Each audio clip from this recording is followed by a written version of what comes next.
everyone and welcome to Barcelona KeenCon 2022. If you thought yesterday's games were good, you wait until today. We've got some absolute slobber knockers going in front of an entire course of the evening, and make sure you don't miss any of the action here. I am Lethal. Joining me is Ince as always. Ince, yesterday was pretty damn good. Today should be a lot better. Yeah, I mean, yesterday we had some really good games all around. Action-packed bracket, and we finished on a pretty high note as well. Yeah, we certainly did. The last match of the day between CNZ and RMV, that was a close affair in itself, wasn't it? And we have to go over the KeenCon history just in general, like how it's come from a small, humble LAN party to literally what it is today. It's remarkable. It's amazing. They've grown so much in 1 year, and I'm looking forward to what they can do with a couple more years of experience, because everything about this is, as you said, amazing. Yeah, it's just incredible, isn't it, for what we've seen so far. But if you guys at home missed any of the action from yesterday, here's a little recap of exactly what happened.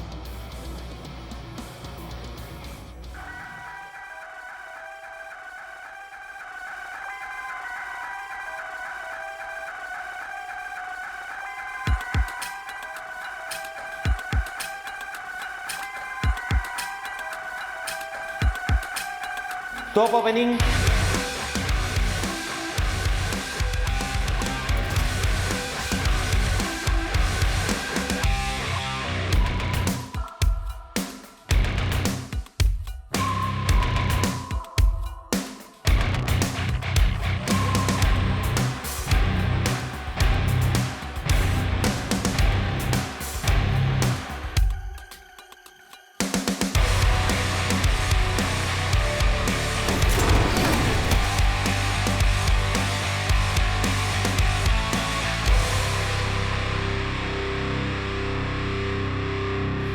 And there we have it. Was there any favourite moments, favourite player, or in a particular match you kind of thought, oh, okay, that's looking pretty damn good so far? I mean, my favorite player for the tournament is Razy, but my favorite player to watch yesterday was definitely RMV. And I assume yours too, because he's the best British player in Quake. Yeah, he would say that, wouldn't he? Of course he would. Not being too biased at all. But he had, not only was his accuracy was good, some great angles, but the flair, the style punch he was showing, he wasn't doing that on purpose. But, every single player pretty much struggled against him in every single rail battle we saw throughout the entire course of the day. But let's have a look at the prize pool as well. These are what the players are going to be playing for throughout today as well. So first place will be getting 1,000 euros and a trophy. Second place will be getting 500 euros and a trophy. And third place will get a mouse razor Def out of E3 with the trophy as well. But there also will be trophies for whoever's got the best railgun and the best LG average as well. And it'll be very interesting to see exactly who wins those. Yeah, I'm actually curious to see who wins the best LG and best railgun. As a name fan, that's those actually the most important trophies for me. Yeah, absolutely. And now let's take a look at the brackets. Like we mentioned before, if you weren't here yesterday, not to worry. Don't worry about yourself at all, as we're going to keep you updated to see exactly what occurred yesterday leading up now to today. So the first semi-final will be between the likes of Razy and Zeneku, and then the other half of the semi-finals will be against Maxter versus Chain. So of course, these players have matched each other again and again consistently over the course of the year, and it'll be interesting to see how things unfold between these two matches. Yeah, I mean, Razy versus Zeneku, we got a team kill to start with, and the favorite would be Razy, but Zeneku has been playing really, really well in Quake World Championship in 2022. He played really well.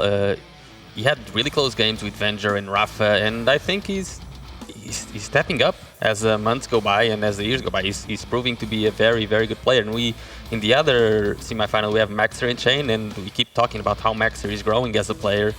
And Chain, every time he goes to a LAN, he performs. That's his thing. Yeah, he certainly does. Once Chain is really well practiced, we saw that it wasn't looking too good at the beginning of the year, but 6 weeks prior to QuakeCon, leading up to QuakeCon, he looked like amazing, looked incredible. Yeah. Probably one of the best form he's been in quite a long time, and obviously been practicing leading up to this event. Max is still looking to break that top 2 barrier. We know he's currently top 3 in the world, especially after the last QuakeCon event, but there's a few bits and pieces he just needs to try and fix and rectify, but we're talking like very minor mistakes which will make a big impact in his game, quite similar to RMV, and he could completely change his game depending on his circumstances. Yeah, exactly. And Maxer is a player that he really likes to grind, and he's a very smart player, especially even outside of the game. He knows what he has to do to improve, and that's why we've seen such rapid improvement from him. And I think, leading up to future tournaments and even this one, this tournament's going to help him a lot to improve as a player even more. And you can see with Zeneku as well, it's a little bit similar, but he's a lot more consistent, and it is best to 5 match against Rafa or Raze. It's by 1 map, and it's the smallest of margins. So he's so close. He's just got to try and push himself a little bit further to try and get into one of those top spots. I think Zeneku is a different thing, because like Zeneku has like all of the skill necessary. He doesn't really have any particular flaws. He's very good at all the points of the game. I think he just lacks some confidence. Yeah, a little bit here and there. Yeah, we'll see if that changes later on today. But we do have the elimination bracket as well for you guys at home. And as you can see, Dramas took down Rome for top 6 yesterday, and a very close matchup between CNZ and RMV. Honestly, it could have gone 2-0 to RMV at one stage. That 2-0 is very, very misleading. It was we didn't know who was going to win the match until like 9:55 on the time on the clock at each map. It was extremely close. It could have gone either way. RMV could have taken CNZ down as a stepping stone to prove himself to be one of the best players in the world, or CNZ could have started his redemption arc. He certainly could, yeah. You brought up a few times, but yeah, he could. You never know. Like, it's CNZ's quite unpredictable in that kind of thing. So Dramas and CNZ will be waiting in the loser quarters rather, just to wait and see exactly what occurs in the winner's semis, and to give him an idea of maybe how to go through with the picks and bans too. Yeah, how would you think are Dramas and CNZ chances of going further in the tournament? It's difficult. I kind of feel like Dramas has more chance to maybe get a little bit further, but if he has to match potentially Razy or Zeneku, that's a tough ask. It is going to be a tall order. But Dramas is one of those people where you got to remember, in the Pro League, he beat Razy, Wenger, Rafa as well. So he's a diamond in the rough. He's one of those players where we're not too sure what he's going to show on the day, but if he's on form, then he's going to be very difficult to contend with. Yeah, he's one of those players where consistency is his biggest issue, but he has such high peaks that he can take down anyone in the tournament if he's playing well in those 30 minutes. The problem is it's very hard to maintain that form throughout an entire tournament for him. It certainly is indeed. Now let's take a look at the schedule for the course of the day as well to see what we're going to be witnessing first leading up to the grand final. So you can see we're going to have both upper bracket semi-finals to do with in the first 2 matches, and then we'll go with the upper bracket final straight afterwards, losers finals, and then it will be a grand final. And just to remind everyone at home, it is going to be a best of 3 in every single matchup apart from the grand finals. Grand finals will be a best of 5. The player from the winner's side only needs to win 1 best of 5, and the player from the loser side needs to win 2 best of 5. So whoever comes from the loser side, I hope if it got some energy in the tank, or at least, in that certain circumstance. Yeah, I hope the guy from the loser bracket will have some energy to potentially face Razy. Yeah. He's looking like the favorite of the tournament. We haven't seen any weakness showing from him. And maybe he can finally break that top 2 barrier, which is a very small barrier, right? Yeah, you never know.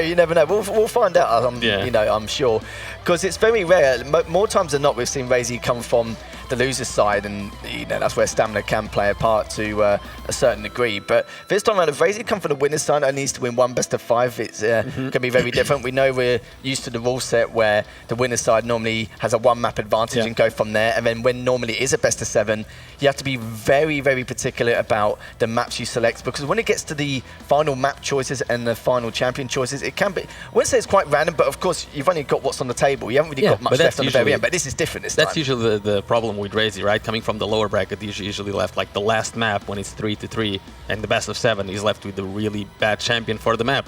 And that's happened like 5-6 times. Yeah, so. It really has. Yeah, it certainly has indeed. Like we've seen like Sorlag versus Eisen on Blood Covenant and things like that. And even at the last QuakeCon, it was he had Kiel versus a Sorlag on Ruins. Yeah, he has no way to chase that Sorlag. But this time around, with a double best of 5 potential, all of that is gone, right? It's skill versus skill, and I think this is the best way to do it. It certainly is. And there was another moment where, one of the previous QuakeCon finals before Death Knight actually got that buff. He had to use him on Deep Embrace, which, it could have been a different story with the version of Death Knight we have now in comparison. Yeah, definitely. I remember that one, that Death Knight was really buffed, and I'm glad that it's not the case anymore, because he was just exploding people here and there. It was a really good one. But yeah, the best of 5 system, I wish it was implemented in all of the tournaments, really. As we were talking about, the best of 7, I think it's very unfair for the lower bracket player, because all of the stamina drain that you already get from playing all of the lower bracket games, and then you're fighting uphill and with a champion and map disadvantage. It's just brutal. It really is, yeah. Like, even with a one-map advantage, it's difficult because as to player from the winner's side, of course, they get to ban one map, and then it could be, either a map you're, not really keen on, or it could be your opponent's obviously best map, and that's where it gets even worse for your side. But in terms of going to the grand final now, where it's one, potentially two best of fives, a completely different story. Completely, and especially in the best of 7, there's like, your opponent can just drop your best map. That can be the map that they choose to win, and you're already 2 maps down, basically, right? But yeah, with this best of 5, I would like to take another look at the winner bracket so we can try and pick out our final or best games from yesterday. Because mine was probably, I think ours was CNZ versus RMV. For the other favorite game would probably be Maxer versus RMV. And RMV is showing up on a lot of my favorite games, yeah, but his game versus Maxer was just really fun to watch. It really was, and we were debating with RMV's playstyle in terms of like how he performs so aggressively on Vale, but not as much on other maps. But we saw a lot more of it from him on Ruins against CNZ. Yeah, we did, and I was talking to him after the game, wondering if he knew what kind of problems he had, and he was sort of aware of it, but I told him to watch the VODs, work on that. So let's see how he improves from that. Yeah, I'm sure he will do it. Like, he'll go back and, review the VODs and just, at least rectify the mistakes he's made. It's not something that hard to improve on, right? It's exactly. The last 2 minutes are bad, the rest is amazing. It's just basic consistency, just right to the very end. Yeah, I completely understand. And in terms of our socials, make sure you follow us on @KeenCon Gaming on Twitter and Instagram, and to also follow us on KeenCon TV on YouTube and Twitch. And also, don't forget with Twitter, Instagram, if you want any updates, news, or just follow the Twitter account just to make sure to get updates on, future tournaments for next year, then, that's going to be something you definitely want to follow for next year. And I think it's just in general, like how KeenCon has been now and then progressing to next year. Very interested to see how things go in the future. Yeah, this venue is already amazing. I wonder what they have in store for us for next year. Yeah, I think they want to do even more. Exactly, and I think, us and I'm sure everyone at home and everyone here is definitely looking forward to it, as we do have an interview with both Razy and Zeneku to see how they feel about the tournament so far. Hi, my name is Adrian. I like playing computer games. I do it as my job, but I also like having fun. I tend to play with people a lot and just fool around in all kinds of games, but my main focus is Quake Champions, and that game I play on a professional level competitively. The first time I came across Quake was Quake 3 Arena when I was very young, and I played it on a hobby level against bots, because at the time we didn't have internet, but I was having a lot of fun and I got to know how the game works. The venue is actually very professional. I am pretty amazed by it. I had a walk around yesterday and it is very well set up. I'm looking forward to compete here in KeenCon, and well, my goal of course is to win it. Let's hope I can do that this time, because I usually end up being second. It's not bad, but would be nice to win every now and then. My favorite map in Quake Champions is Corrupted Keep, and my favorite champions are Anarchy and also Clutch. Hey, my name is David. I describe myself as a pretty chill guy. I just like hanging out with friends and going to the gym. I think something that I really pursue in my life is just the goals that I want to achieve, and being a champion at Quake or being successful at Quake is something that I definitely want to do. So yeah, that's kind of me. I started playing Quake just before Quake Live came out, and then Quake Champions came out, and I've just been playing that. So Barcelona KeenCon, it's been really great so far. I think the whole setup I've been really impressed by it, and I can't wait to play on stage. I think everyone, like even all the staff, are just really nice. And yeah, I think just the whole setup, I'm really looking forward to just getting on there and just playing at the moment.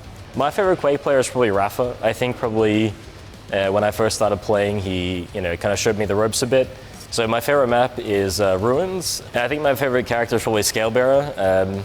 Probably because back in the day, it gave me so many clutch wins that I really needed, and I think it annoys people, so I kind of enjoy that as well. So yeah, Scalebearer.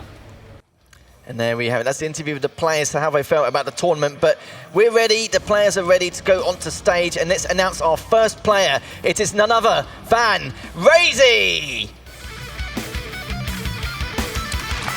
His opponent, and also his teammate, Zeneku.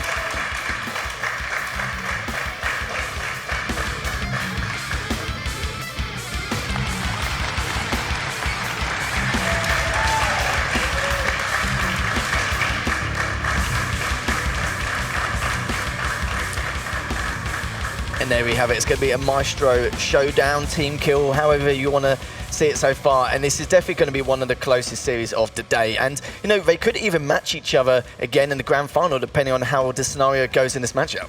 It's definitely possible. I mean, both of them have the skill to make it to the grand final, and I would not be surprised. And Maestro would be very happy if that happens as well.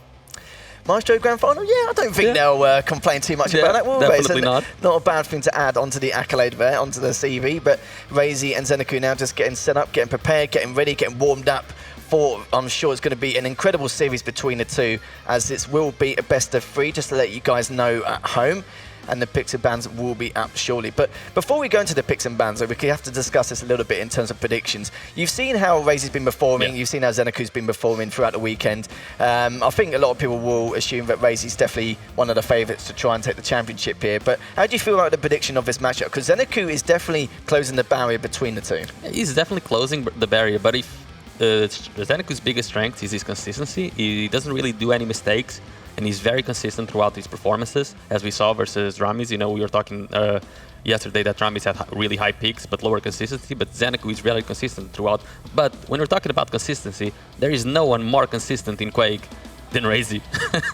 He's just one of the best players in the world. And as we're taking a look at the picks and bans, first map is going to be Deep Embrace, Zeneku with the Stroke, Razy with the Anarchy.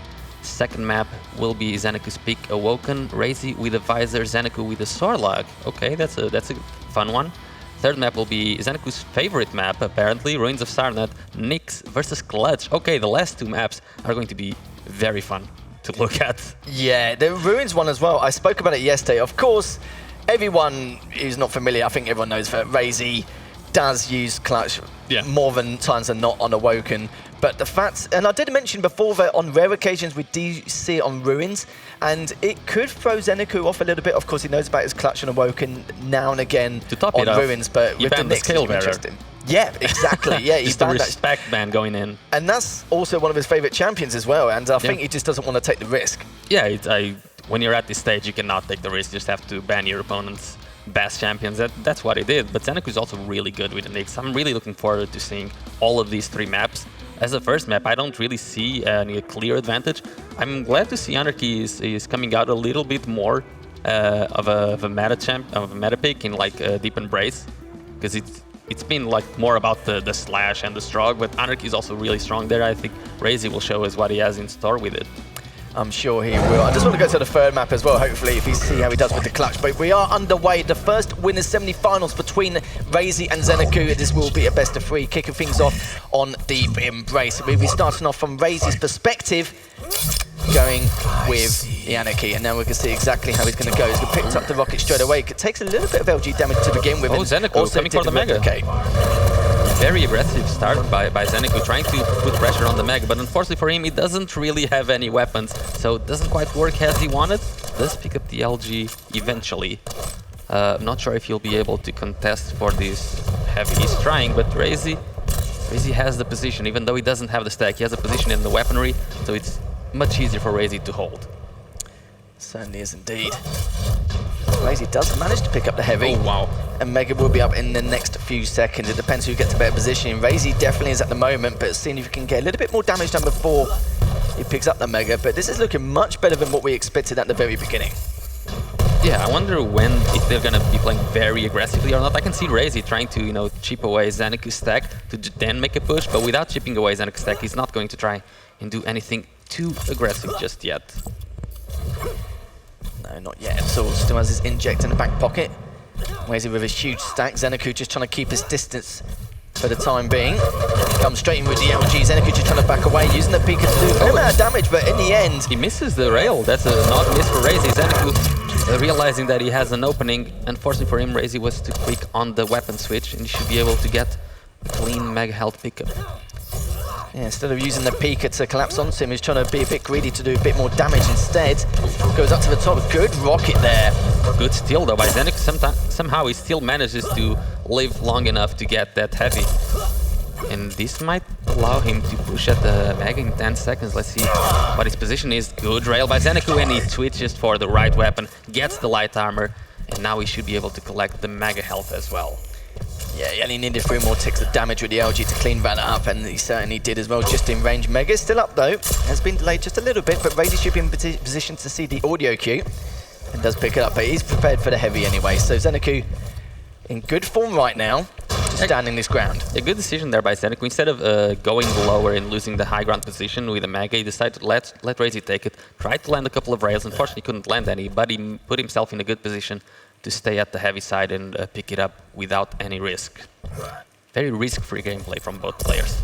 He does have that Pika for additional damage or for information, but it doesn't need the info as of yet. Knows exactly the whereabouts of what Razy's up to. Good use of the tribot, knowing that Razy's potentially going to go for that light. Going to be delaying the heavy, which is good so far, just to try and throw Razy off in terms of timing, but he's directly underneath, so that's not going to help him too much, but still Zeneku with a slight stack. But now Razy just trying to hold the high ground at the moment, just trying to keep his distance, just trying to decide how and when to go about doing some chip damage onto Razy. But a missed rail there from Razy, sadly, but Zeneku still knows exactly where he is, waiting for him to jump on up. It took a little bit of damage from that last rocket from Razy, but this is the thing though, Zeneku's got positional advantage at the moment. LG comes out, but a nice little 52 from the last rocket as the Mega is up. He backs away and is going to see if he can do a bit more before he picks up the Mega. Realises it is still there as Razy is now gone for the heavy instead. Yeah, Razy is trying to turn the game around because he realized he's starting to miss out on position and free damage because Zeneku was shooting the heavy.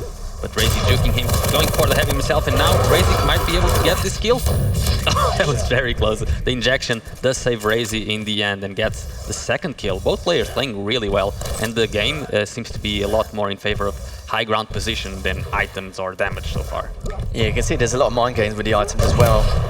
Razy just directly underneath, nice amount of damage with the peak, but still manages to stay alive, tie things up as Zeneku's now managed to make it 2 apiece.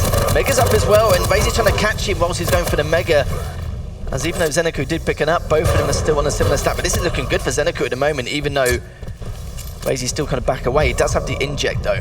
Zeneku now, he wants to get there, but he doesn't know how to get there without taking much damage, so he'll just take the railgun and collect some other items instead. I'm really enjoying how these players are playing very risk-free gameplay, but also pressuring the opponent a lot.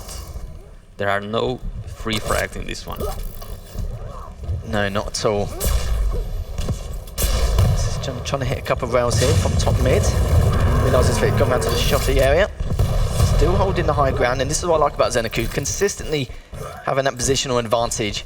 And the problem is though, he's not in position to pick up that heavy. He's up in the next 5 seconds. Take that last rail, and still needs to back away again. But recovered very quickly, still back to his default stack. Heavy has been picked up by Razy, but that was a fantastic tri-bolt there. Mega's going up in the next few seconds, but it depends who's going to win this little scuffle with the LG.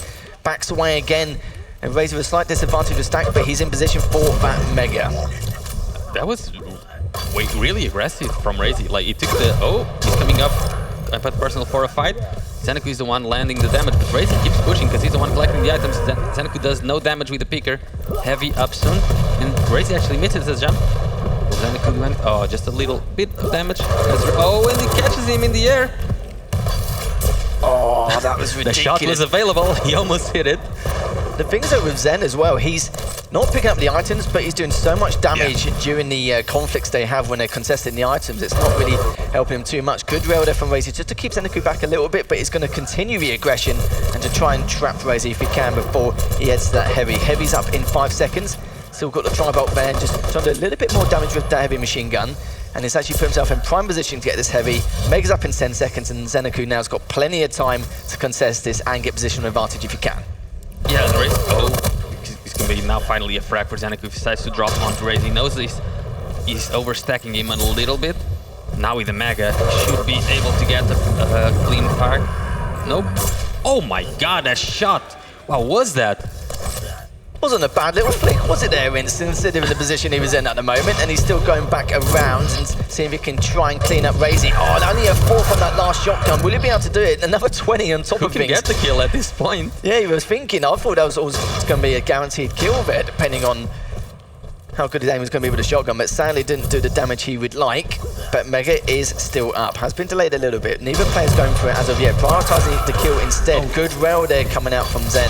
But the problem is Razy isn't reliable anymore. It probably is after that last little rocket, but that rail really saved Zeneku. If it wasn't for that, Razy would be up ahead with yet another frag. Razy getting that heavy though. Zeneku needs to be a little bit careful right now. He's trying to get a good position, using those sound cues perfectly to keep giving himself the best positioning possible. I'm really enjoying Zeneku's positional gameplay. Yeah, such a low frag game for a deep progress matchup, but neither player is leaving, you know, very little room for error, and he's going to be in position there. Good Zeneku can contest this. Oh, he decides to go away. I don't think he had perfect timing on the heavy, so he decides to just go away instead of potentially getting in a messy situation. And both stacks are even right now. Is he trying to be aggressive? The second rocket, thankfully for Zeneku, does not land, but he's doing so much damage. He's going to be getting a clean frag now. Well, that's not clean, because Zeneku, knowing he was going to die, switches the shotgun, does the most amount of damage he's able to. Mega is now up for Razy to collect.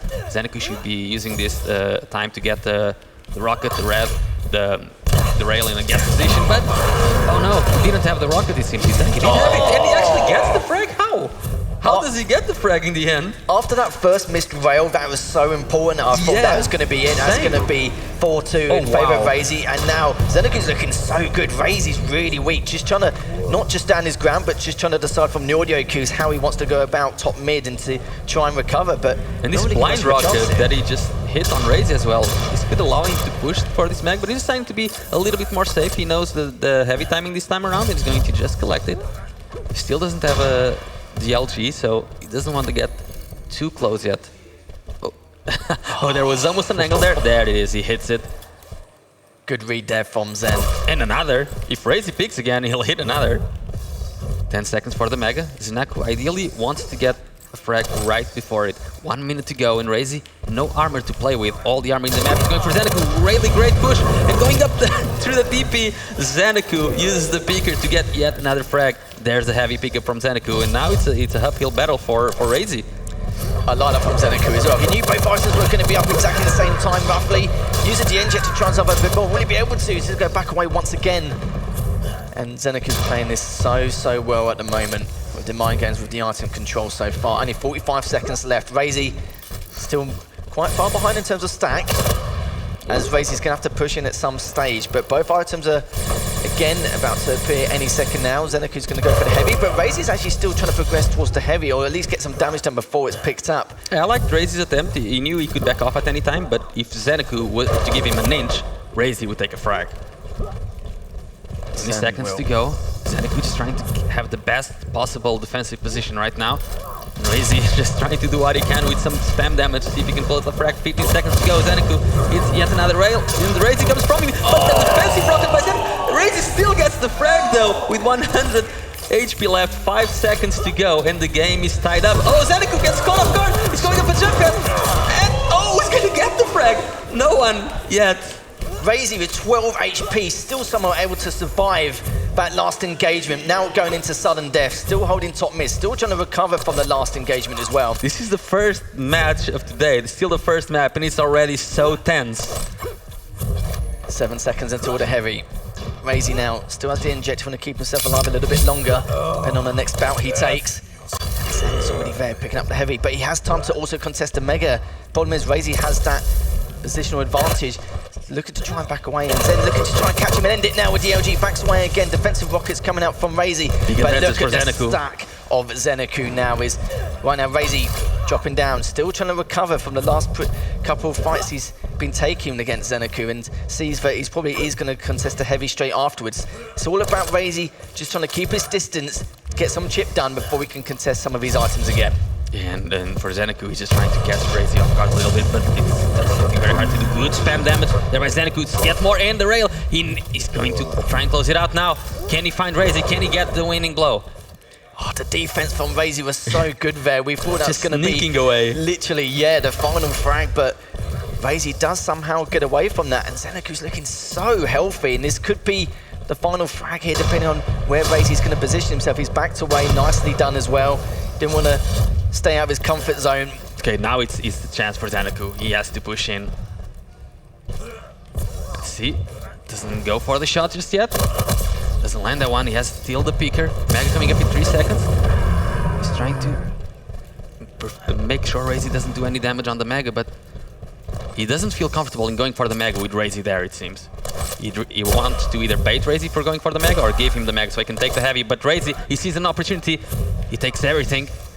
There's the Heavy for Razy, Mega for Zenecu, and now Razy has been given an opportunity. And as we say, as soon as Razy is given an inch, he takes the whole map for himself. And Razy edging that one out from Zenecu. For defense from Razy there, how on earth he managed to get out of that situation near the murder hole, I don't know. Like the stack difference, the fact that he was just playing around with Zenecu around that area and was able to take that 50-50, take the risk. And what I loved about that as well towards the end was Zen knew that Razy was going to go straight for the heavy. The only thing he could do is go for the Mega. He didn't get time to go for the light, but Razy was around that light area just in case if he's trying to come up here. Yeah. But in the end though, Zenecu so close. We would have thought, I would actually assumed, but that was definitely his for the taking. Yeah, I think Razy just smelled the hesitation on Zenecu when Zenecu wanted to go for the Mega, but he was a bit scared because Razy was on top, and the killer instinct came in Razy. He just saw an opportunity and he took full advantage, and he won the first mech because of it. He certainly did. I suppose there was a chance for Zenecu to try and chase him down at the end, but I don't think he was 100% sure on the stack difference, but also at the same time trying to make sure to get those items. But definitely the changing factor with those two important rails coming up from that top light towards the heavy area, and as soon as Zenecu consumed those two rails from Razy, he knew that he was in a world of trouble. Yeah.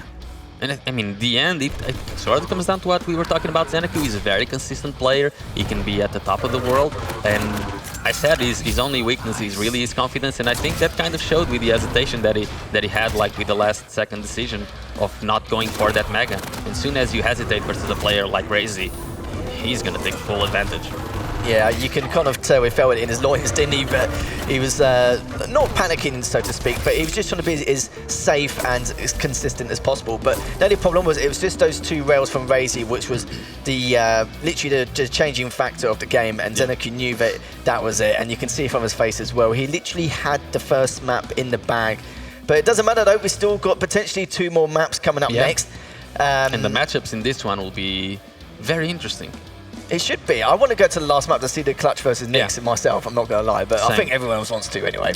Because I love when the champions are like just very different movement styles and just very different stacks, because that brings a whole like different level of gameplay that we usually see, because it's when it's like two lights versus each other.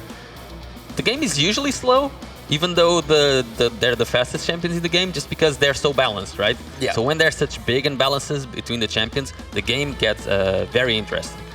That's what I want to see. I'm quite interested that Razy selected a Clutch on Runes rather than Awoken, because we know that it's...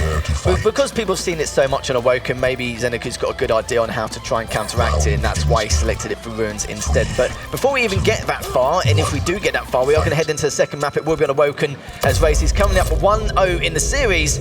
We're starting off again from Razy's perspective, using the piercing sight straight off the bat to get a good idea of exactly what Zenecu plans at the very beginning of this matchup, just collecting all the weapons in his arsenal.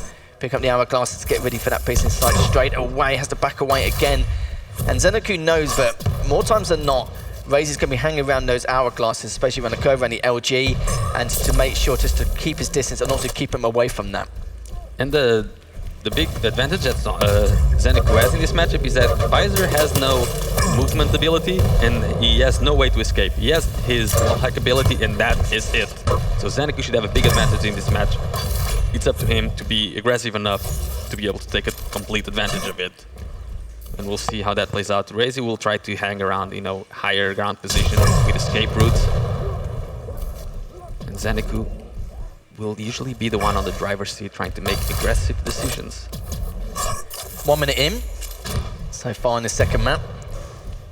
Both players still trying to stabilise control one way or another, as Razy just laying rockets down, and he's available, and Zenecu takes him down still. Yeah, a little bit of a surprise there. Zenecu just stood his ground and just waiting for the moment to happen, and he hits another good rail there, using the spits to do additional damage.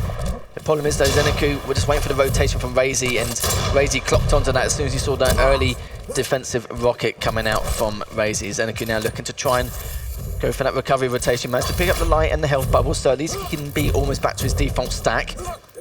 And now Heavy will be out first only by a few seconds, but at this point Zenecu's just looking for top mid control and the Mega, and maybe push him into that choke point.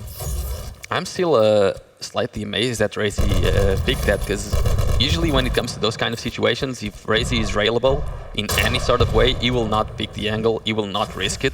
That time around he did, and well, he paid the price. Zeneku now completely in the driver's seat, and if Razy drops for that heavy in 10 seconds, Zeneku will instantly drop on him and get another frag potentially. Let's see if Razy actually decides to drop. He will probably just try to wait to see what Zeneku does himself. Because as Visor, you cannot be the one doing the aggressive decisions. You just have to react to what your opponent does, basically. You certainly do indeed. Picking up each other's items, but it's Zen again with that positional advantage. Hasn't really got much rail ammo yet, but he's working on that, not a problem. And it's actually got trapped underneath. Doesn't hit the first rail, just trying to get literally a slight peek and a bit of damage onto him. But both players now fighting for that time of control. Both items are coming up very shortly here. Razy still trying to hold it down. Trying to push him back with the LG, but it does mean Zen may have to leave it. But it seems like Razy now looking to go for the heavy. Rain down the split as well. Good use of the rockets, and hits him with another rocket as well. Doesn't really get him both, but Razy does mean that he's going to pick up both his items. Yeah, I mean, both the items just really bring him to starting stack, so it's still fine for Zeneku. But we could see in that fight how much more aggressive Razy naturally is in Zeneku, because Zeneku did the initial damage, but Razy kept pushing and pushing, and managed to bully Zeneku out of the room for long enough for him to get the heavy. If Razy was the one on Sorlak and Zeneku had the visor, I think Zeneku would be in a world of trouble. Certainly would be indeed. Good rail there from Razy just to try and keep Zeneku back. That tribot was almost as good. The Mega is up, and Zeneku now needs to really be careful about the rotation he's going to make so far. Razy got clear sight onto Zen. Just using that tribot to see if Razy's at that choke point, but now he's got an idea that he is top mid. And has to back away again, but it's actually pushed away and it actually decided to push a lot more aggressively. Of course, Razy's much weaker and Heavy is up, and even though Razy is going to be there, he's not going to be there in time to lay any damage down to contest for that Heavy. Want to see if Zeneku can start being a little bit more aggressive and taking advantage of Sorlak's stack and movement. But so far, he's being a bit conservative still with his gameplay, and we know he likes to play risk-free game. He does try to do some cheap damage at the end. And Razy is left to just basically leave the premises.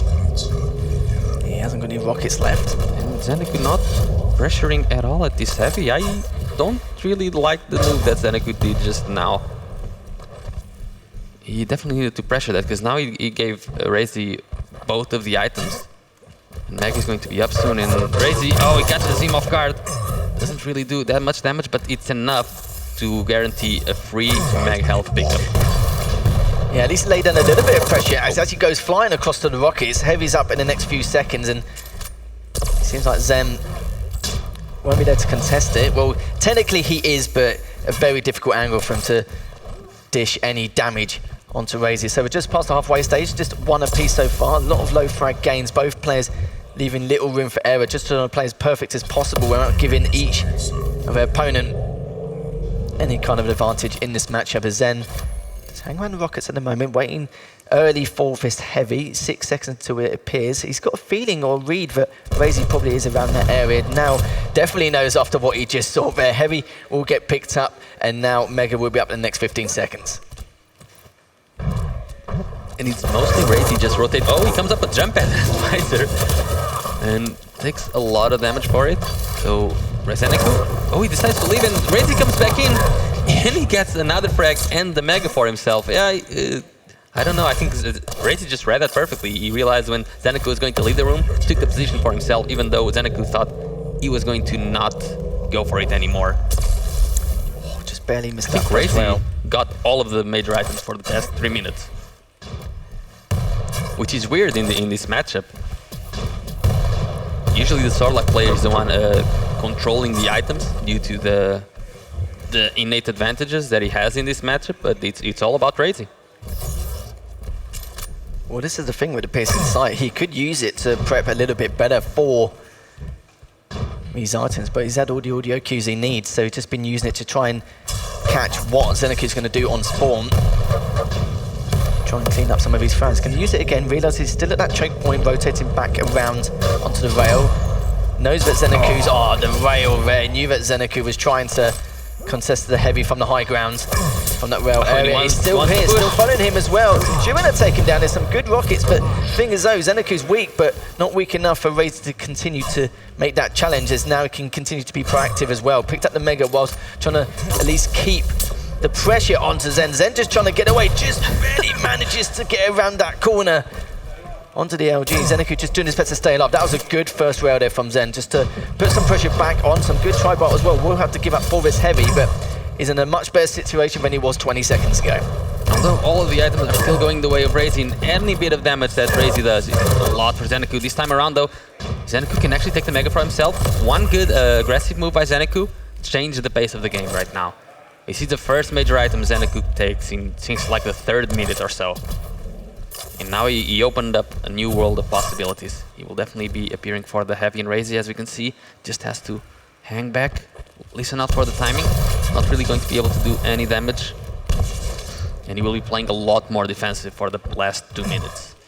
Yeah, speak of time, 2 minutes left. Zenecu now looking very healthy in terms of stack. A complete role reversal compared to what we saw for the last few minutes. Zenecu is now on the hunt, got plenty of time to try and tackle down Razy wherever he may be, and it looks like he's used that mobility to try and catch up to Razy, but doesn't in the end. Some good defensive rockets, not a lot of damage, but enough to at least slow Zenecu down. He just goes for right before the item spawn, just go and see what damage you can do. If you take damage, that's fine, you can go back to the major item and stack back up. And that's what Zenecu is trying. Very good gameplay so far. Mega coming up. Let's see if Zenecu will now try to go very aggressive. He does, he hits the rail. And some more damage in the rail to finish it up, tying up the game. 1 minute left. Heavy's up in the next 5 seconds. Will he appear? He knows Razy likely has a railgun already, so he can't just go for it. But he's not even appearing. Will he try to see if the heavy is still up? Razy also doesn't want to drop it. He does eventually do it in the end, but Zenecu has to know that Razy does not have any other weapon besides the rail. He does not have the rocket, does not have the LG. He could have just dropped on Razy right there. He decides to not push his luck, because Razy can just, hit 3 rails in a row and kill him. Like he just did, basically, yeah. near the TP with those 2 back-to-back rails. So we're back at 2 apiece. 30 seconds left. Could be another sudden death. As now Zen just waiting for what Razy's going to do next. Does have that spit used preemptively for some of these items as he sees fit. Oh, good damage by Razy as well. Yeah, exactly. Oh, and he finds him again. Will Razy pick? Will Razy pick? He does, and he takes 100 damage. He's still in the cubby. Zenecu knows his stack should be still higher than Razy. What move will he try to make right now? It was a shame. Zen had the advantage as a stack, but not in position. He didn't want to take that risk. 15 damage there from the TP. We are going to go to another sudden death. Good rail there coming up from Razy. Zen's backing away again. Heavy is going to be coming up shortly. Razy's in position, but the problem is he's just a little bit too late to rain any rockets down. And now Zen just looking to back away again. Hasn't got any rockets to his name. His LG's looking a little bit low as well. The movement from Zenecu is really important to make sure he could get the best position on the Mega first, and also not allow Razy to do damage from T. And now he knows his stacks will still be a lot higher than Razy, but Razy is slowly chipping away Zenecu's stack. And Zenecu will need to collect the rocket launcher. There we go, just needed some more ammo. And Razy, even though he's not being able to take the items, he's always there to try and deal some kind of damage. And Zenecu, he wants a close range fight so badly, but Razy just not giving it. That's a LG fight. Oh, 150 damage from Completely that last favoring. LG battle. And now Razy trying to find that rocket defensively to try and throw him off in terms of speed and try to get a little bit of damage done. Doesn't help at all, but gets a little bit done there as he went through the TP. A minute into sudden death now. Zen looking to see if he's going to rotate around the choke point from Mega, which he is not. Looking to see if he goes for the TP. He is having the reads, but Razy's just not trying to feed him too much info here. As not too sure if something happened so far. Looks like Razy is standing still, but we'll find out shortly from the admins. Yeah, something must have happened. That's too bad, but I mean, the game is tied, so it's going to be next frag wins, technically. Yeah, there shouldn't be many issues with that. But so far, a really good game by Zenecu and Razy. The control switched a few times, and we're still at the overtime with a 2-2 on the scoreboard. I think Zenecu definitely had a few more opportunities to get frag, but he seemed to hesitate when taking them, especially when he got the 2-1 and Razy spawned, you know, at the rail. And Razy was very hesitant to drop for the heavy because he knows if I drop for the heavy, I only have the rail. So he was kind of scared that Zeneku would drop on him, but Zeneku decided not to do it just yet. Maybe I think I would call it like a big opportunity miss right there. I think his Zeneku, if you rewatches the VOD, you will realize that he could have won the game there. Yeah, it's all about closing out these maps, isn't it? And you saw, I think Zen did have obviously a stack advantage. He had positional advantage as well. It's just a matter of when he was going to push on in. And you kind of feel like for Zeneku as well, he did have an issue, like, you know, way back in the past. He was a little bit too passive for closing out some of these frags. But we're not seeing it at all anymore, like during the first 7-8 minutes. It's more towards the end of the map.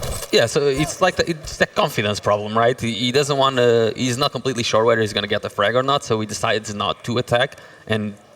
But he's managed to fix it for most of the game. But when at the closing moments, like you're saying, is when the tension is really high, the pressure is on. So he probably still has those confidence issues right at the end. So we're just looking to see exactly what's happening so far. I think Razy did have an issue at the time. I think Zen realised that straight away. So I think we will be coming back to us, and we're just going to wait until exactly what's going to be corrected, and then we're going to continue on from there. I'm not too sure how this is going to work. Of course, it could be, you know, next frag wins. It was going to be next frag wins anyway, because it was sudden death. Yeah, just sudden that. So we'll find out very shortly anyway, and we'll keep you guys updated, of course. But for this also, we know that Zen had the advantage. We had this advantage in the position, stack, it was getting ready for the next set of items. But we've seen how good Razy's defense has been. And I think a good example was towards the end of that last map. Yeah, definitely. Zeneku had the advantage at the end of last map, but then hesitation costed him the game, and, you know, every time Razy just keeps hitting. Razy, every time he sees someone hesitate, he just goes in for the kill. And we've seen this throughout this match as well. Even in this map, where Zeneku could have pushed a bit more, but he didn't. So that made Razy just push him instead and get a couple of kills. Even at the end, Zeneku could have gotten already the frags. But I don't know. We'll see how Zeneku adapts to it, or if Razy now knows. Because like this kind of break time for the players will help them a lot. Because now they know exactly how the other player is playing that map, and they can adapt to it at the reset, basically. Yeah, exactly. And speaking of reset, we are going to restart the match, but it's literally going to be next frag wins, because it was sudden death anyway, so we're just going to carry on from the very beginning. But whoever gets the first frag will take this second map. And if Zeneku wins the second map, we will go to a third and final map on Ruins. If Razy wins, then of course he's going to win the series outright 2-0, and then we will be going to our next match. It was just typical that it had to be during the sudden death moments and not any other moment. Yeah, that's actually funny. But I like it. Sudden death is really cool. And I think Zeneku has a sort of an advantage, right? Because the Sor, like at the start, he has a lot of mobility, he has more stack, and he has... depends whether we want to start with the starting shotgun or not, but he can just go for him immediately, and I think he definitely has an advantage. We'll see. Yeah, we will see indeed. We're just going through the replays just to keep you guys updated what actually occurred during that second map. It was 1-0 at the very beginning with Razy peeking and trying to get a little bit more damage with the rail, and then Zeneku took a lot of time to try and find that second frag. The second frag being those two back-to-back rails at the bottom TP, which was just ridiculous in itself. And you made a very good valid point as well, and I was thinking the same. It's just the fact that at the very beginning, after we took Razy down, he didn't have the weapons in his arsenal. He could have took advantage of the fact that he only had rail in hand, and even then, he should be even more confident to take that battle and take it up close range. Yeah, I think the only thing he was maybe worried about was if Razy had spawned in the shotgun, so maybe he could have that shotgun. Yeah, but it's still fine. He could just push in and try to go for the shaft fight, because there's no way Razy can kill him with like 2 long-range shotguns at that point. So I think it was just a bit of a confidence problem there.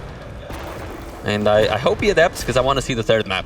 Yeah, I know. I think we're all looking for that as well. I want to see how Razy plays with his clutch and runes against, you know, a top-tier player such as Zen, as we're just going through still. And another thing I could talk about as well, Razy had full control of the items for a good few minutes. Zeneku had good defense. He was constantly trying to chip away on a number of occasions. He knew, and I wouldn't say Zen was predictable, but Razy has some good reads on where he's going to be, using that tri-bolt for top mid, knowing that he's always looking for a positional advantage rather than, you know, lurking elsewhere and making sure to try and keep Zen low. But both players' defense have been very strong. I think Razy's been a little bit stronger, and that was the back-to-back rails we were talking about earlier at the TP. And yeah, there's so many occasions Zen could have closed out some of these frags, but it's like I said before, with Razy being unpredictable with his recovery rotations, he's made it for Zeneku really tough to try and get that final frag. And as you said, like Razy had control for a lot of the game, but it's very hard for a Visor, even with the piercing side, to catch up to a Sarlacc, especially with the movement. Razy tried, he was really aggressive, and eventually was a bit too aggressive, and Zeneku managed to get control back and get the frag for himself. Yes, it's just a matter of time at the moment, and if you're just wondering, just to let you know again, but the match will be restarted, but it's going to be the first frag wins. Zen winning it will mean we'll go to map number 3. Razy's still coming up 1-0 in the series in this best of 3, so if Razy takes that first frag, then it will mean that it will be a 2-0 sweep for Razy here. As right now with the admins, they're just discussing how this is going to go, how this is going to pan out, and then just continue on from there, and then we'll be able to go ahead and continue with that second map. But it's incredible how Zeneku's been playing against Razy so far. We talked about how he's been closing the gap a little by little. I thought it was going to be. I thought the advantage was going to be much higher for Razy.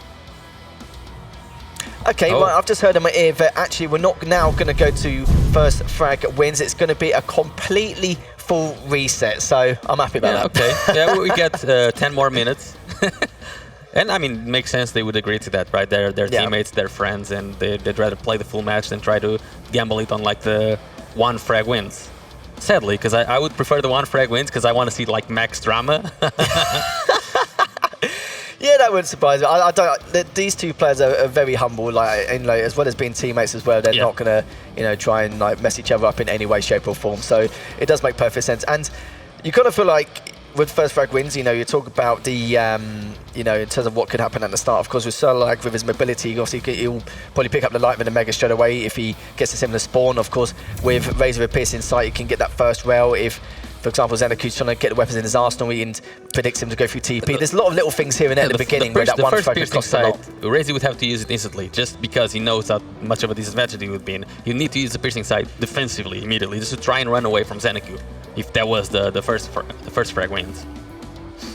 As you can see, both players are getting ready to go into game. Will we go back onto Awoken? So it will be a full reset. Razy's coming up 1-0 in the series, and I do like the fact that they haven't gone, let's continue with just the first frag wins. It would be, on a normal day, but for Zen and Razy, it's nice that they're going to do a full reset just to make sure it's a completely plain level field.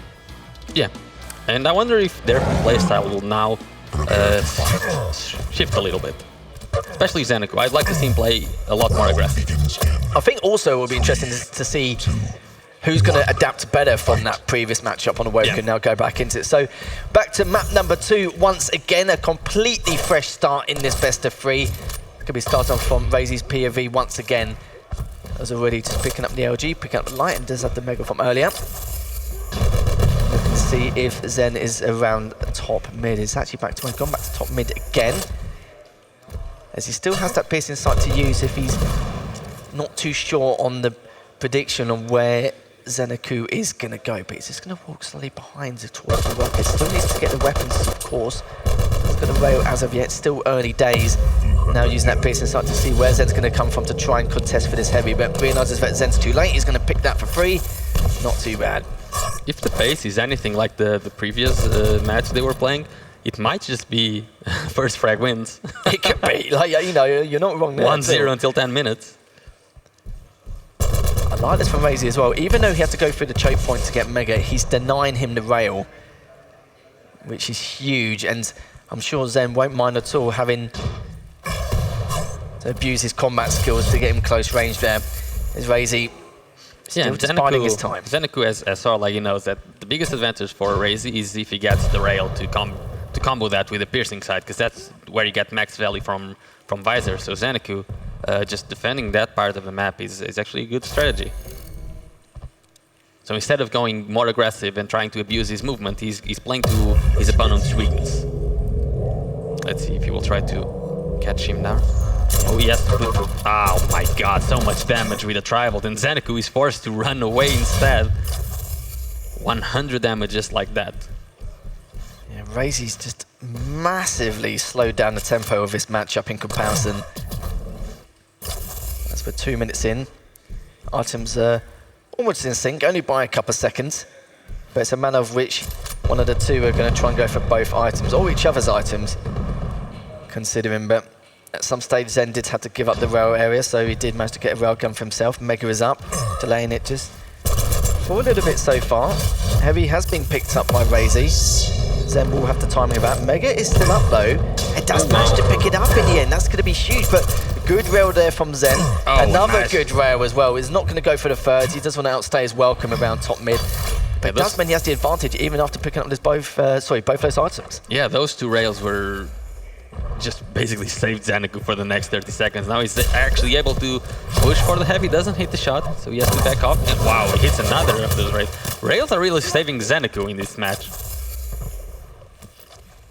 Because items are all going in the way of Razy. This time around, Zeniku well positioned for the Mega, not doing much spam damage. There it is, finally coming up. Let's see if now he feels comfortable with the stack he has. Because now he should know that he's outstacking the visor. Yeah, I was speaking to Zeniku earlier and I was saying to him, his defense has been looking so good.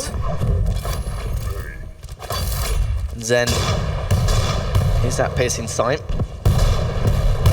Knows not to push too aggressively until he knows the time is right.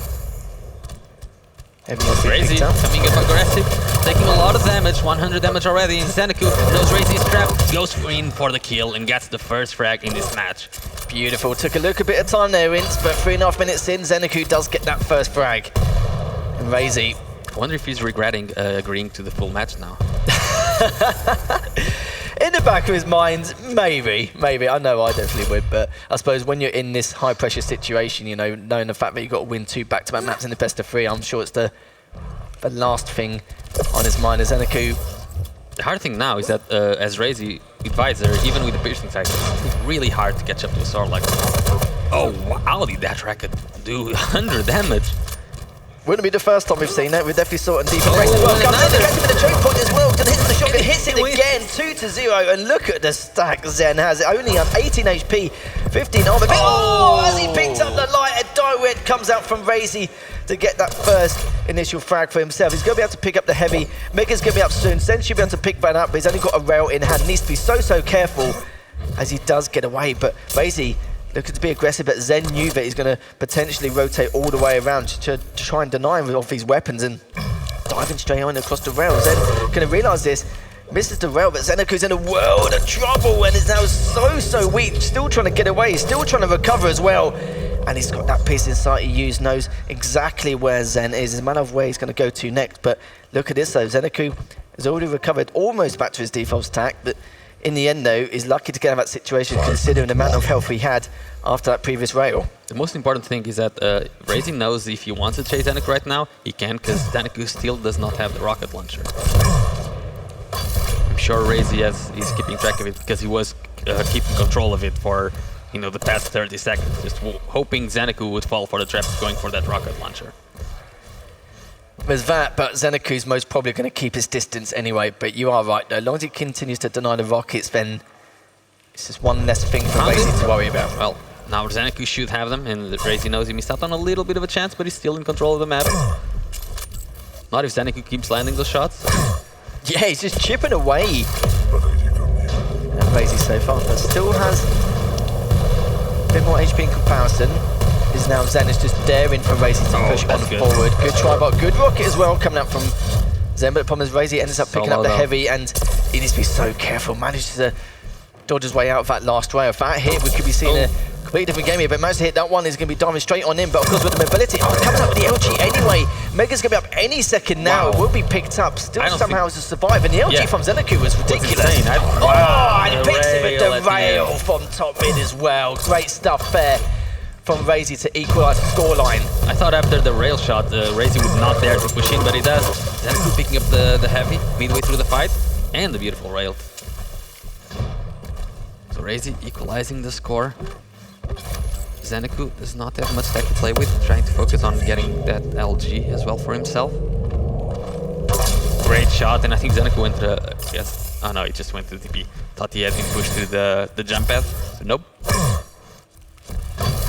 Heavy coming in, and Zeniku, he has nothing to play with. And Razy knows he's trying to take this opportunity to try and push him, but Zeniku being very fast and nimble with his movement. Not anywhere to be seen. There is one pick rail. Zeniku playing with 10 HP, can Razy find him? Can Razy get the kill? Like sneak up, and Xanaku does bring out the huge rocket to the face of Razy, but Razy still gets the kill, and Xanaku from spawn stealing that Mega away. Got a piercing sight in hand, no. Oh wow, there's a piercing sight. Could you imagine? Could you imagine he managed to pull that off as well? And Zen's still very weak, but remembers there's still 2.5 minutes left. He's only 1 frag behind, so they've got plenty of time to work with. As Xanaku, on a number of occasions, has been knocking on death's door. Good first rail there from Razy. Just trying to see if he's going to push up top mid, but realised from the tri-bar he is not. Now he is, and now it's good first rail there from Zen. That's exactly what he needed.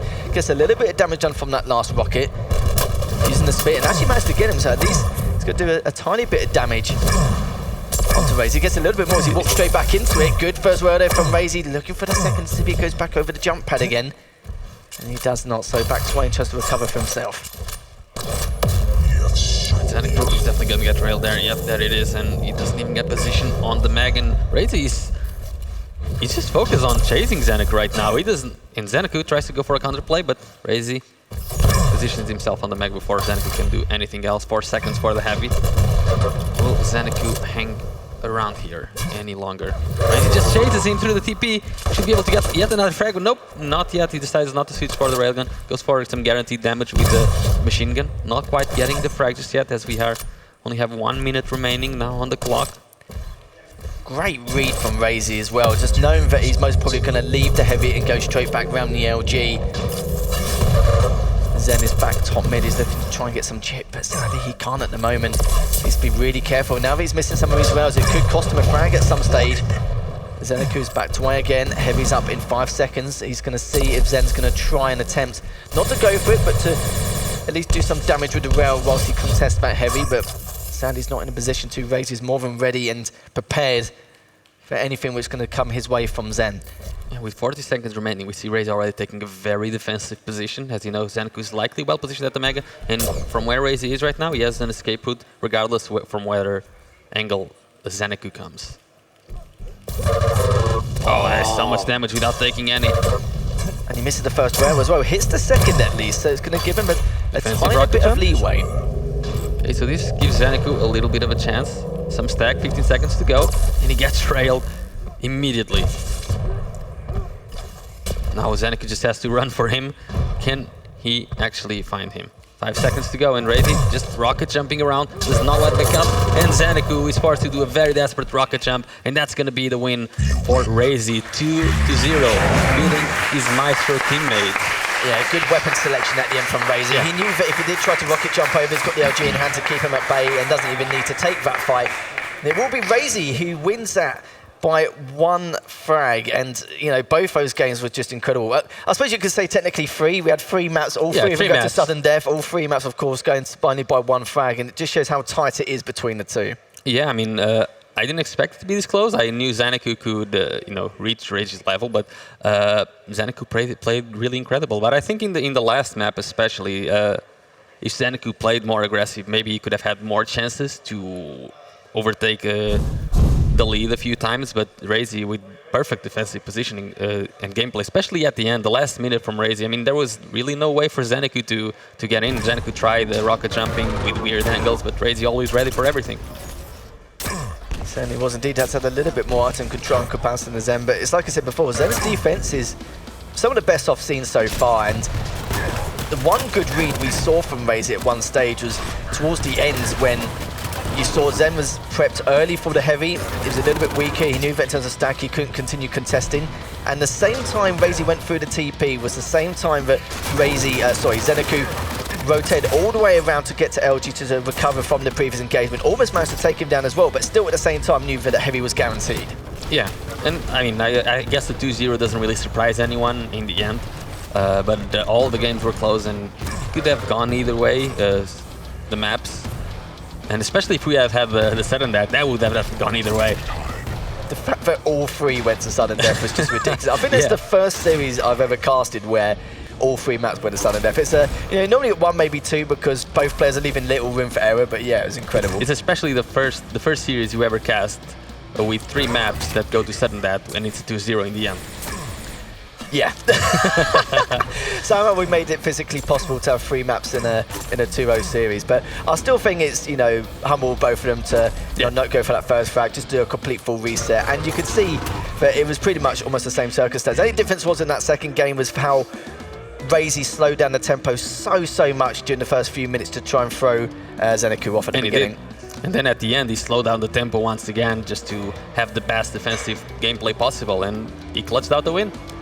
Certainly did indeed, and Razy's going to be pretty happy about that. He'll be going into winners finals to meet either Maxter or Chain. But speaking of Razy though, we'll be speaking to the man himself for an interview to see what he thought about that game. Well, hello Razy, congratulations on winning the last game. Was pretty tight between both of you, both teammates. You know each other very well, you've been practicing a lot, I guess.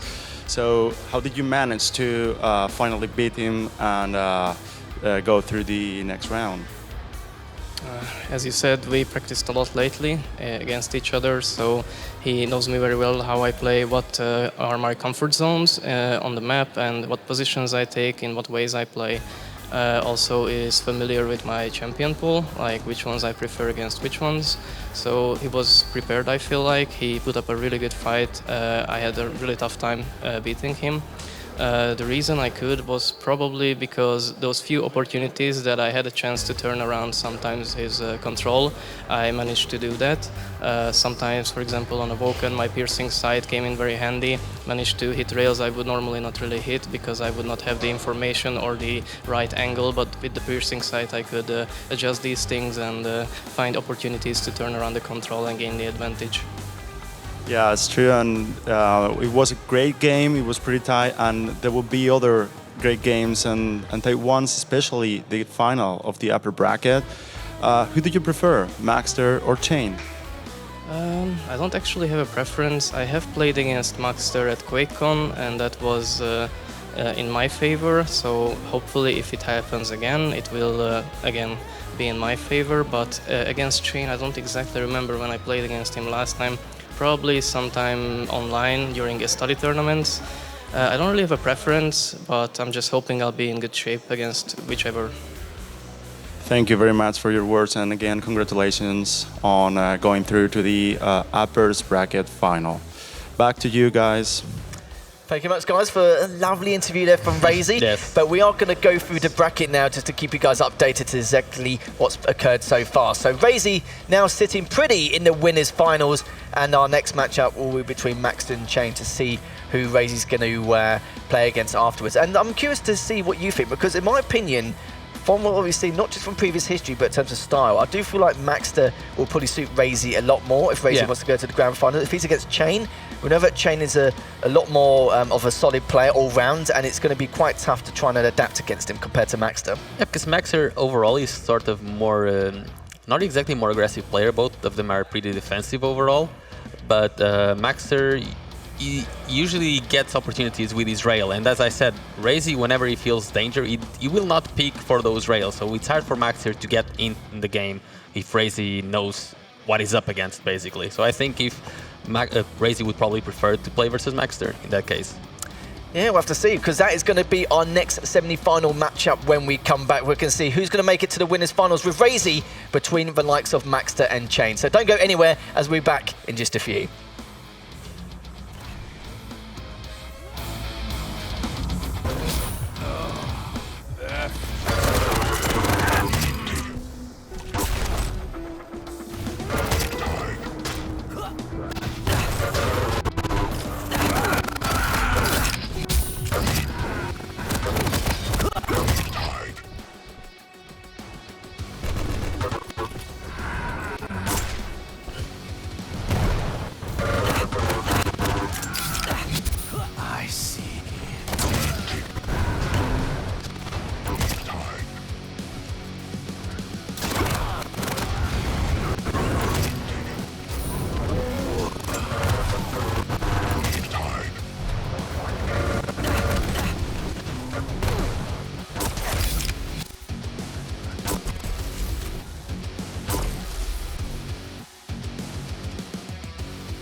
Hello everyone and welcome back to Barcelona KeenCon 2022. We just saw an absolutely fabulous match between the likes of Razy and Zeneku.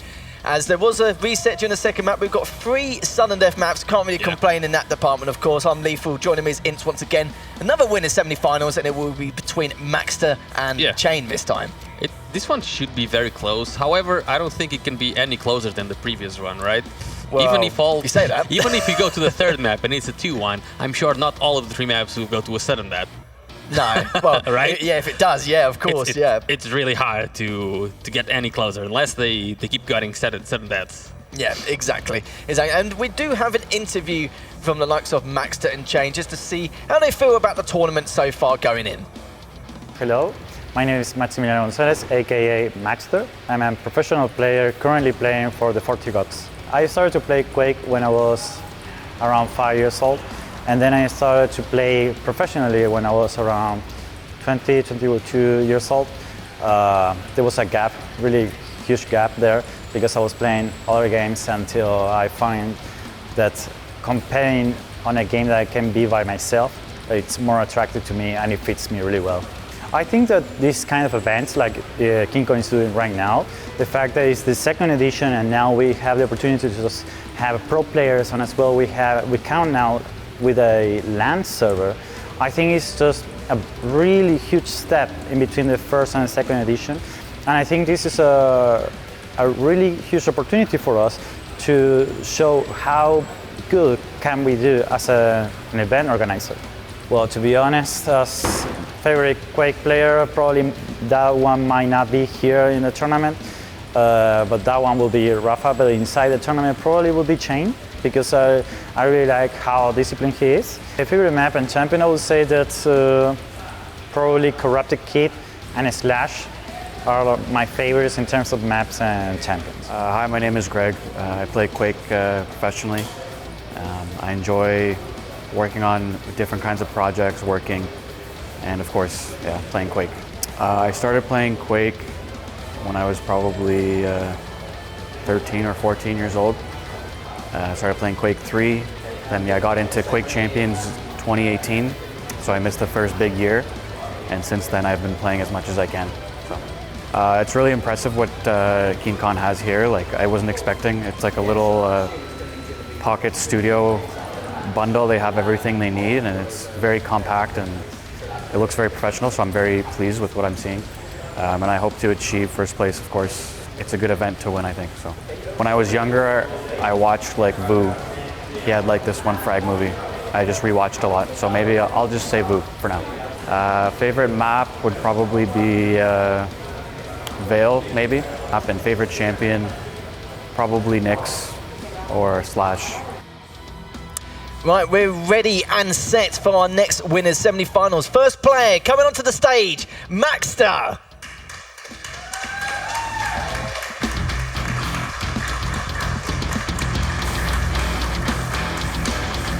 And his opponent is going to be none other than Chain.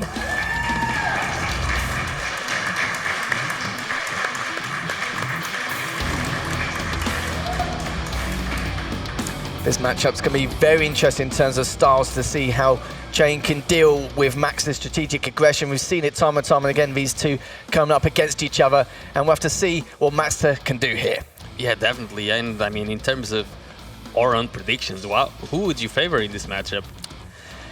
It's going to go down to the wire. I wasn't too sure in terms of predictions. I would maybe give Maxter a slight edge depending on how well he's been performing this weekend, but how he's been practicing leading up to this event. But it's also the same boat for Chain as well, because we know how well he can perform once he's got a good, 4 to 6 weeks of practice. We talked about it before where 6 weeks prior to QuakeCon, he was studying, really trying to get himself prepared for QuakeCon. He was literally just an entirely different guy. He was looking really strong, really high level plays coming out from him, and it's more about the consistency from him going into this tournament. So I think Chain will have some struggles, especially in the aim skill department, but it depends how good Maxter's strategic aggression is going to be, but also who's going to adapt the fastest between the two.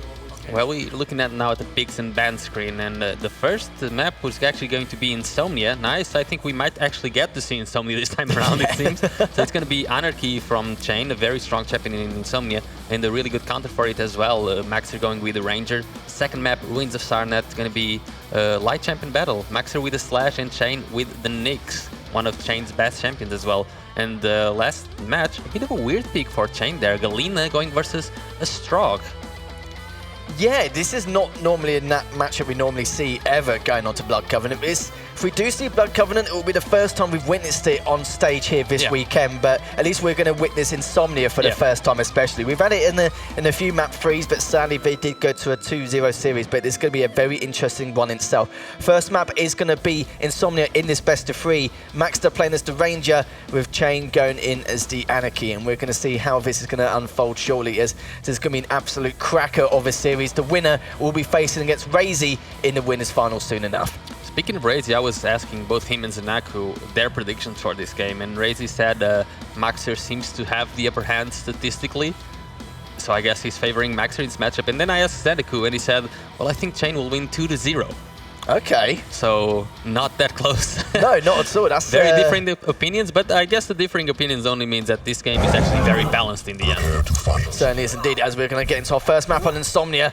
Starts off from Maxter's POV. They're warmed up, they're ready to go into the second winners semi-finals. Winner gets Razy in the winners finals, and this has guaranteed them a top 3 finish, guaranteed. As Maxter does pick up the roller straight away, then followed by the Heavy. It's laid it a little bit, but Chain definitely heard the cue for that and has the timing for it also. Yeah, Maxter already doing damage with his best weapon, the Rail. And oh, that's true. Yep. Oh my god, he's already landed 3. He might go for the shotgun to finish, but the shotgun completely misses from Maxter. I think maybe he should have gone for another Rail if he was hitting them, right? But yeah, that shotgun finish did not favor him at all. He just absolutely missed the shot, and Chain gets away with his first kill. You're not wrong at all. Gets away with murder there. Chain, first blood within the 1 minute mark. Still got a good stack to work with. Still able to continue to pile on the pressure. Just keeping that light protected whilst the items are coming up. Only a couple of seconds apart between the two. Mega will be up first though. We're going to see what Chain is going to prioritise. It depends where Max is going to be on the map. You can see already that Max is just teaching around the map. Oh, that was perfectly timed as well. And you saw there, as he threw the orb, he was only going to port through only if he hit that last rail, which he did, and was able to clean up the kill. Beautiful stuff there from Maxter. And come out with a machine gun, doing a lot of damage actually, considering Maxter finally finishes off with the rockets. But the problem is he's so weak, and he needs to be careful in case Chain does decide to trade. But he won't after that first rail from Maxter. Yeah, I think we have a good contender for RMV in the best rail department, as Maxer keeps landing those rail shots. And as he said, the last frag was a very good TP play there from Maxer with the orb. Oh my god, even the tribal is hitting, and the rail to finish it up. Seems the only thing he isn't hitting was that one shotgun, because everything else just absolutely connecting. He'll allow Chain to steal the Heavy, but he steals away all of the stack right after, and even the flick rail at the end, because that was a very hard shot, because Chain did use the air dodge there to try and move out of the way, but Maxer adapted perfectly. Certainly did indeed. Maxer's just trying to the direct afterwards. That's going to be a cause for concern here for Chain. I like that Maxer is going more aggressive now, just trying to do some damage at the Heavy. He's able to do some, and I think this warrants... Oh, he misses a shotgun again. So Maxer, he's hitting absolutely every shot. Only the shotgun doesn't seem to be quite connecting for him, because if he was hitting, he would be winning by 2 more frags at least. Yeah, the shotgun doesn't seem to be his best mate at the moment, but the everything else definitely are, and the direct rocket earlier on, but good counter attack there from Chain. So needed at least a bit of chip to just at least keep Maxter away, or just keep him at bay for now, as we're just hitting the 3 minute mark as Chain just teetering in with the LG. Manages to claim the Heavy in the end. He's going to try and finish up the LG. Does he? No, he clears up the rail anyway. 3-0 in favour of Maxter, looking so good. Trying to counter for the Mega as well. We're going to clean it up with 11 HP. Yes, he does.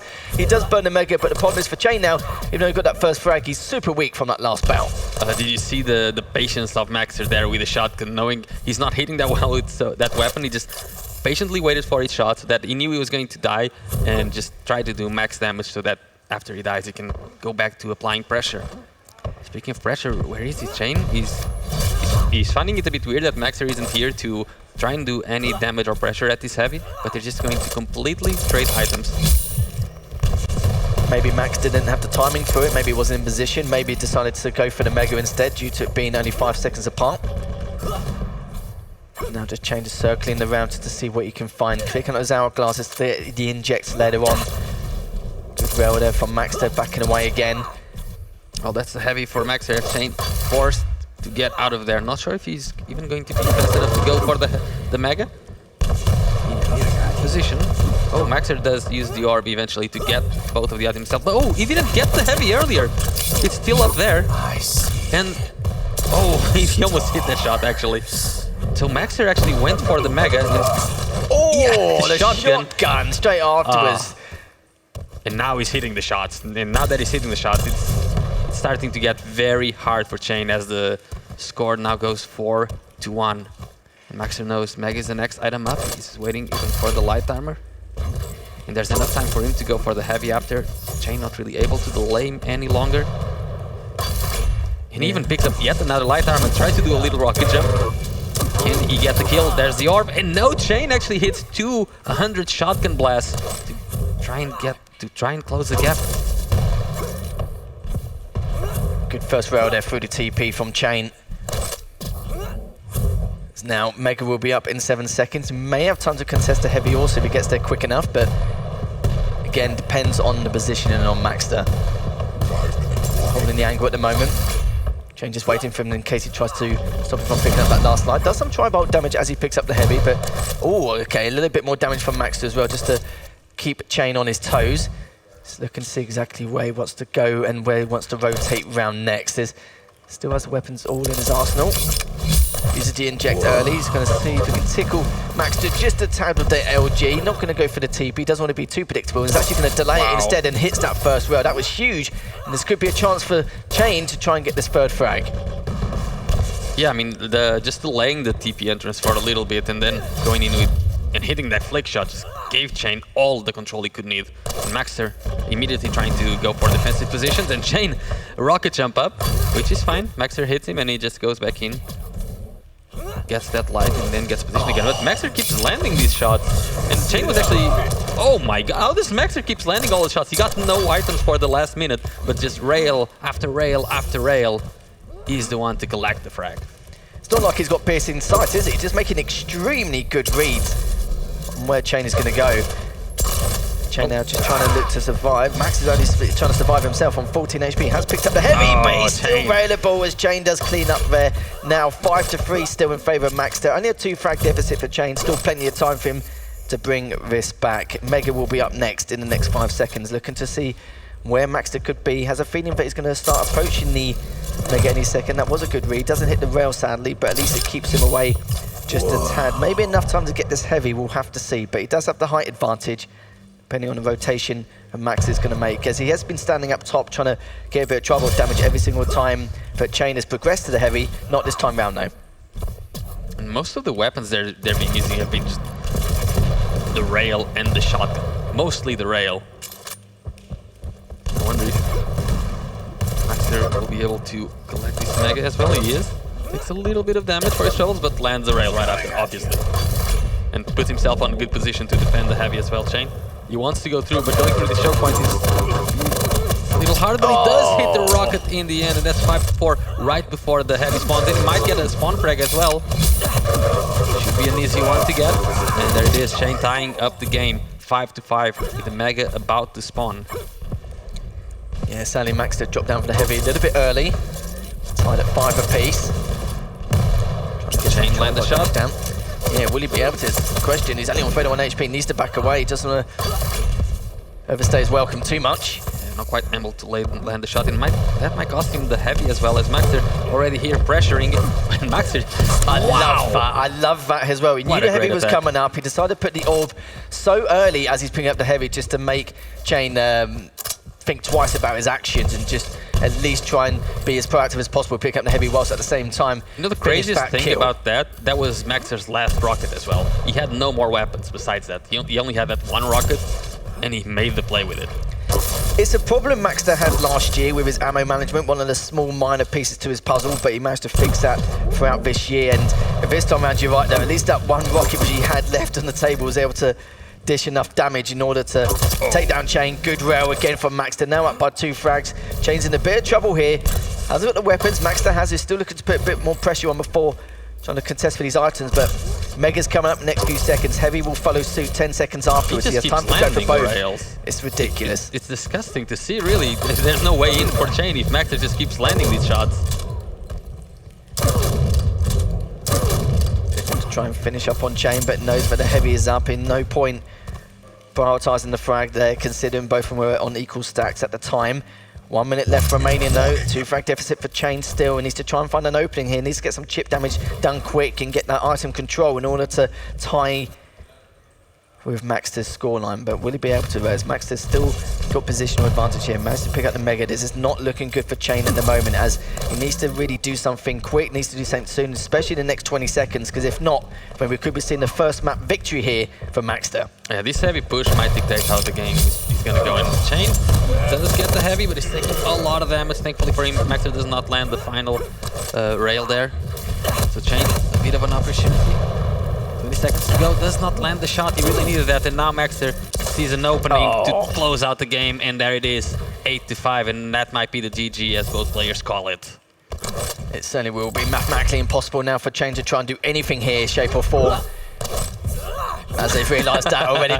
Gentleman's agreement. Yeah, literally. We said GG at 8-5, so we will keep it 8-5. Yeah, we will. Nice little fist bump at the end. So, GG's both players. Maxter comes out victorious in that first map in this best of 3. We'll have to see how Chain is going to follow suit in the next map. It's nice to see Insomnia for the first time on the main stage here, and it could be the first time we see Blood Covenant, depending on how map 2 is going to go. Yeah, I mean, but the way Maxter is hitting, there might not be a map 3, because Maxter just keeps landing the shots. The only thing he missed was like the 2 initial shotgun blasts, but after all of that, as we're going to see in the replays, he just started landing rail after rail after rail. Kind of a curse, really, isn't it? He hit the hard ones, but he can't miss the... Well, he seems to miss the easy ones here. Maybe just a little bit impatient with the shotgun, but you could say he corrected that anyway later on in the match. Yeah, then after that, he started being very patient with the shotgun as well. Just completely started hitting everything with everything. It's very hard to go up against that, right? Because he's also a very smart player. He has a kind of way of playing the game, as you said. It looks like he's playing with piercing sight. Because even when he's moving around the map, he's usually keeping his crosshair in like the enemy general direction, so that he gets the sound cues directly coming for him, and it really makes him be very positionally aware. Style points and holding the correct angles. It's just good reads overall, and this is what I like about Max as well, especially this year. Every single year, ever since he made it into the Pro League, his adaptation has improved more and more over time, and that's just purely from dueling experience. Quake is a game you can't expect to have that much, good adaptation like from the get-go. It does take years of experience to be able to just in general just improve as a player, and you can have all the aim skill, you can have all the rotations in the world, but if you don't adapt to what your opponent's doing, there's absolutely no way you can contend with some of the best players here in the Quake scene. And it's nice to see Max to be able to adapt so well over time, especially over the last couple of years. Yeah, and as we're talking a lot about adaptation, and that's because there's a lot of new weapon-coming players that weren't around being Quake pros 5 years ago. And even in this tournament, we have Maxi, we have Chain, we have Razy, we have RMV, and these are all players that now are, some of them are, established legends of Quake, but 4 years ago, we didn't know much about them at all, and they've all grew so much as players, and it's great to see. So it is indeed. Just looking at the final moments of this replay, you can see here that even though Chain made a great comeback going down from 2-5 to 5-all, it was Maxed in the end with some hard-hitting rails, some good positioning, some great contestation. But I kind of feel like as well, during the moments where Chain was able to start catching up, it was the missed timings from the heavy from Max on a couple of occasions. Yeah. He was able to contest it a couple of times with the tri-bolt earlier on with height advantage, but the problem was the fact that he didn't have the exact timing, and there was a good example of that when he dropped down with that LG bout. But it seemed like when he was able to get timings on both the items, was able to continue the control and the abuse of mobility, he was perfectly fine from there with the orb. Yeah, Maxer isn't someone that focuses a lot on timings, as we were talking about. He focuses a lot more on position and weapon control. That's where he really shines. When he has to make a play based on the timing, that's when we can start seeing maybe some opportunities for his opponents to catch up to his score and to get a couple of frags on him. And it's funny as well, like the only moments or the problems that Maxter had last year was slight moments of ammo management, missed timings, and we saw that on quite a few occasions against Rafa on Exile and his adaptation. But adaptation comes as you continue to progress and continue to play against some of his top-tier opponents. And we've seen, you know, a steady improvement over time, but these little tiny mistakes here and there. It's funny that how much of a great player he's become, and it's only very silly, basic mistakes, which he's obviously managed to correct and is able to get top 3 at QuakeCon, and now potentially top 3 guaranteed at KeenCon if he wins this next map, or the series, depending on if he goes to map number 3. Yeah, and I mean, all of the basics of Maxter are really there, so you don't really look at an area and say, oh, he's really bad in this, or he's really bad in that. It's just, all the basics are there, just, as you said, really, really small mistakes that are not that hard to fix, and he just keeps growing and growing as a player. And he's someone that is very analytical about his game. He watches his VODs, he studies his opponent, so I think he will not stop improving. No, it won't. Like, his combat skills, his fundamentals and mechanics were there even before the Pro League when he made it into challenges and then went on from there into the Pro League. And even some of his first matches, I remember one of the very first matches against Effortless, like when he first entered the Pro League, he looked incredible. He didn't look scared, he didn't look too passive, he just continued to show that, you know, the experience with the aim skill and that LATAM experience as well. And he's obviously been practicing a lot against Nosfer.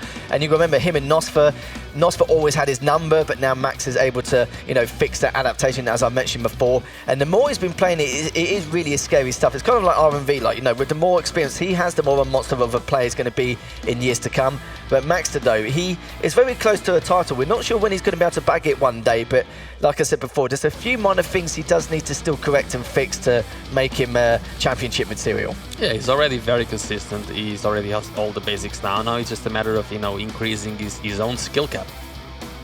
And you were talking that he's yeah, as you can see the crowd up there, all of the players watching the game. Say hi, guys.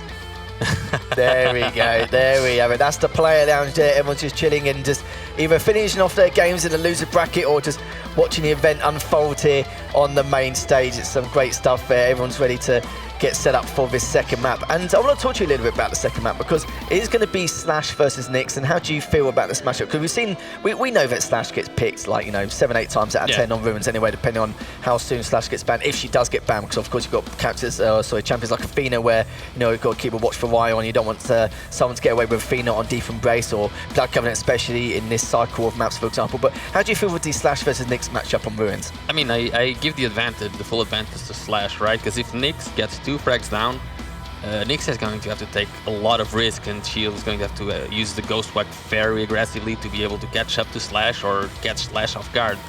And on the other way, Slash can try to be as aggressive as he wants, because even if Slash is like 3 frags down, you can catch up to Nyx very quickly. The thing is, Nyx is one of Chain's best champions. He's a very defensive player with Nyx. He takes virtually no risks. He doesn't mind if he goes 8 minutes without an item. He will then make the correct push or the correct play, or just tire out his opponent so that his opponent starts making mistakes. And I'm curious to see how Chain will try to approach it, because he obviously, as Nyx versus Slash, he cannot be as aggressive as he would like to be. And Maxter damn well knows that with the Nyx, as soon as a Ghost Walk's been used, he's going to be looking at the hourglasses around Courtyard, around the heavy jump pad and Even Courtyard. Even if it's not used, like, one of the main things Maxter will be trying to do is just force him to use it. Even if it's like really risky, just try to force him to use it, so that then you can stack. Like, the biggest advantage because of the movement is not just that you can catch up to him, is that after a minor engagement, Slash can just go away for 5 seconds, come back, and she's fully stacked again. Whereas Nyx, you need like 10-20 seconds to get the items back up again. So Maxter will try to force out the Ghost Walk. Even if he takes 2 rockets, he'll just go back in, grab a couple of items, and try to finish the kill. Yeah, it sounds like we're not going to see too many aggressive Ghost Walks. And maybe if it's to prep for an item early, if we've got the exact time, but we don't really see a lot of that at all. I think against the Slash, it's could be the opposite end of the spectrum. Yeah, we'll likely see Maxter controlling most of the game, and Chain try to play with the rail to try and get back in the game. And that's going to be hard for Chain to do, considering how well Maxter has been hitting his shots. Certainly has been indeed, and if you're just joining us, we're still in this best of 3. Max is coming up 1-0 in the series, taking down Chain 8-5 on Insomnia. We are going to be going to Ruins next, with Maxter as the Slash and Chain as the Nyx, and the final map being on Blood Covenant, if we get that far, for the Galena and Astrog. Again, 2 picks which of course we're not familiar with. It's not something meta, let's be honest, but it's more due to the fact that Blood Covenant being selected last, and we've seen the bans as well leading up to it. So it's understandable why we're going to see the Galena versus Strog matchup. Strog is a bit more understandable. With the Galena, though, it's going to be a bit more interesting on his side. Yeah, because, I mean, Athena was the first champion banned. There was no Slash anymore. There was no Nyx. There was no Visor. There was no Doom. There was no Ranger. And there was no Strog. So Chain just went with a solid champion, I guess. It's not the great for Blood Coven, but Athena is always solid, right? It was either that or go with like Eisen or something. That Visor, maybe? Like, you know, it's just... The Visor was banned in Ruins. Oh, yes, true, yes, because normally the most normal picks wherever is normally, the Athena, the Slash, Visor, you know, they're the ones all of those are already banned, so... All gone. Chain just had to go with like the 7th best pick or something. But that's what I find quite interesting, how it all went to Blood Covenant anyway. Maybe because they know that one person isn't going to have a huge advantage. So, for example, whoever selected Blood Covenant, of course, they're not going to get the first champion pick. But knowing that those 3 champions in particular are all banned. The thing is, Chain was the first one to pick in this match because Maxer banned Doom, and Chain had to pick between all of the champions. The Strog was still in the map pool. Maybe just going for comfortability rather than anything else? Probably, yeah, because I don't know how comfortable Chain is with crouch sliding champions, but that's an interesting champion pick. Yeah, interesting in itself, but just to let you guys know at home, we know still it is currently 1-0 to Maxter in this best of 3 series, but we're going to go for a quick break. But when we come back, we're going to continue with the series between Maxter versus Chain.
Hello and welcome back to Barcelona KeenCon 2022. Thank you for your patience as we're now going to get the last winners match out of the way, which is of course the winners finals between the likes of Razy and Maxter. I'm Lethal, joining me with its Ints as always, and this should be another great matchup as well. You know, we've seen how they've been going leading up to this. Razy's had a very close series against Zeneku earlier on, and Maxter was actually able to take Chain not comfortably. It did get his work cut out for him, but also took him in a clean sweep. And you mentioned as well before the broadcast happened is the fact that both these players haven't dropped a single map leading up to the winners finals. Yeah, but neither of them had a particularly easy time. You know, Maxter was playing, as you said, he was playing Jade. It was a hard game, and Razy could have lost versus Zeneku as well. So it's going to be a very close match, but definitely the two best players out of the tournament so far.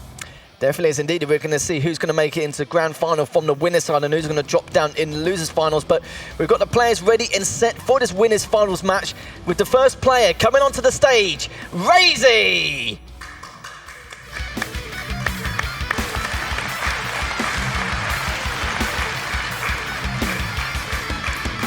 And his opponent, none other than Maxter!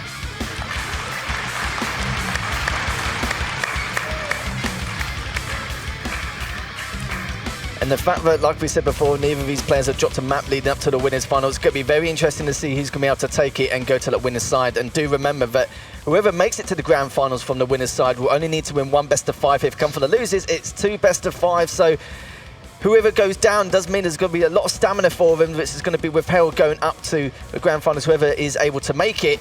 And I'm sure everyone, including Dramus and Zeneku, who are currently competing in a loser bracket match on the Maxter Quake stream, which is the B stream with the rest of the losers matches going on there, will be definitely watching this matchup as well to see exactly what they can pick up.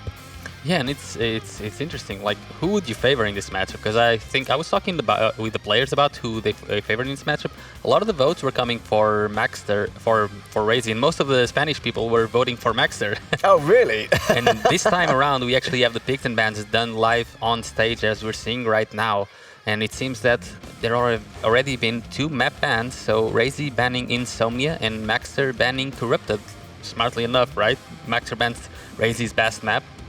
Now it's Razy's turn to pick a map, and he goes with Deep Embrace as his first pick. And Maxter, he has to go with probably Ruins, right? Yeah, it would make a lot more sense considering how well he was playing on Ruins earlier on. And yeah, these picks and bans will be live from every match going forward. So as you can see, Max has actually selected Awoken, which is interesting in itself. The champions afterwards is going to be a totally other story. Razy has banned the Blood Covenant straight afterwards. Seems we're still not going to be able to see a Blood Covenant yet. Maybe one day. It will happen eventually, and Maxter banning Veil and Razy picking, and I mean, 1 map remaining, it's gotta be Ruins. And champion bans are going underway already, so Razy banning Athena straight away, which is very smart to do against Maxter on Deep Embrace. Maxter decides to go with the Slash instead, so taking Razy's, you know, sort of meta pick now, and Razy goes with the Anarchy, so very light champion. All of the light champions for the first map. Second map, let's see what Maxter will decide to ban. It's funny, those 2 champions you'd normally see on Ruins as well. Of course, that's not until map number 3. The Nyx has been banned on Awoken, you can see on that second map. And for Maxter, though, he's very good on Veil and Ruins, so it didn't really matter which one he had. He had a good choice for that final map, and selecting Ruins anyway has been performing a lot better in comparison, as the Ranger will be selected for Razy. Maxter just decided now to see how he would like to try and perform against Awoken, and decided to go for the Strog. Interesting. Yeah, it's very balanced. I thought maybe you would try to leave the Strog there for the second map, but it decides to go with it for Awoken. And for the the third map, it's the Scalebearer pick, Scalebearer ban from Razy. As we can probably hear a lot of clapping in the background, I assume the Zeneku versus Chain match has ended. Yeah, we will keep you guys updated with the scoreline of that. Don't you worry about that unless it's already on the B stream happening. Make sure to stay tuned for that as well. As you said, Razy has banned the Scale. Max just taking his time to decide who wants to go. Wants to go with Visor, which is an interesting bit. But Visor's good on Ruins anyway, it's nonetheless. Good, but it's not good if you're the first one to pick it, because there's a lot of ways to counter Visor. If Razy decides to go for like a Starlock, for example, it's going to be very hard for Maxter to overcome that. But giving Maxter Piercing Sight, he already plays pretty much with Piercing Sight. What can he do if he actually has the Piercing Sight on top of that, you know? Okay, so he's whipping out the clutch. That's now the best counter for Visor, right? Because it doesn't matter. if you know where Clutch is coming from, you always know where he's coming from, you know where he is. The problem is he gets to you way too fast and he has a shield on top of that. So very interesting picks and bans there. If you get to the third map, I really want to see how that's going to play out.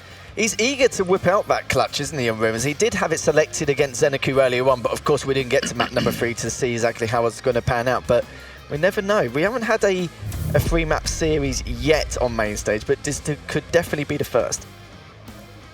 I hope we actually go all the way, and if there's anyone who can take Crazy all the way, it's going to be Maxter for sure.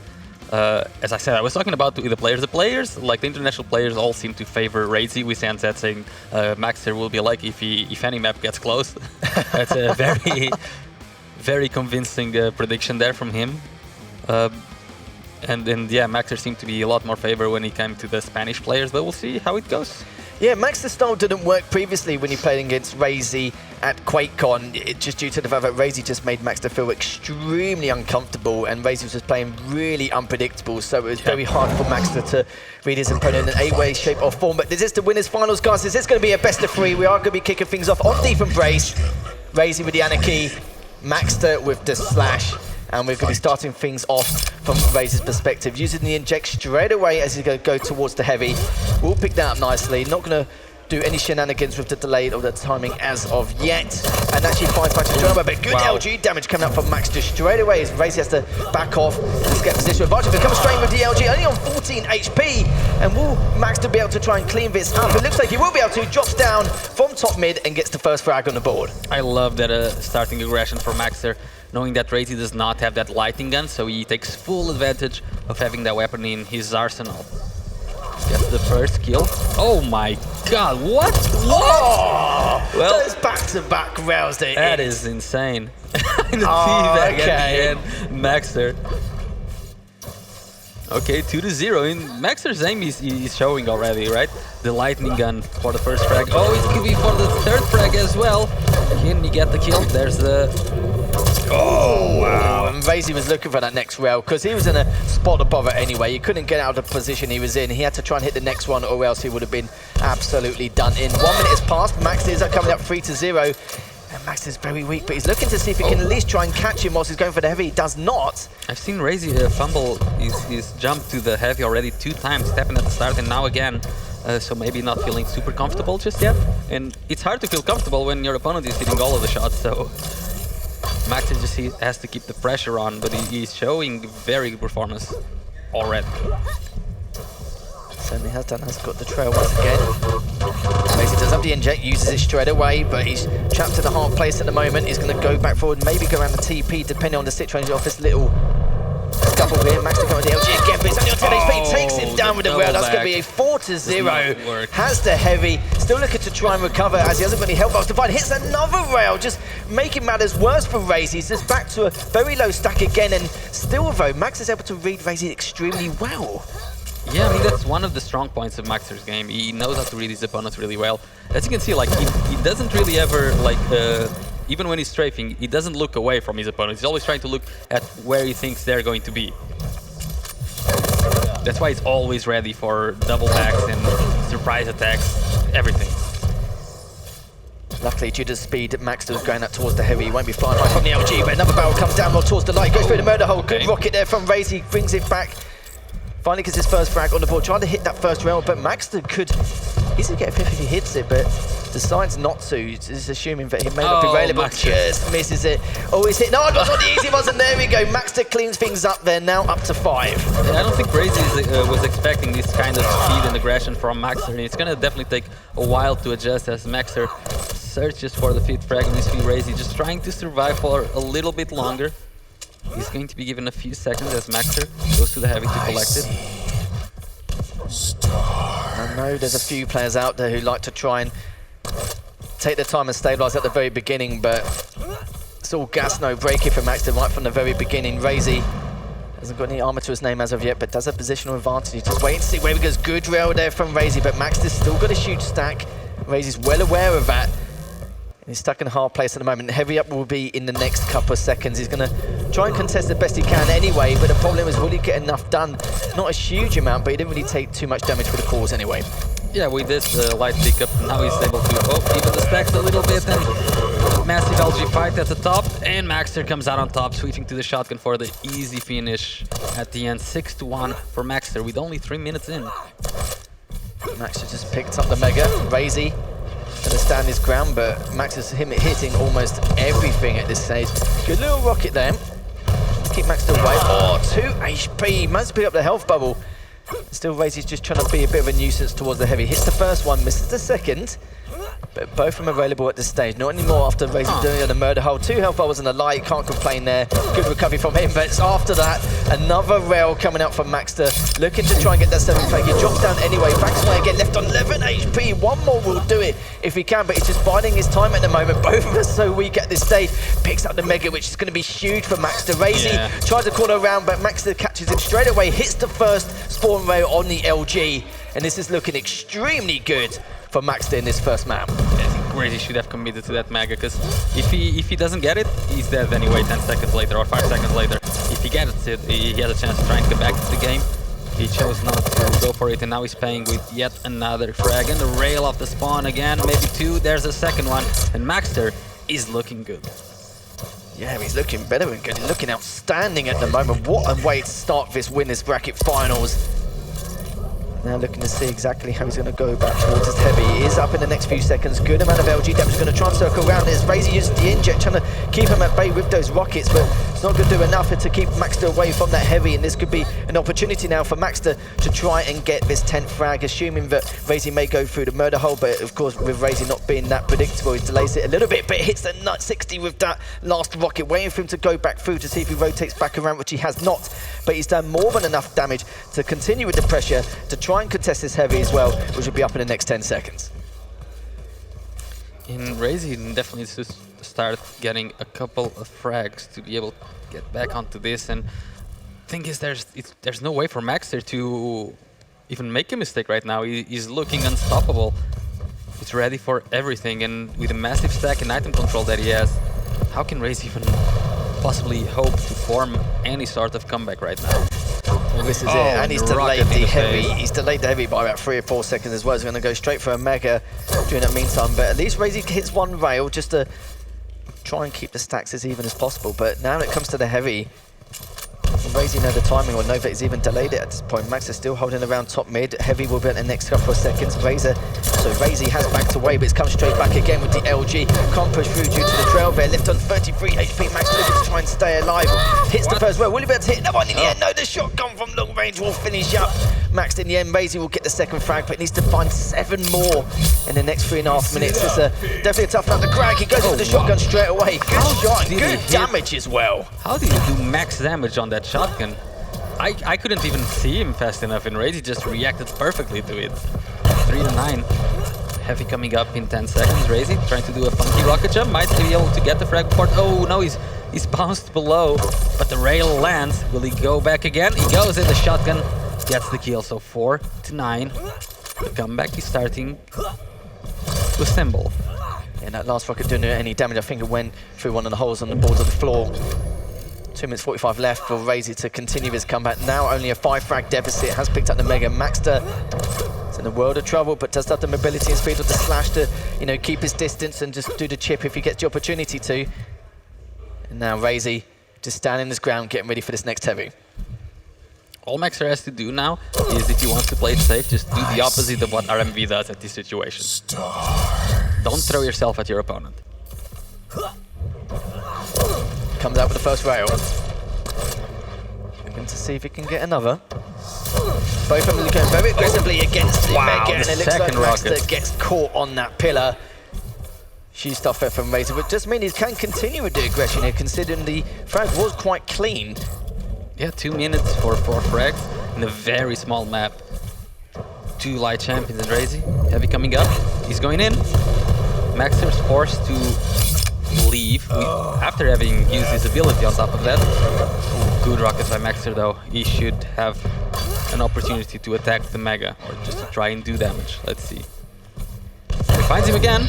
Oh, good rocket. Again, these defensive rockets have been looking so good from Maxter. It's not just the rails alone from the first few minutes. 90 seconds.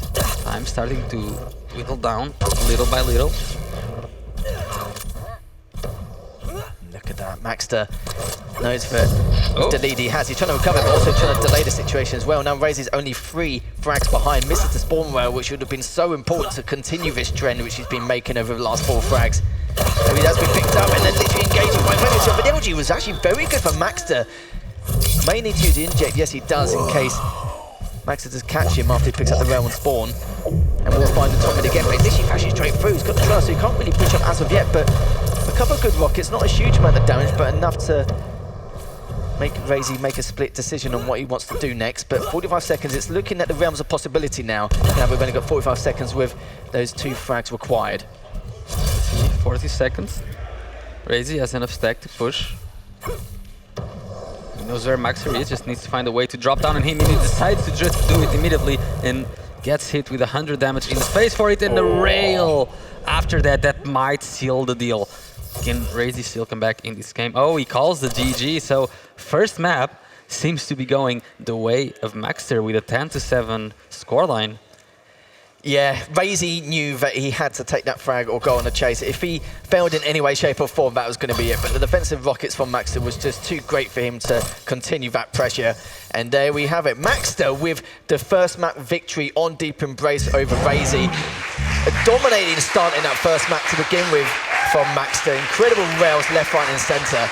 And we said it before that with Razy, it's very tough with the fact that he will make you feel extremely uncomfortable, but this time round, Maxter not phased at all. Yeah, Maxter was the one that seemed to make Razy very uncomfortable with the speed and aggression that he showed right at the start of the game. Very good offensive rails, and then the defensive rockets, when he had to play defensive, were spot on.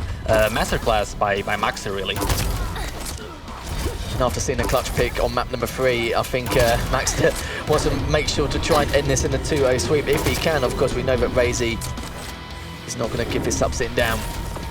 And just the first 5 minutes, Maxter was just all over him. Like every spawn rail he was hitting, just getting so much damage across the board, just denying everything he could. And just being quite unpredictable with how he was going to approach some of those situations. It's great stuff here from Maxter. I think the biggest thing was Maxter's rails. They were on in the previous games we saw him in. And now his rail is still hitting everything. It's very hard to overcome a player that's hitting as many rails as Maxter is. It is indeed. So it's a bit of a climb here for Razy, but we'll be going to Awoken next, straight afterwards, to see what he can do to bring this back.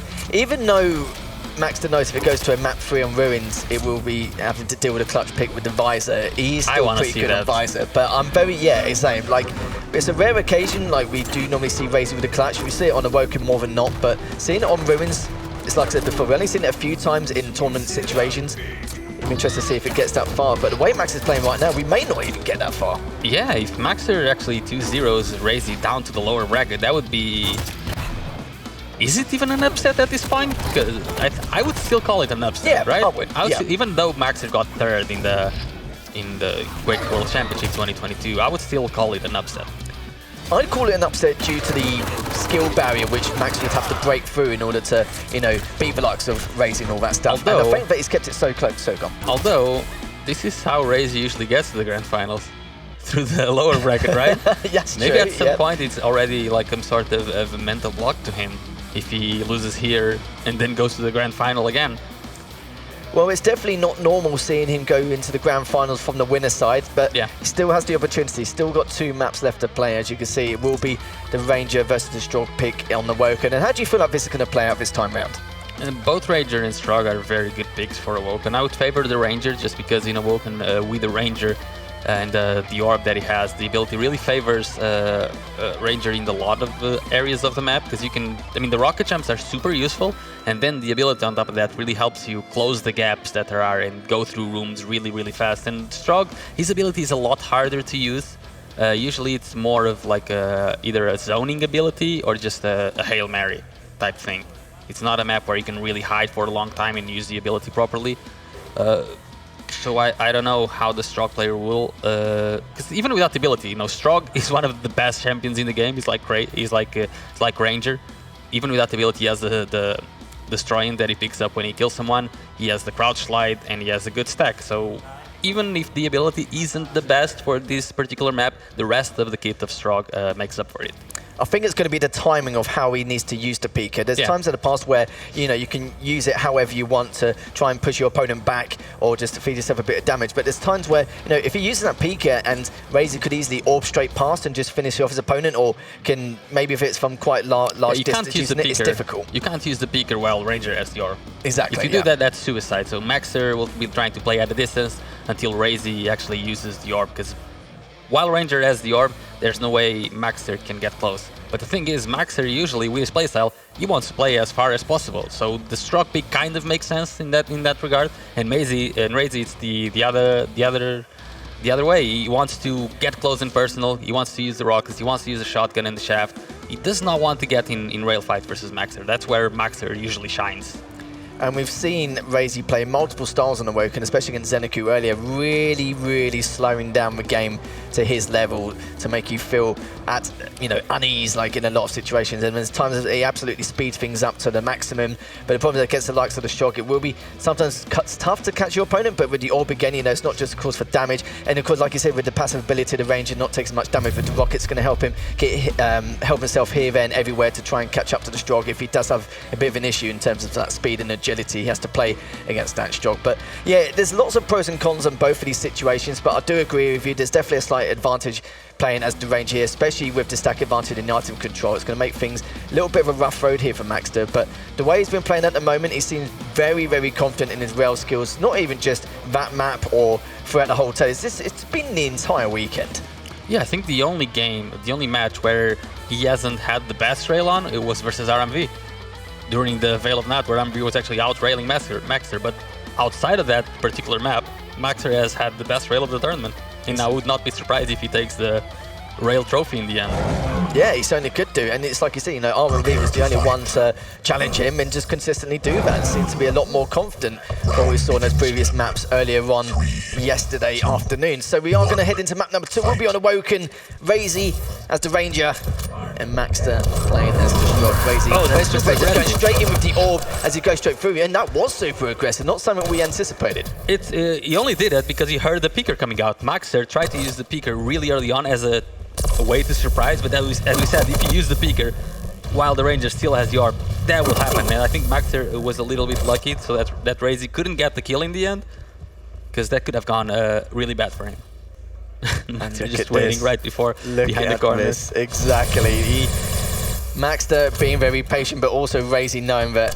I like what Razy is doing though. He's just trying to stay on that rail side of the map so that Maxter doesn't get his best weapon. Yeah. But now I think he will allow Maxter to get the rail while he collects the LG. Not sure that's a trade-off I'd be willing to make though. I think I'd rather keep the rail away from Maxter. Let's see. Razy, I think, might know where he is. Oh, if Maxter peeks out. Nope, he doesn't. Okay. All crisis averted. Oh, there he is in the end. He does peek out and he hits 2 rails in a row. And he comes down again to try and go for a third. Then Razy's forced to use the orb to go back to safety. This is one weapon he's going to be trying to deny if he keeps Maxter on spawn, but not at this stage. Oh, he still managed to almost catch him from the TP. See, that's why I said going for the LG and allow Maxter to get the rail might not be a beneficial trade-off. Oh, but the LG, as I talk about it, look at Razy's LG. He just hit absolutely everything with it. Yeah, you saw Maxter was whipping his LG a little bit, but he was like, okay, no, I'm not having any of that. I'm going to equalise the scoreline straight away. Comes straight in through with the LG. He's trying to get a bit through as well. Still manages to take him out, even after the rocket and the orb damage as well. Just like that, Maxter just says, no, I will not be chasing your lead. Oh, and even hits Razy right there. Oh, he goes up the jump pad. Okay, he doesn't go through the little hole, but Razy still gets the kill. So all of a sudden, we got given 4 frags. Mega about to spawn. Maxter not deciding to appear just yet, just waiting around heavy. Razy knows exactly where he is. Just has to be a little bit careful approaching it because he's starting to lose a lot of health. He does get the heavy in the end and gets the kill on top of it. So 15 seconds now for the Mega. Razy has a much better stack. Yeah, Razy had to play a little bit aggressively onto the heavy as he didn't have a tri-box to try and do any initial damage to keep. misses a shotgun. Keep Maxter away, and he's still done a fair amount so far. Both of them almost an equal stack. Razy with a tiny bit of a lead after saying that Max to pick up the health bubble from bottom nail. But Razy's going to be on the hunt straight away, looking to see if he can try and catch him. Does a little bit of LG damage here, still to wait on the heavy. And look at this from Maxter, still won that little bout there. Yeah, he had a very late switch to the lightning gun, but he still hit as much as possible with it, giving himself the frag and equalize the game to a 3-3 scoreline. Now, good position by Maxter. Will he try and finish the oh, he does. He does have the rail. I thought he was going to switch to it, but couldn't find an angle quick enough. 3 seconds for the Mega. Just going to wait it out and try and get position in the heavy right after. Where is Razy? Picks up both items. Looking very comfortable indeed. Slowing down the tempo now. Picks up the rocket, finds Razy straight away. He's heard the initial kill. Good use of the Strog as well, going through the TP. Going to go top mid to see if he can try and catch him. Razy is in that choke point, realizes that, so he'll go back up all the way to the LG. And Max knows not to try and overstay his welcome in that choke point. It's back to way again, looking to see if he comes from TP to rockets towards the heavy. He has delayed the Mega quite a bit, but Razy does see it, realizes that it is a little bit delayed. Heavy is up now as well, and I love that read from Maxter, not assuming that Razy's going to go straight for the heavy after his great rail as well. Look at that rail, the read from Razy. It's what I was saying, like, he plays as if he has piercing sight on all day long. One of the hardest people to play against, and it's just your mindset alone, just assuming and thinking that he's definitely going to go from that angle. Takes a lot in, but Maxter still looking very good at the moment. Razy is currently top mid. Max away again, and now that Mega's been taken, Heavy will be up in the next 5 seconds. Max got plenty of time to try and figure out where he's going to come from. Realizes he's going to come from bottom mid, raining down a few rockets here and there. LG coming out from Razy to try and keep him away, as it's already been taken now. Stacks almost equal, assuming that Razy was going to go bottom nail. He decides not to. He's actually gone with the rail side instead. Misses the first one. Tries to go for the second, but just waiting for Razy to try and peek out. But it looks like he's not able to due to the amount of tri-bolt damage and the re-peeking he's doing from that rail area. Yeah, really good spam damage by Razy. He hasn't been picking up the major items, but the stack difference isn't that high in favor of Maxter. And Razy, good position on the heavy as we switch onto his POV. And 100 tri-bolt damage, this might allow him to push up. And Maxter always immediately gets on a defensive position in holding the rail angle. And Razy has delayed the heavy by a few seconds, but also Max has the info on where Razy's whereabouts is. Maxter now just keeping his distance for the time being. So looking to do a bit of chip before he re-engages later on. Just past the halfway stage, Max is still with a 1 frag lead. And remember, he is currently 1-0 up in this series. Both of them using the tri-bolt, but Maxter gets the better of him, not taking too much damage. So now he's going to see if he can catch him around the Mega, looking to push on forward. Rocket jumps instead, understandable, rather than avoiding the LG shenanigans from the Mega jump pad, and does pick up the Mega anyway. Yeah, Razy knows he needs to start trying to make something happen. Closing out the distance is the first step in achieving that. But Maxter, always knowing where Razy is. Razy's still trying to find him. And it seems Maxter is always the one ready, but oh, he goes up the jump pad. The rail pushes him up the jump pad, and Razy finishes that kill with Yor. Coming out. Maxter, will he pick? It's very dangerous because he doesn't really have any other weapons, and Razy can just chase forever. Thankfully for Maxter, he does have the stroke with a movement advantage, so he's able to stay alive for a while longer. Razy now will keep chasing. Another rail. And will he switch weapon? Oh, he's taking so much damage. The and damage. Now it's oh my god! As if Maxter, considering the stack Razy had, was still able to take him out. And there was nowhere there for Maxter to go, but Razy has literally got the trade frag straight away. Now 5 apiece, 3 minutes left. Razy has picked up the heavy. Rocket jumping up, gonna go use the ult to go for the Mega straight afterwards rather than prioritizing the kill, but also keeping Maxter on his toes as well. Good use of the shot Piku as well, and Maxter cleans him out with a shotgun. Both these players keep having huge disadvantages and somehow doing a complete role reversal here. Yeah, I think Razy will be a lot more frustrated than Maxter. with all the reversal of the fights that Maxer has been somehow pulling with the shots that he's been hitting, especially that one at the rocket launcher. As I thought Razy had that one absolutely for sure, but he started to fumble with his weapon selection. Maxer took full advantage. Now Maxer still in the lead, 2.5 minutes remaining, trying to do some more damage to Razy, as Razy is starting to become increasingly more aggressive. Certainly is, as Max is backed away for now. Heavy will be up first in 10 seconds. A little bit of a nuisance, did a nice little 75 from that peeker. I like that Maxer was ready for the orb. And he got 75 damage on top of that, so he got rid of the orb and he damaged Razy a lot. Mega up, should be, yep, going in the way of Razy, so each major item to each player. It's Maxter now. Only with a tiny bit of a bigger stack. Nothing to really talk about at the moment. Switches to the LG. He's Razy waiting for him to come back and leaves him B for now. Picks up the light just to try and recover from that last bout. Looking to see, gets him with the tri-bolt. Knows that he's getting prepared for the heavy. Exactly the same. Razy's going to plan to rain some rockets down, but of course, the rail comes out again from Maxter, so he's had to pull back and go for the mega hits with another rail, but Razy returns one from his own. Both of them missed their second rail. He's going to pretend to orb in to try and keep Maxter on guard, but doesn't fall for it at all. Was prepared for him to go for that TP as well, and Razy sadly misses another one again. That was a very important rail from Razy, because now he's going to have a little bit of trouble going for this mega, depending on if Maxter goes for it or not. Yeah, we'll see as we're approaching now the final minute. Maxter still on the lead. All major items coming up at the same time, or like very few seconds apart in Maxter. And Razy might be able to get both, as Maxter is holding a very defensive position, gets railed once, so this gives Razy full liberty to just go as aggressive as he wants. And as I say that, good defensive rail by Maxter. Only problem is, Razy has that orb.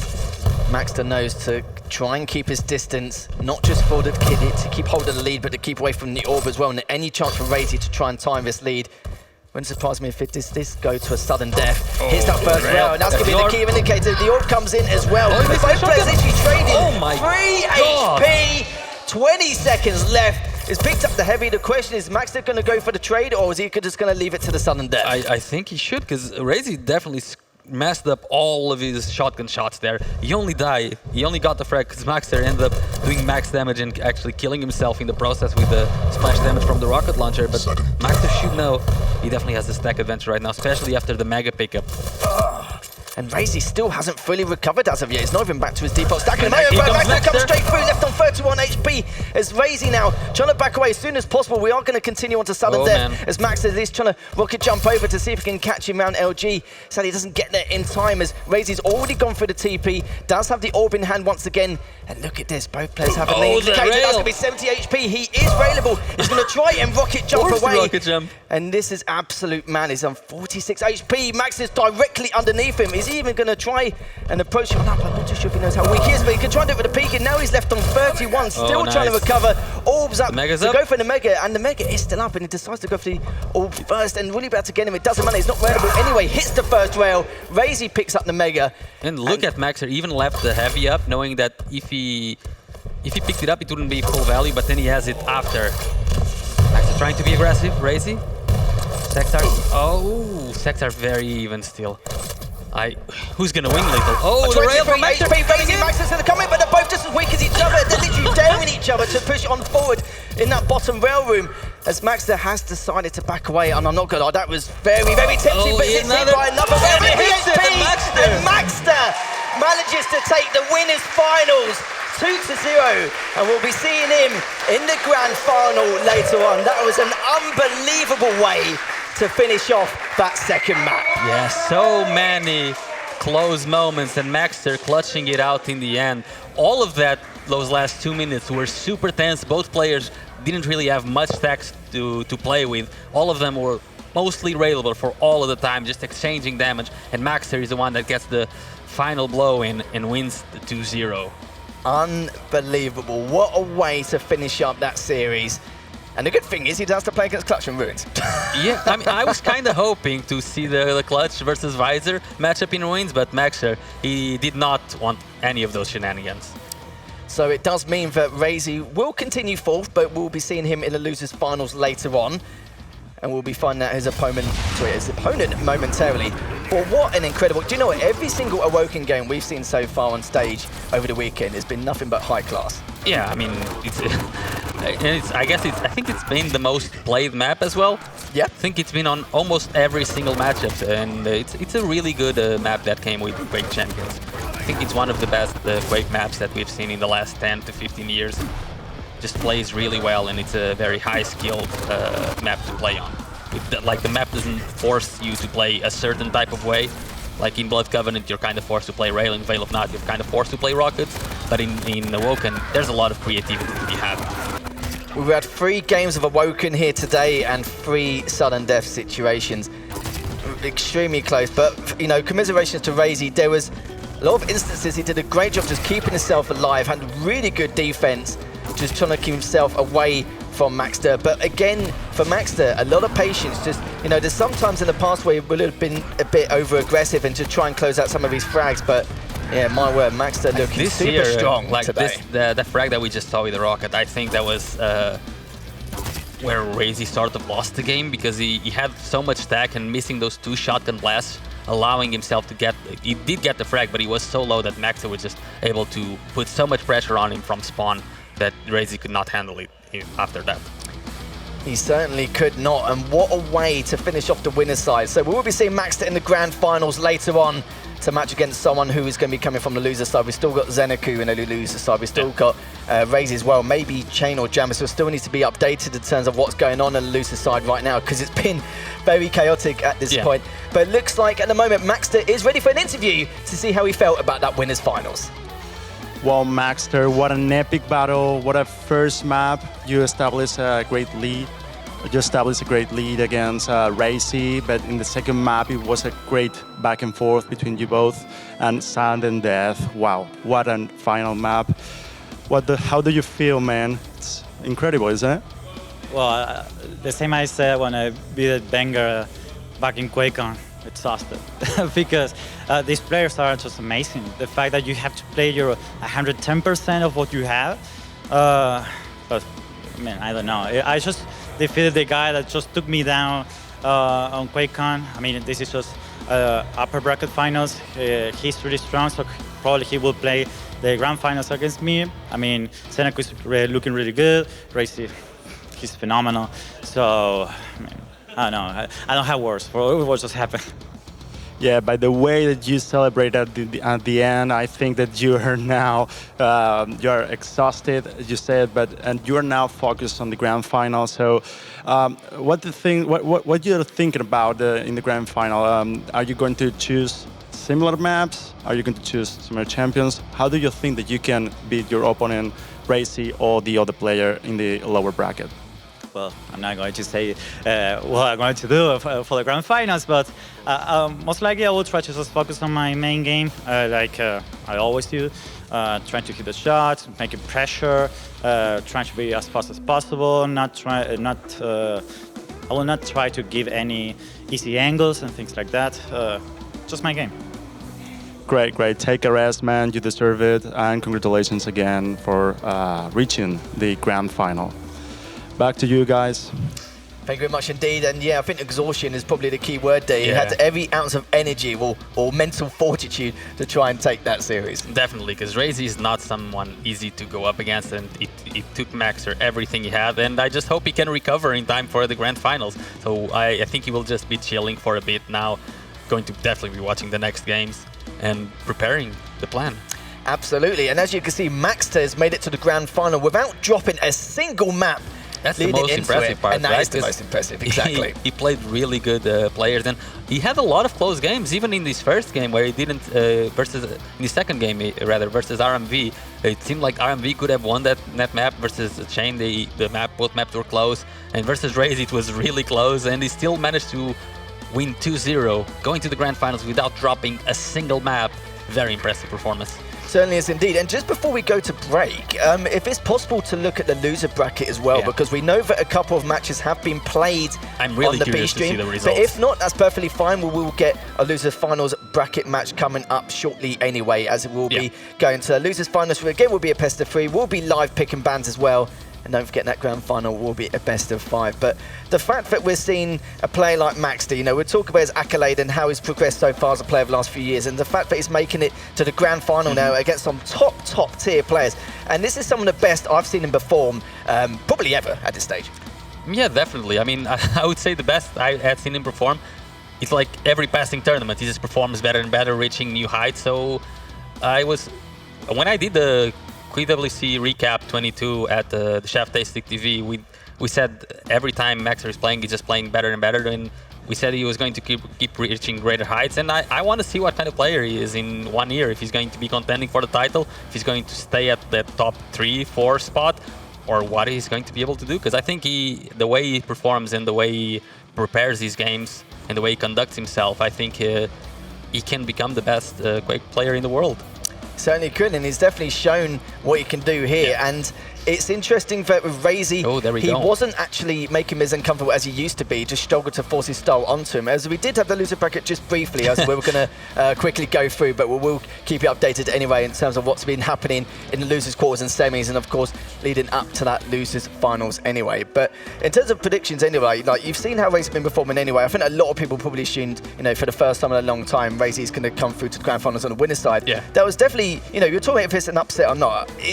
I would say it still is, considering I think it's an upset just because it was 2-0. Oh, and we have the lower bracket up again. So Dramis beat Chain 2-1. That is a surprising result as well, because I would possibly put Chain as the most consistent player, but we know what we say about Dramis. He has the highest picks, and he's just not very consistent. So it's good that he's able to find his consistency for enough time to be able to beat Chain. And Xanaku beat CNZ 2-0. So it's going to be Dramis versus Xanaku, a repeat of what happened in our first game, I think, of the tournament that we streamed. Yeah, I think it is as well. Xanaku won 2-0, if I recall correctly. So maybe this time the things will go differently. Yeah, the two lads from NA had to go against each other for top 4. Sadly, Chain did fall short. And, you know, he was very confident, hoping to make it as far as he could in this tournament, looking for first place. So a little bit deflated, but it doesn't matter if these things happen. I know Dramis was coming in flying, saying he's ready for this. He wants to come in and make an impact, and he has done already. And he will be playing against Xanaku in the losers semi-finals, which is coming up next. So do you think the players, both Dramis and Xanaku, are relieved that Razy showed that he can actually lose right now, or worried that they have to go versus Razy? Probably a bit worried. Yeah, because they would probably rather go versus Maxter, but the way Maxter's playing, they would probably not go against him either. So I don't know, it's hard, because both Razy and Maxter would be really hard to go up against. But having to go versus Razy, even if you win the loser bracket semi-final now, is going to be in their minds for sure. Yeah, it's definitely going to be lingering in the back of their minds as well, the fact that someone like Maxter was able to take down Razy. Yeah. And of course, neither matchup was clean at all. The first match was incredible. The last one was just nothing, you know, short of spectacular from what we saw from the very get-go, as Maxter just literally pulling everything out he could and just hitting the most disgusting rails we've seen in a very long time. So for now, though, we are going to maybe go to a break shortly. If not, we may actually go straight into the losers semi-finals, depending on the circumstances. And if we do, it will be against Xanaku versus Dramis. Yeah, I'm looking forward to seeing that game, honestly. Who would you even favor? Because we've seen Xanaku beat Dramis in the first game of that we streamed on the tournament, but Dramis managed to beat Chain right now, and I don't know how he's feeling. We have to keep saying, like, Dramis has some of the highest peaks. He's just a very inconsistent player, but if he's feeling well, he can even reach the grand finals. Well, this is it. I've said it so many times. Dramis is one of those players and a thorn on the side of all these top players. We've sometimes seen him beat the best of the best, and times where it has fallen short against some of the mid-tier players. It's very interesting how he does perform, but it looks like he is trying to make that losers bracket run. He's already defeated Chain earlier 2-1, so it's going to give him a lot of confidence continuing on in this loser bracket. Whoever wins this will go into the losers finals to face up against Razy. Yeah, in the game earlier on versus Xanaku that they had, it was a 2-0 for Xanaku, but it was really close, if I recall correctly. Dramis started with a lead for both maps, and then just Zeneku, with his consistency, managed to eventually make the comeback and take the win. But Dramis started strong on both maps.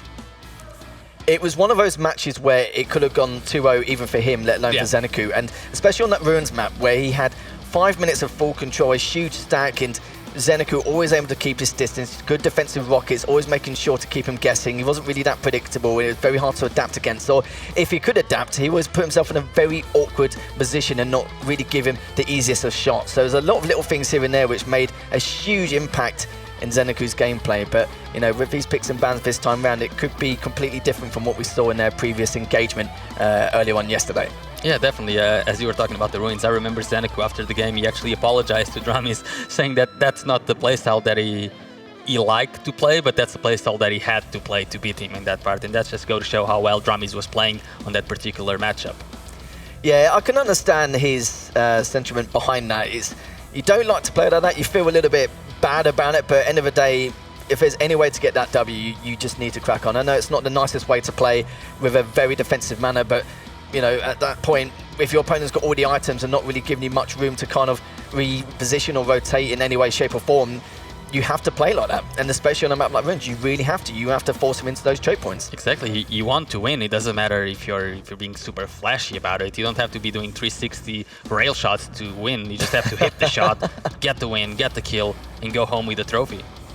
Certainly will do indeed. So we were going to have the loser semis played on the B stream, but it looks like we'll be having it on the main stage instead, which is nice to see. Well, you know, more games for us to cast the main stream, the better. That's all we can say in this. Looking to try and finish to get setting up and ready to go. As we mentioned before, these two will be playing against each other for a spot. At least guarantee themselves top 3, and we'll be facing against Razy later on. And again, that will be another best of 3. And then whoever goes from there will decide who faces up against Maxter. So it's going to be a very tough call. I do agree that a lot of people who probably didn't see their previous matchup would assume that Zeneku's probably going to be the favourite to go into this, but people should be careful about how they predict this. Yeah, definitely. I mean, it's very hard to tell. I think out of like, if they play 20 times straight, I think Zeneku maybe could win like 15 of them, but it's those 5 times that Dramis can win that you have to keep in mind, because he definitely can do it. And the thing is, Dramis kind of have the same chances versus every single player in the world, whether it's versus Rafa or versus players that are closer to his skill level. He can beat anyone with the same kind of chances. He certainly could. You know, with Dramis, sometimes he can be a momentum-based player, sometimes he'll just be on form and play really well naturally. There's a lot of different personalities around Dramis and how he performs, but he's been looking very good so far. And I do feel like defeating Chain, it's going to be a big confidence booster, knowing that he has a real chance to try and step his game up and even get a podium finish if possible. Yeah, definitely. As we see players still on stage trying to finishing, setting up so we can get the game eventually underway. Of course, it will take a little bit of time for them to get all set up and ready. Yeah. And I think in terms of the map choices, it'd be interesting to see what's going to happen. Like, will Zeneku ban Ruins this time around? Will he keep it open? Is he going to, you know, change his champion picks on how he feels? Like, we're obviously not going to see the exact replica of what we're going to witness, because of course scrims and, you know, league matches are completely different compared to how you pick and ban in a tournament setting. So interesting to see what he changes up in comparison, and what may Dramis do, in all fairness. I think Zeneku should basically go for the same map, because even if he didn't feel super comfortable on Ruins, it's unlikely that someone that's like as inconsistent as Dramis can have the same exact performance and has dominating performance twice in a row on the same map, right? And plus, it's one of Zeneku's best maps. If he has a chance to play Ruins, he should definitely go for it. Well, the management and Dragonborn Esports are going to be very happy to know that at least one of the players has got bare minimum top 4. And depending on the situation of Zeneku, if he does manage to win this series, it will be potentially another team kill between Razy and Zeneku in that losers finals. And it's just a bit of a shame. But you're right, though. It just seems like every single time, it doesn't matter which opponent that Razy plays against, if it's Kilson or Rafa or whoever else Maxter this time around, he always comes from that loser side. So it's going to be, could be a long night here, Ins. It could be, and I'm fine with it. We're just going to see more Quake and more high quality matches, and all of them have been very exciting. So maybe we'll leave by Wednesday. Probably at this point. But now that Razy is going to be the one coming from the losers finals, that's if he makes it to the grand finals. I think whoever makes it from losers could definitely have a good chance of pushing it to a second best of 5. Yeah, especially if it's Razy. But at what point does that start to get under his head a little bit, right? Yeah. Because if he goes there again to the And especially if he goes to the second best of 5, he's got to have that in the back of his mind, like, oh, I keep getting second, I want to get first this time around. Will that cloud his judgment going forward or not? We hope not, because we want to see the best possible Razy versus the best possible Maxer, but it's something that's always open, you know, it can happen. The mind games, especially in the game as mentally demanding as Quake champions, they always happen. As we see Razy walk out off stage now after collecting his all of his gear, even showing up on the cam a bit. But it's a shame though as well. It's never against the same opponent, is it? Yeah. Never. It's if it's not Raffis, if it's Kills. If it's not Kills, it's Maxter this time That's around. what tells me that's more of a mental thing, of some sort of a mental block, than a skill issue. Because he's the most consistent player in all of Quake champions. He definitely has the skills to be the best Quake champion players ever, because he's always there. He's always at the grand final, and now he's still not at the grand final, but there's a very good chance he will make it there again. So it's definitely not a skill issue. I think it would be some sort of mental block, maybe. I think it is a mix of both. I think it's mental block to a certain degree, but also there's always one player who just plays the absolute A game. Like with Kilson, for example, on LAN, sometimes he has some great results, sometimes not so good. But this time around, because he was able to, you know, come out with those first couple of matches at QuakeCon, he just carried on with that momentum and just kept on flowing there with a very high morale boost. And Razy knows that as well. And yeah, that's why I'm saying it's like more. Yeah, bit of both in that's a good point as well. Because like Razy, he has his form, and he never drops below his form. And usually the only person he will lose against is whoever is on their best day, and it's usually a random player on each tournament, right? Because that's how the players usually are. They're not that consistent, but when it comes to the consistent skill, Razy is always there. We've never seen like the best Razy, but we always see Razy on like his B game, and his B game is better than almost everyone's A game. But then there's always one guy that brings out his S game. Exactly, yeah. It comes out as an S tier player. They'll put him like, I don't know, B or C on the tier list, and then on this one event it'll be S. Basically that. I think maybe that's more, maybe that's a better explanation. Yeah, it's like, you know, Raffis had his, you know, time in the sun for a few years, and, you know, he's definitely as well like one of the best players in Quake Champions we've had. Kilson had his moment at QuakeCon this year.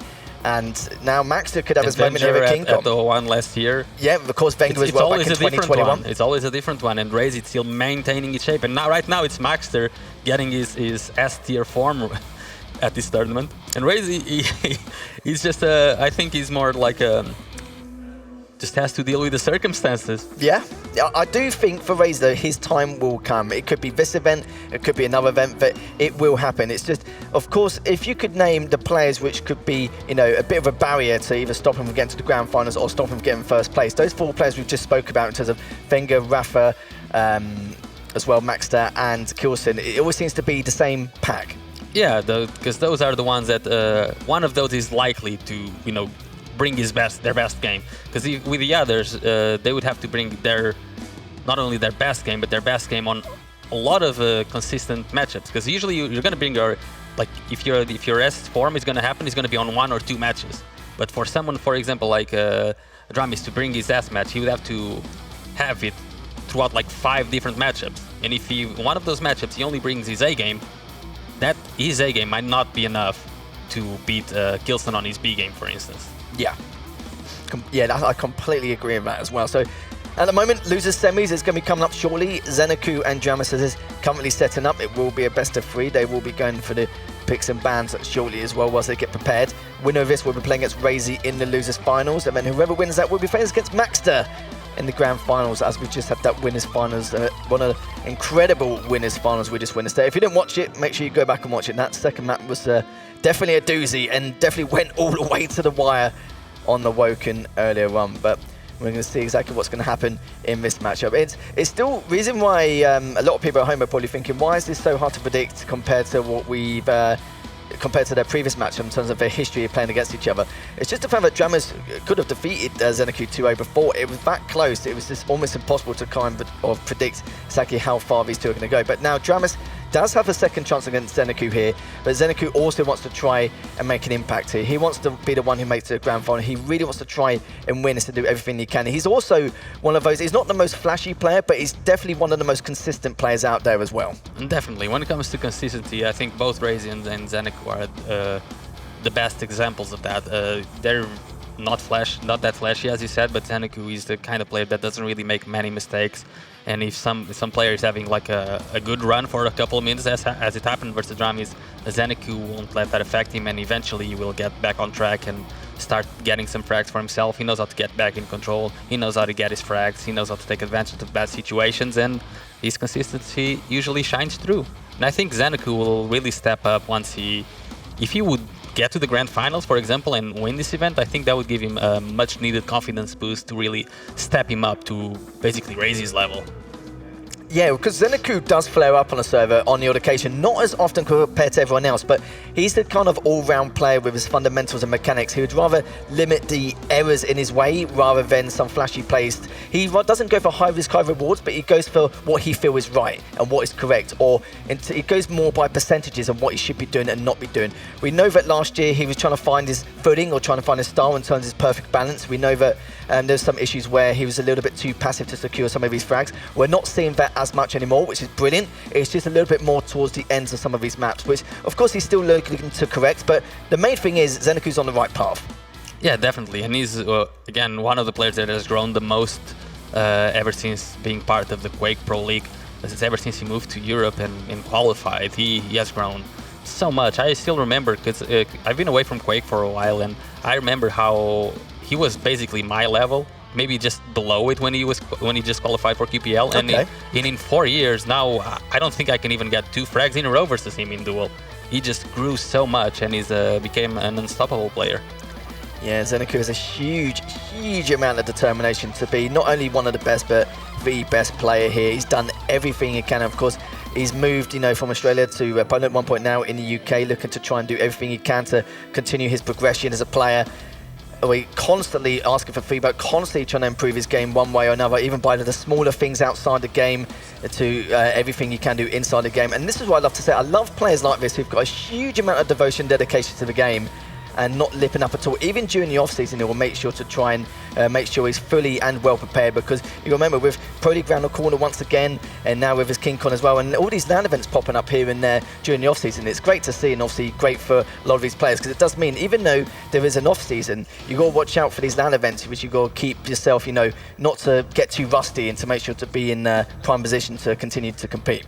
Yeah, and I think Zeneku's passion for Quake is definitely one of the things that allows him to motivate himself and reach greater heights. You can see his passion even in his tattoos. He has a Stroke tattoo and he has an Athena tattoo as well. I think it's the only player with Quake tattoos that's playing here today, and that really showed his passion over the game. I would like to get a tattoo, but the thing is with tattoos, I think if I got one, I would have to get 20. Right? 20? Yeah, as soon as I get one, because I want to get one, but I don't know what I'm going to get, but as soon as I get one, I think I will want more. You'll start off with one and then it ends up being like 50. Yeah, so, I can understand that. So I'm delaying it as much as I can. Yeah, we are. And we're obviously just delaying little bits at the moment. Thank you for your patience at the moment. We're just waiting for this losers semi-final to get underway, making sure both players are ready and prepared to go straight in and rumble and to see who's going to make it into the losers finals. Again, this will be a best of 3 if you're just joining us. We've only got 4 players left in the competition. Max is just currently waiting in the grand final, sitting pretty. He's going to be watching all of his matches back as well to see exactly if there's anything he can pick up on in order to make sure to counter what is going to be happening later on this evening. And the good thing for Maxter, he is 1 best of 5 away, 1 for sealing the deal and win a championship of his own, and also for his opponent, it's going to be 2 best of 5s, but it's going to give Maxter some breathing room. Yeah, he needs to lose 3 maps in 1 set to not win the tournament, and so far he hasn't lost a single map. So I think he's 3 maps away from winning the tournament. And as we were talking about previous results, are you surprised in any way that Shane has dropped out of the top 4? Yes and no. With Chain, he's someone who can go really far, or there could be that one person who could be the kryptonite. This time it was actually Dramis, and it's like I said, I've talked about Dramis quite often with the fact that he's beaten the best of the best, and sometimes he's struggled against some players in top 12, top 8 area. It really is just how he feels on the day, but so far it looks to be looking pretty good so far. Sadly, I didn't get the chance to watch that matchup because we were actually casting the winners finals at the exact same time. Yeah, so but we heard the match. But we heard how crazy it was going. I thought I might have missed something on the screen whilst we were casting the winners finals earlier on, but of course that was Dramis defeating Chain earlier on. I would love to know the scorelines as well, but to see exactly what happened. But we'll keep you guys updated with that anyway. Yeah, definitely. And I don't know, I thought Chain would be the confidence that he seemed to have, and with how calm he is when he plays. He's just, you don't see any emotion from him usually, only at the end. I thought he could go further, maybe even reach the grand finals, but it seems that Dramis was his kryptonite this tournament. Certainly has been. It could be others. The way he's playing at the moment, just thinking about how they're both going to do, just quite chill, just looking to see exactly how they're going to perform this time round. It's going to be a long road for both these players, we know that. We've got to go through 2 best of 3s and potentially 2 best of 5s, so a lot of maps, a lot of series to go through. It's going to be very tough, but it has been done before, but only on rare occasions. But these guys do have the potential to do it. Yeah, we can either be 3 maps plus... I'm bad at maths, okay? We could be looking at 16 maps. There we go. We could be 16 maps away, or 5, yeah, from the tournament finish. Yeah, exactly. No, it's not 16. It's 5 plus 5 plus 3. 3-3, but if there's 2 best of 5s from loser side, it's 16. Yeah, there's still the loser bracket final. Okay, yeah. Okay, yeah, you're right. To be fair, my maths is normally worse on broadcast than it is off broadcast, but this time it actually went too bad. But the only math I'm good at is timing. Are you sure about that? Yeah, I'm very good at timing. So you can do 2x5 and 2x3, but you can do like all the timings like straight up. But I suppose it's, you know, it's your natural niche, isn't it? Yeah, I guess so. And it's really easy to time. I mean, it's just plus 30, or back in other Quakes was plus 25 or plus 35. Or if you want to be, you know, weird about it, it was plus 25 or minus 25.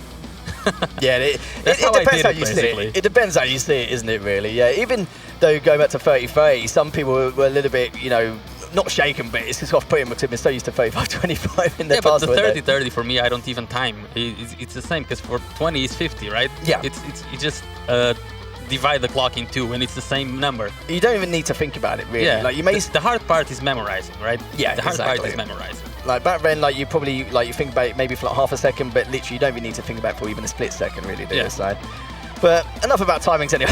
We'll go back to the loser semis as they're both still getting ready to prep up and get themselves sorted. Now, yeah, they're getting ready to do the picks and bans, so we should get that underway shortly. Yeah, that'll be lovely. Now, how do you feel how the picks and bans are going to go? Do you think it's going to be quite similar to what we witnessed, just due to the fact that they feel like it could be a completely different story? Yeah, I mean, Zenecu shouldn't have to change his picks and bans because he won the game. And Dramis shouldn't feel like he had to change because he had a really good chance of winning the game, and it wasn't the picks problems. It was just, you know, maybe some nerves at the end or some inconsistency in his gameplay, but not the picks problems. It was just, that's what I put it. It was very situational, wasn't it? I think that was the only issue. Like, we talk about some things which, you know, couldn't really help himself in certain scenarios, and he couldn't really help himself in other ways either. It was that close. It was, you know, we could be nitpicking at very few moments here and there, but it's what we can say is that Dramis needs to be careful with the fact that Zenecu, his defense is very strong, and it's been looking very good. We've seen it against Dramis earlier, and we especially saw it against Razy as well, and we saw how close that series was.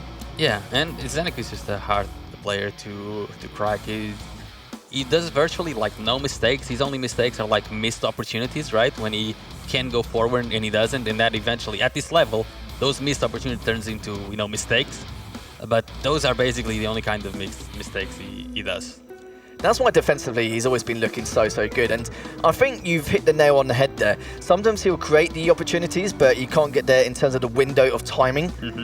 And even when that happens, that's when you think, oh, you know, I could have, you know, sealed that frag there. Oh, I could have done this. Or, you know, even the last segments of both maps against Razy, especially on the first map on Deep Embrace, when Razy dropped down at Murder, he could have slid in. He had the mobility there and could have cleaned that up. Or, you know, even with that second, even on the second map, I guess little bit similar. He thinks of the game in like a very risk-free way.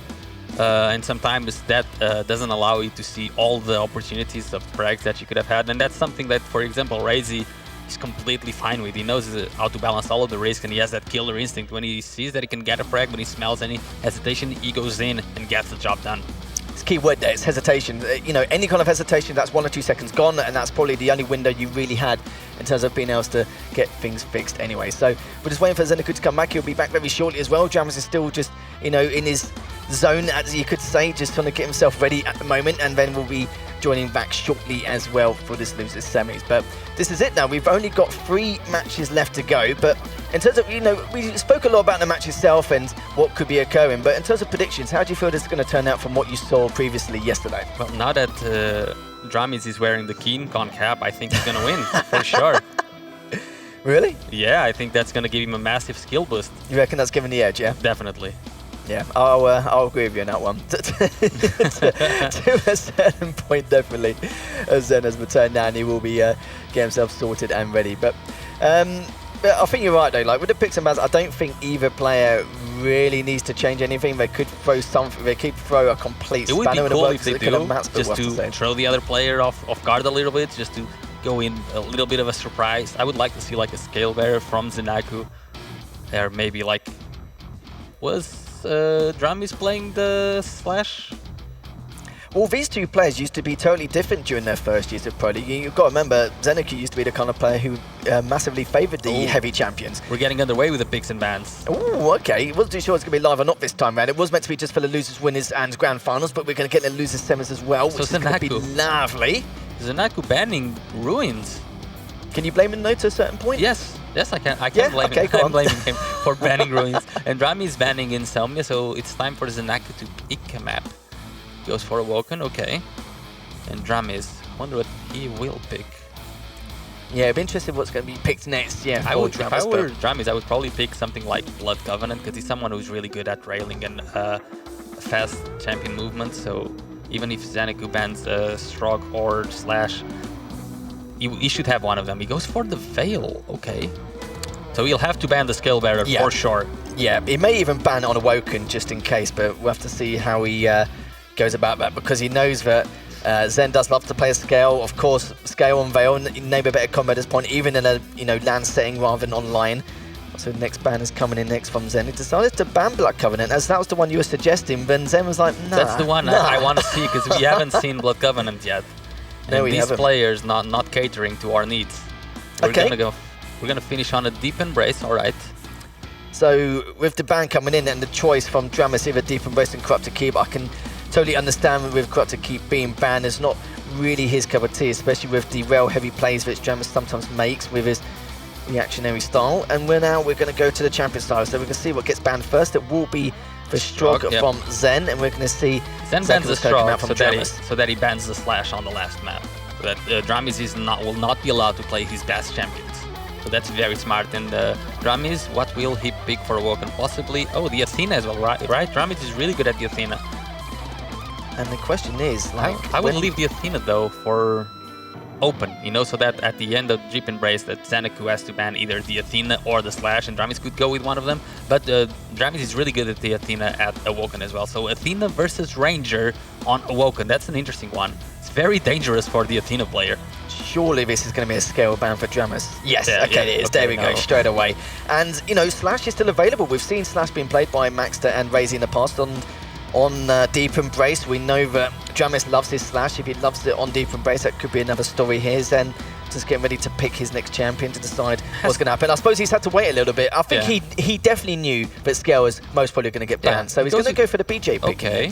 He's expecting probably a Sorlak from Dramis, but I think upon seeing the BJ, Dramis will have to either go for an Aizen Galena or something else entirely. We've seen Kill rarely, but do you want to do it on LAN though? Not against the BJ. Yeah. Especially not against the BJ. That's a tank buster, right? You just got to go with something else. Something that's more consistent throughout. And there's the Galena. Okay, the more sensible pick. And now the ban should be an easy Slash ban here for Zenaku. Yeah, because I'm trying to remember when the last time we saw Dramis play as Slash on Deep Embrace. I'm pretty sure we have done in the past and in the history books, but let's see if he does ban it or if he does ban something else entirely different.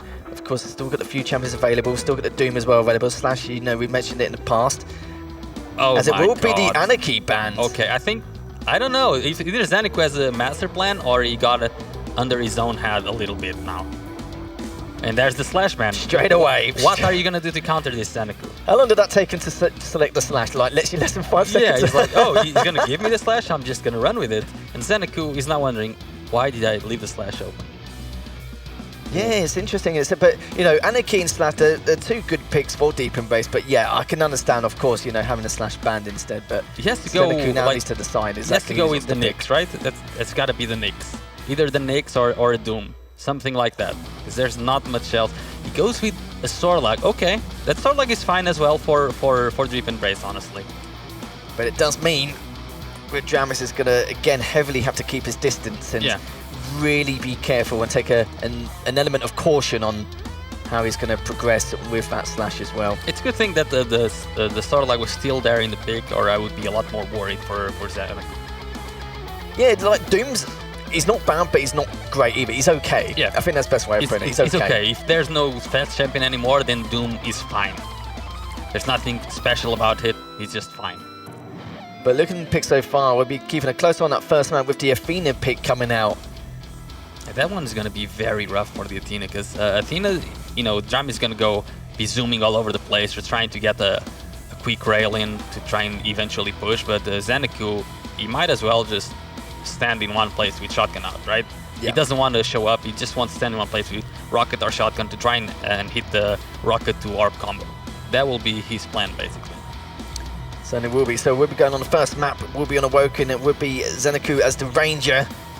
And it will be Dramas playing as the Athena. We'll have to see how that is going to turn out. You know, there's a lot of pros and cons in this matchup.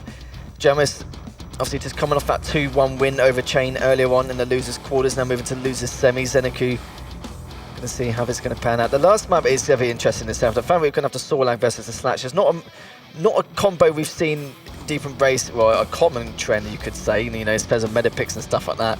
But, you know, one of his favourite champions being Slash as well, even though it's not on Ruins, you know, Deep Embrace is pretty much the next best thing for him. Yeah. And it's going to be the starting stack as well, and how clean he can get some of those frags with the Slash. I think Zeneku either wins this 2-0 or he loses this 2-1. Yeah, because if he goes to the third map, I think Drami is just based on the Slash pick and how good Drami is with the Slash, and the fact that it's a very open map. Sorlag's biggest weakness is, you know, that he's very susceptible to being railed, and Slash, Drami's on the Slash, that's all he's going to do to you. He's going to rail you from every single angle. So I think if it does go to the third map, Zeneku almost loses that by default unless he plays out of his mind. The other two maps is where Zeneku really has to give it his all. He certainly will do, as we're now heading into the loser semi-finals. This will be a best of 3 between Zeneku and Dramas. Whoever's going to win will be facing Razy in the losers finals later on. And yeah, some very interesting picks coming out from both these players. Actually totally different compared to the previous series they had yesterday. Do you think Zeneku will be upset if he loses versus the champion he has tattooed in his arm? Might be getting it removed. Just replace it with Nyx. Maybe, as we're now going to head into this first map. Starting off from Zeneku's POV, already picked up the Mega, gone straight for the light as well. Hasn't got any weapons in his arsenal, just prioritising the items straight away. Picks up the shoddy and the rail as well. He has shotgun, he doesn't need anything else. That's it. Just stay there. Okay, we see him try to move on to center map. He also has that rail, which I'm not... I think Drami spawned at the rail, so Zeneku getting the rockets as well. Now he has everything he needs to stop Anathema. Staying at the center map. Mag is about to spawn. Dramis will be trying to collect the heavy for himself instead. No shot has been landed. Zeneku really waiting on the angle and not able to hit it just yet. Back on the center map, just trying to listen out for some cue. Oh, good rail by Dramis. Somehow found an angle there, and the rails are starting. I like Zeneku's speed there, because if Dramis will... Oh! The orb might come into play very soon. And they could do indeed, waiting for him to go back through that choke point. He decides to back down anyway. Zeneku has... He knows the delay. The Mega, nice. Knew exactly the timing of heavy and should be able to collect both of the items. Drami's hanging around a little bit too long, but he knew he needed some damage to prevent Zeneku from pushing him right now. Does he have the hook? He does. Oh, he does have one hook. That's going to save him. That definitely saved his backside now. Zeneku just looking to recover just a little bit here. Just eat up the lights as he pushes up for that next Mega. Will be up in 4 seconds. Jams already top mid to try and contest in some way. Good use of the tri-bolt there. Did a fair amount of damage, but doesn't stop the fact that Zeneku does pick up the Mega. It's got the high ground now.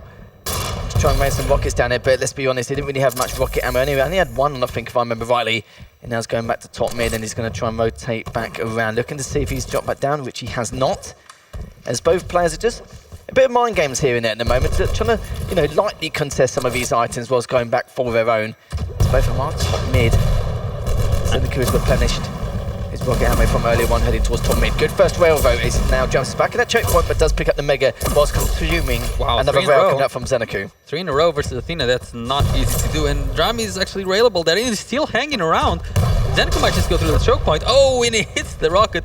Not direct, but he does a significant amount of damage. And here's more, and the frag might come very soon. And there it is, the frag with the orb to finish it up. I was very surprised to see Dramis hang around for so long there. Yeah, I was as well. Good use of the shotgun from Zen. Used the orb just for extra insurance. 2.5 minutes in, Zen gets his first frag, picks up the Mega. Heavy's coming up in the next 5 seconds. Perfect position at the moment to rain down any rockets if Dramas does play it quite aggressively towards the Heavy, but it does more than enough damage to keep Dramas at bay. Could be rotating back around top mid, which he has done, looking to be a little more aggressive, not before consuming that last rail from Dramas. Nice, I see. Oh, Dramis can finish, get a kill now, and Zeneku trying to go for the orb to go faster, but the orb does not go any faster than that it is, but Zeneku spawns right next to the Mega, to be able to collect it. Dramis still playing on basically nothing, still railable. Oh, he catches the health just before he's able to die, and Zeneku doesn't care, he just keeps hitting. And I'm finally seeing Dramis starting to use his hook more and trying to go for weird rail angles, and that's really what he wants to do. And this time around, trying to go, using the hook to go for an LG fight, not quite working in his favor. Zeneku, whose rail keeps hitting. Yeah, this is exactly what he needed to do, but Gemas now on the back foot, could be trapped in the corner. Still has a hook in hand though. Isn't available anymore. It's that 4-minute mark. Nice little bit of damage there with the rocket. At least he's got the info he needs as well. Can be going back around, but nice rail again from Zen, leaving Dramis on 10 HP. And he's actually orb straight through, and I like how he delayed the orb a little bit to make Dramis think maybe he's coming through, maybe he's not, just making him second guess. But you know, in the end, takes him down. Nice clean frag there coming out from Zen. Yeah, good mind games there by Zeneku, getting under Dramis' skin a little bit as well. Zeneku so far seems to be playing really well, because Ranger definitely has the advantage in close range, but with all of the rails that Zeneku has been hitting, he seems to be having the advantage in long range too. So Dramis not given much leeway to perform with. Oh, and good rail. And good shoddy to follow up as well. 4-1 now in favor of Zen. If he misses that rail, Dramis gets the Mega and potentially a kill. Zeneku has been landing all of the rails that he needs to and getting frag after frag. This is exactly it. And considering how small Athena's hitbox is, Zen still tracking very well. Just at the halfway point now. Zen's looking to see if Dravis is still running that rail area. He was, picking up the bubble and the light. Hits with the first railroad, going through the TP. Zen knows that he may be rotating around to potentially push for this Heavy. Nice amount of damage from that last rocket. He's going to look to see if he goes over top mid, which he makes a very good read. Heavy will be up in the next 5 seconds though, is Zen going back all the way around to see if it's an LG. If not, doesn't matter, he's going to be performing forward. But the only problem is that Dramis has picked up the Heavy. Looking to back away again. The pace of the game is now very slow, and I'm hoping we see Razy, not yet. Don't be later. Yeah, Drami is starting to, you know, go for weirder and weirder rail shots, just trying to find angles where they don't exist, because that's what Athena is really useful for. And as you can see, he's already trying to go, but it's still Zeneku landing all of the shots that he needs to. Every time Dramis tries to go for an angle, okay, he hit one that Zeneku didn't reply with, and he pushed immediately. Can he actually get the kill? There it is, Dramis. Some good hook play there. Trying to throw him off with the orb. Sadly wasn't able to. But does give Dramis a little bit of leeway here into this matchup. Only a 2 frag deficit. Comes in with a hook. Nice amount of damage. 59 there around that angle. Still got 3.5 minutes left remaining. Doesn't need to, you know, overextend, push too hard or anything like that at all. I thought he almost I was thinking about that as well, but the pillar was there to save him. Exactly, yeah, exactly. We'll say that was perfectly timed. And yeah, we're trying to see if anyone's top mid was not. He's already on the Mega. And depends on how Dramis is going to approach this. Can't really hit anything in the moment. And it's actually pushed in quite hard. It's actually overextended and then caught off guard. He completely got lost track of Zeneku there. Zeneku dropped as soon as Dramis wasn't looking at him. Oh, lovely LG there from Zen to keep him on the ground. and keep hold of that height advantage. Oh, a little bit of a missed time by Zeneku. It's heavy, the one item spawning right now, and if Dramis is fast enough, he might get to the Mega on time. Oh, I think he missed the jump, right? Because he went lower to the light armor instead. Yeah, I think I have to agree with him because he had the stack as well, and I think he had a feeling that Zen may have mistimed this, but in the end, Zen is the one with a slight stack advantage here. 2.5 minutes to go, and it's all on Dramis' hands. Here he comes, he avoids most of Zeneku's damage from what we see on Zeneku's screen. Does a little bit of damage. Zeneku just trying to play as defensive as possible, because this is really hard, right? To chase a ranger, especially when he has the orb. Zeneku's trying to land the shot, but it's really hard to land the hit on Athena, and he does land the combo, but Dramis he's escaped with virtually nothing, and with 15 seconds to go for a major item to spawn, Dramis needs another 20 seconds to stack back up. Yeah, if Mega was come up a little bit sooner, then wouldn't have been too bad, but it's pretty much back to his default stack almost. But Zeneku not pressuring the heavy at all, just allowing it to go for Dramis. Mega, okay, he has to go for the Mega, he does get the Mega. And Dramis, I think it was actually good for him that he missed the first hook. Yeah. Else he could be in a lot of trouble. Zeneku now getting the orb back up. And Zeneku, with 90 seconds to go, we can try to play, the very, very close range game. Because if Dramis goes very close, even if he has a lot of stack, it's very hard for Athena to get the kill without dying in the process against the ranger in this orb. He certainly could with his defensive rockets and rails. There's no reason why he can't, but Dramis has caught him there. Nice little 70 from that last rocket. Just to see where Zen is going to go to next. He goes straight through. He's going to check his east top. He's a witness, but Zen's actually picked up that light. He's going to try and dive straight on in. A perfect direct there from Dramis to try and clean this up. He's going to go back around to see if he can try and finish off Zen. This is the perfect opportunity to try and get that full frag. He actually baits out the orb. Doesn't fall through in the end. Shouldn't accuse him of the LG. Does it in the end. Now a 1 frag deficit. And in all fairness, that frag wasn't too bad. He's still got a decent stat to continue with the pressure. Yeah. Mega's come up in the next 5 seconds as well, but then again, so is the heavy. But decides to try and prioritise for the kill instead, and looks like he will be getting that heavy. Yeah, and Zeneku should still know the timing of the Mega, so some stack to play with. But Dramis using the hook to get close, and he gets the second kill and tying up the game. That was so risky. A lot of players were like, why would you even try and attempt that? But the thing is, though, if it's not expected, then this is the situation. Zen is normally one of those players who expects all types of surprises, but that was one wasn't expecting too much. Just a little bit unprepared for that, but there was some great rockets to trap him into that corner. Oh, that wasn't hourglasses, but this is looking really good for Dramis so far. Shoe stacks, and you know that Dramis is the kind of player who will not hesitate at all. He can spell blended and water. Good use of the orb, comes out with a shotgun, and Zen manages to get it just before sudden death was going to be initiated. And Zeneku, my man, will be going through after that first map.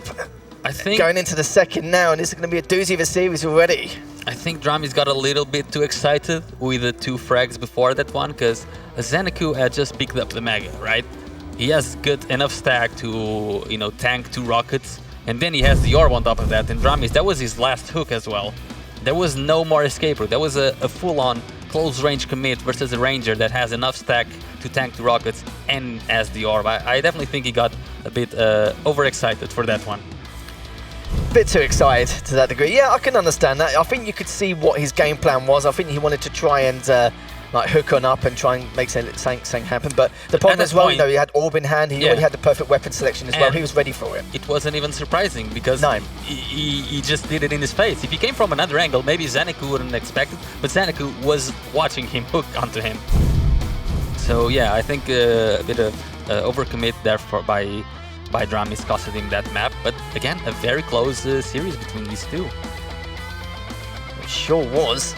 And it wasn't like foresight or good reads. It's like you said, he saw it happening. It wasn't like he had to predict anything or something like that. It was, just a shame that play didn't work out for him. We know the play works beautifully to tie the lead earlier on with those rockets coming up from Mega to try and trap him, but this time round, Sandy was just a little bit too predictable, and this time round, Zen was more than prepared because he knew that something like this could happen once again after picking up the Mega. I'm curious to see how much health and armor Zeneku actually had before and after that frag, and as we'll see in the replay, we'll see it in just a bit. This is the 3-1 frag. And here is Yannick just trying to extend his lead. This was a really good push, for instance, because the creativity of those hooks was really good, but Zeniku landed a really cool rail shot that didn't allow Dramis to keep pushing. Yeah, some of the shots during the first 5 minutes Zen was hitting was just ridiculous. Athena's, of course, not the easiest champion to consistently have a high accuracy on, no matter what weapon you have. And yeah, you saw that was the play from Dramis really. Yeah, exactly. Yeah, it wasn't too sure on the exact whereabouts. And this is, again, another moment coming out from Dramis. Even though he took a lot of damage, but that's from the rockets, the orb as well. And this is another one where from the direct, he knew could try and close this out. Charged his orb again, tried to fake him out, but Dramis just did not fall for it. He was more than ready to continue on with that engagement. And yeah, definitely could have gone either way. It was extremely close indeed. And I was very impressed by this one, even though a lot of players would be like, get annoyed, and why did you make that move? 174 to 80. Oh, okay, so he had, as we saw, he had enough health and armor. How much is 174 plus 80? 174 plus 8, 254. That's amazing. So 254, enough to tank 2.5 rockets. Yeah. I don't think Athena can even get up to 274. Probably can, or can't. Depends on the circumstances, really. Yeah, but it's really hard for Light Champion to even have that old total stack, especially when he has the orb. But now we're going on to Veil of Not, and it's going to be Rami's rocking the Athena against Zaniku's BJ. Much more balanced match all around this time. So it will be indeed. I've noticed we've been seeing a lot of BJ picks coming out on Veil. But Galena has been as standard as they come. Not really say a counter, but just, a sensible, confident pick for any player coming in. So at the moment, Dramis, very tiny stack lead. 3.5 second difference between the items. Dramis now just trying to get all the weapons in his arsenal, but it's Zen with the high ground, or did have the high ground, well still technically does, just hovering around the LG to see if he can get a little bit more damage done, which he has. Now on 89 HP, still relevant, but the problem is still hits him with that rail, just keeping his distance. That was a great rail to keep himself alive. Oh, he's going to be able to get the Meg after landing that beautiful rocket as well. So Dramis already trying to predict Zeniku's movements. Will he get him? Zeniku very close to actually going down to the lower, and if he does, Dramis is completely ready for it. Is it gonna happen? Oh, it doesn't happen in the end. Yeah, Dramis is like, yeah, forget that. Let's just make a little bit of noise with the rocket and try and drop down and try and get away. But he has the overstack very early. Good rails as well straight afterwards. Heavy is all being picked up. Mega about in the next second. Not like, I was gonna say, not like Dramis needs it. He definitely needs it now after that last rail. Perfectly well timed. And at some stage, you can see as well, the way Dramis is playing, he's taking the same routes every time, so he can defend the totems, but also consistently pick up the hourglasses and just continue with that stack. And at some point, Zen's going to be thinking, like, how many totems has he got up? How much has he recovered and replenished his health? It's only been 3 minutes, and he's picked up like 7 megas. Technically, because of the totems. Technically, he has done. It does feel that way. Minute 45 now going now in. that he got the heavy as well, Zeniku has nothing to play with. He's been starved out of all of the items. And Dramis, I was hoping he would go a little bit more on the offensive now, instead of waiting for this Mega, because he can just pick up the Mega after. But he's deciding to, play it a bit more safe. And hopefully for him, yep, that's what I was thinking this was going to happen. Zeniku just goes to the lower part of the map, and since there's no pressure, he just goes and destroys all of the totems. But Dramis still in the driver's seat. He has good position. Oh, Zeniku forced to use the dual wheel to try and bully Dramis out of the room, but doesn't quite happen just yet. Oh, in the trail, there was barely an angle there. And Dramis trying to close it out, but Zeniku being very cheeky with his movement. Is there an angle there? Well, he's got no rockets left, no rails left, barely in the LG ammo. Yes, no he's got ammo. A shot is perfectly fine, but yeah, as long as it gets a little bit closer, then yeah, that things definitely could have changed. So needs to work on his ammo management a little bit. Has picked up the rockets, haven't really got much LG as of yet. I think he's going to realise that. Yeah, he knows when he's straight away. Nice, good stuff as well. Finally strike with the rockets.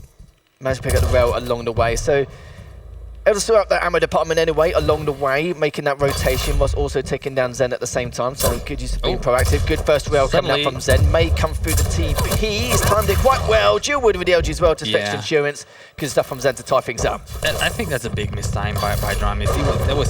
And again, he's waiting at the heavy 3 seconds before it spawns. So 2 mistimes in a row by Dramis give Zeniku 2 free frags pretty much.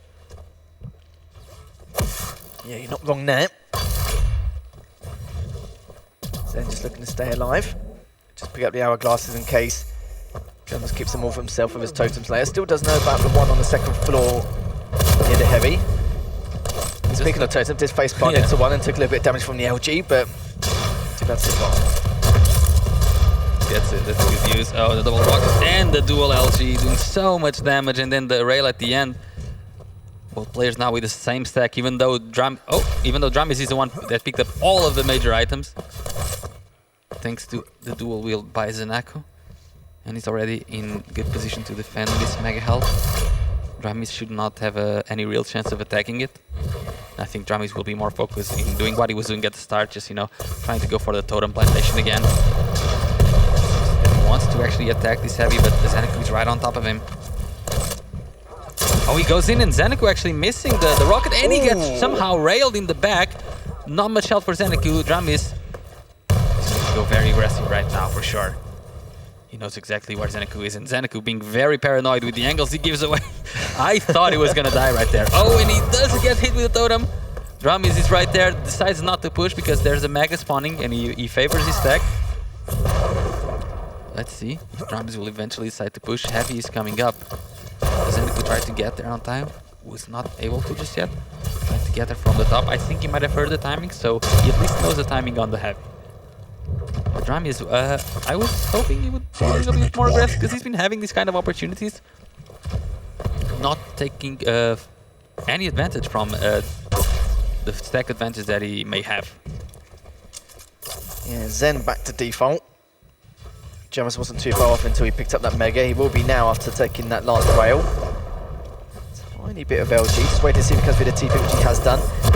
It does run a TP, just in case. Doesn't miss it a little bit. He's going to get the heavy as well. John the back away, left on 2 HP. Surely Jamis is going to finish things off with the driveway. He doesn't, and now he's the one who's also going to be almost as weak, but both of them have picked up the armor anyway, so it's going to take another rail, but oh my god, I was damage there. I was so scared by Zanaku there if he went up the jump pad. I really thought he was going to do it. But yeah, Dramis, again, another opportunity missed. He had everything to get that kill and tie up the game, but not going for the shot, not landing it. Possibly may yet another opportunity. And I'm not sure how many more he's going to be able to get. This is it. Oh my god, the rocket. That's going to be huge for Zen. He's looking to be quite aggressive. Pushes on forward, uses the dual wood in case he pops on forward anyway. Surely Dramis can't push it. He's waiting for to go and still continues on anyway. He's the rail as well. Dramis looking to try and get away, and Zen's the one looking to see if he's going to recover from Rocket Room onto Light, which he is not. He's already eaten up the Light for him. Going back through again. Dramis still somehow staying alive. A little bit of damage from the Rocket. Good tri-bolt as well. Still trying to push Heavy. Finally able to get the frag. That was just absolute mayhem. But it's going to be Zen who does pick it up. But in the end, face plants the totem, going to go forward. Dramis looking to, was thinking about it first, but decides to leave it. My goodness, the last 30 seconds have been chaos. Just pure chaos. You can't tell who's going to win a fight until the fight is actually over. Because so many little things in the middle of the fight are turning them around. But Zanaku with a 2 frag lead. Not really any established control, but he knows the item timings, and that is a great combo by him. 200 damage, and he has the dual wield out. And Dramis does decide to go for the heavy. He does a lot of damage to Zanaku. Both players pretty much on the same stack. Once again, mega spawning in 5 seconds. Should be easy to collect for Zanaku. Doesn't really have any armor whatsoever. There's the light armor spawning right on cue.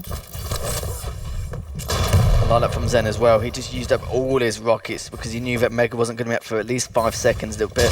He had enough rockets to make sure to delay any kind of push coming out from Dramis. It's a heavy. And Zanaku, another facial rocket that he lands onto Dramis. That's got to be frustrating at some point, right? It's like the 70 hits this map. He does allow the heavy to go in the way of Dramis, which I find a bit odd, especially after the first rocket. I thought he could have held his ground, but he didn't have good timing on it, so he just decides, I'm going to play it safe, I'm just going to go away, not take any damage, and make sure I can at least collect the mega, because I'm in the lead. I don't need to take risks right now. Well, 2 frags required still for Dramis. Just trying to look for that opening, but some of his directs, the rails coming out from Zen, it's not leaving him any leeway at all, but that was a good rocket in itself coming out from Zen. How many times has he hit this combo? from the same position. He keeps landing it. Too many times. He hits the rocket in the rail and then he switches to the dual wheel shaft and he gets the kill. That's been the name of the game. Over and over again, and with 90 seconds to go, how can a Galena versus a BJ even do this? I don't see it happening. I don't see either. We have seen some crazy plays coming out from Jamis. He's going to have to start playing over-aggressive soon, though. He's got to try and get 3 frags, and one of them could lead to a death, as they're not going to be the cleanest frags, of course. Oh my god, the again? direct again! Make it stop. This is disgusting. But this is saving his bacon every time. He's saving his backside, and more than one, like at least 3 or 4 occasions now. Left on 11 HP. Jamis could still take it down and just out of range, and this is typical. Even and he's going to get the heavy as well, maybe, but he's actually left it, decides to prioritize time and just waste as much as possible, and why not? Oh, Zeneku, I think he's going to apologize to Dramis again after this. Well, with the amount of long-range directs he's been able to hit so far, the rail again is going to take him out. So Jamis does take him down. 2 frags, 30 seconds. Not it's the still best possible. Either. Yeah, it's still possible, and let's see. Dramis now getting some help. He has the totem overstack. He has to dual though. This is the problem which Dramis is going to have. 20 seconds left. It's almost mathematically impossible. And now looking to see if he's going to come on up. We'll find him. Knows that he's dropped down below, but it's pretty much is mathematically impossible now. Even if he gets this frag, it has to be one of the quickest frags known to man. But just keeping him away, dancing around the pillar, it's just not going to happen. Saul does take him down. 2 seconds left remaining, and that's going to be it. So in the end, Zen does take him by 1 frag, wins the series 2-0, and will be greeted by Razy in the losers finals.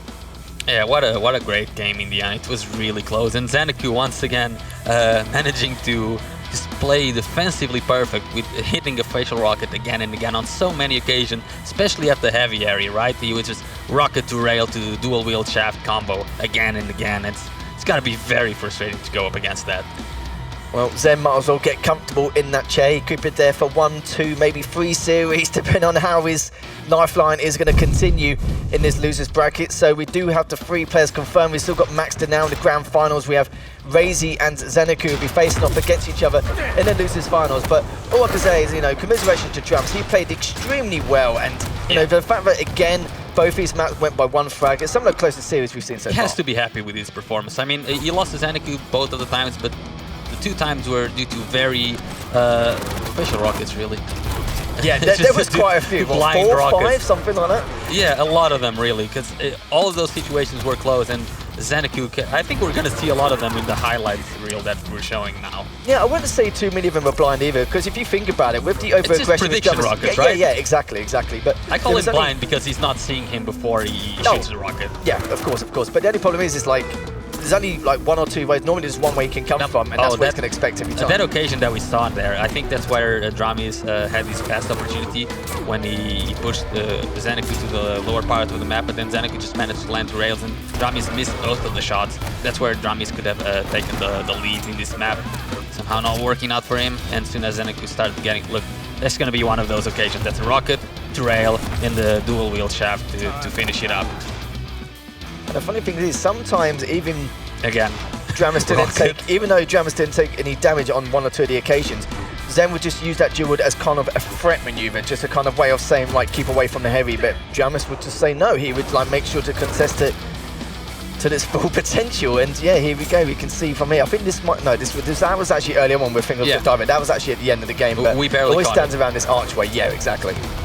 It's just very frustrating to go up against someone who's hitting so much defensively.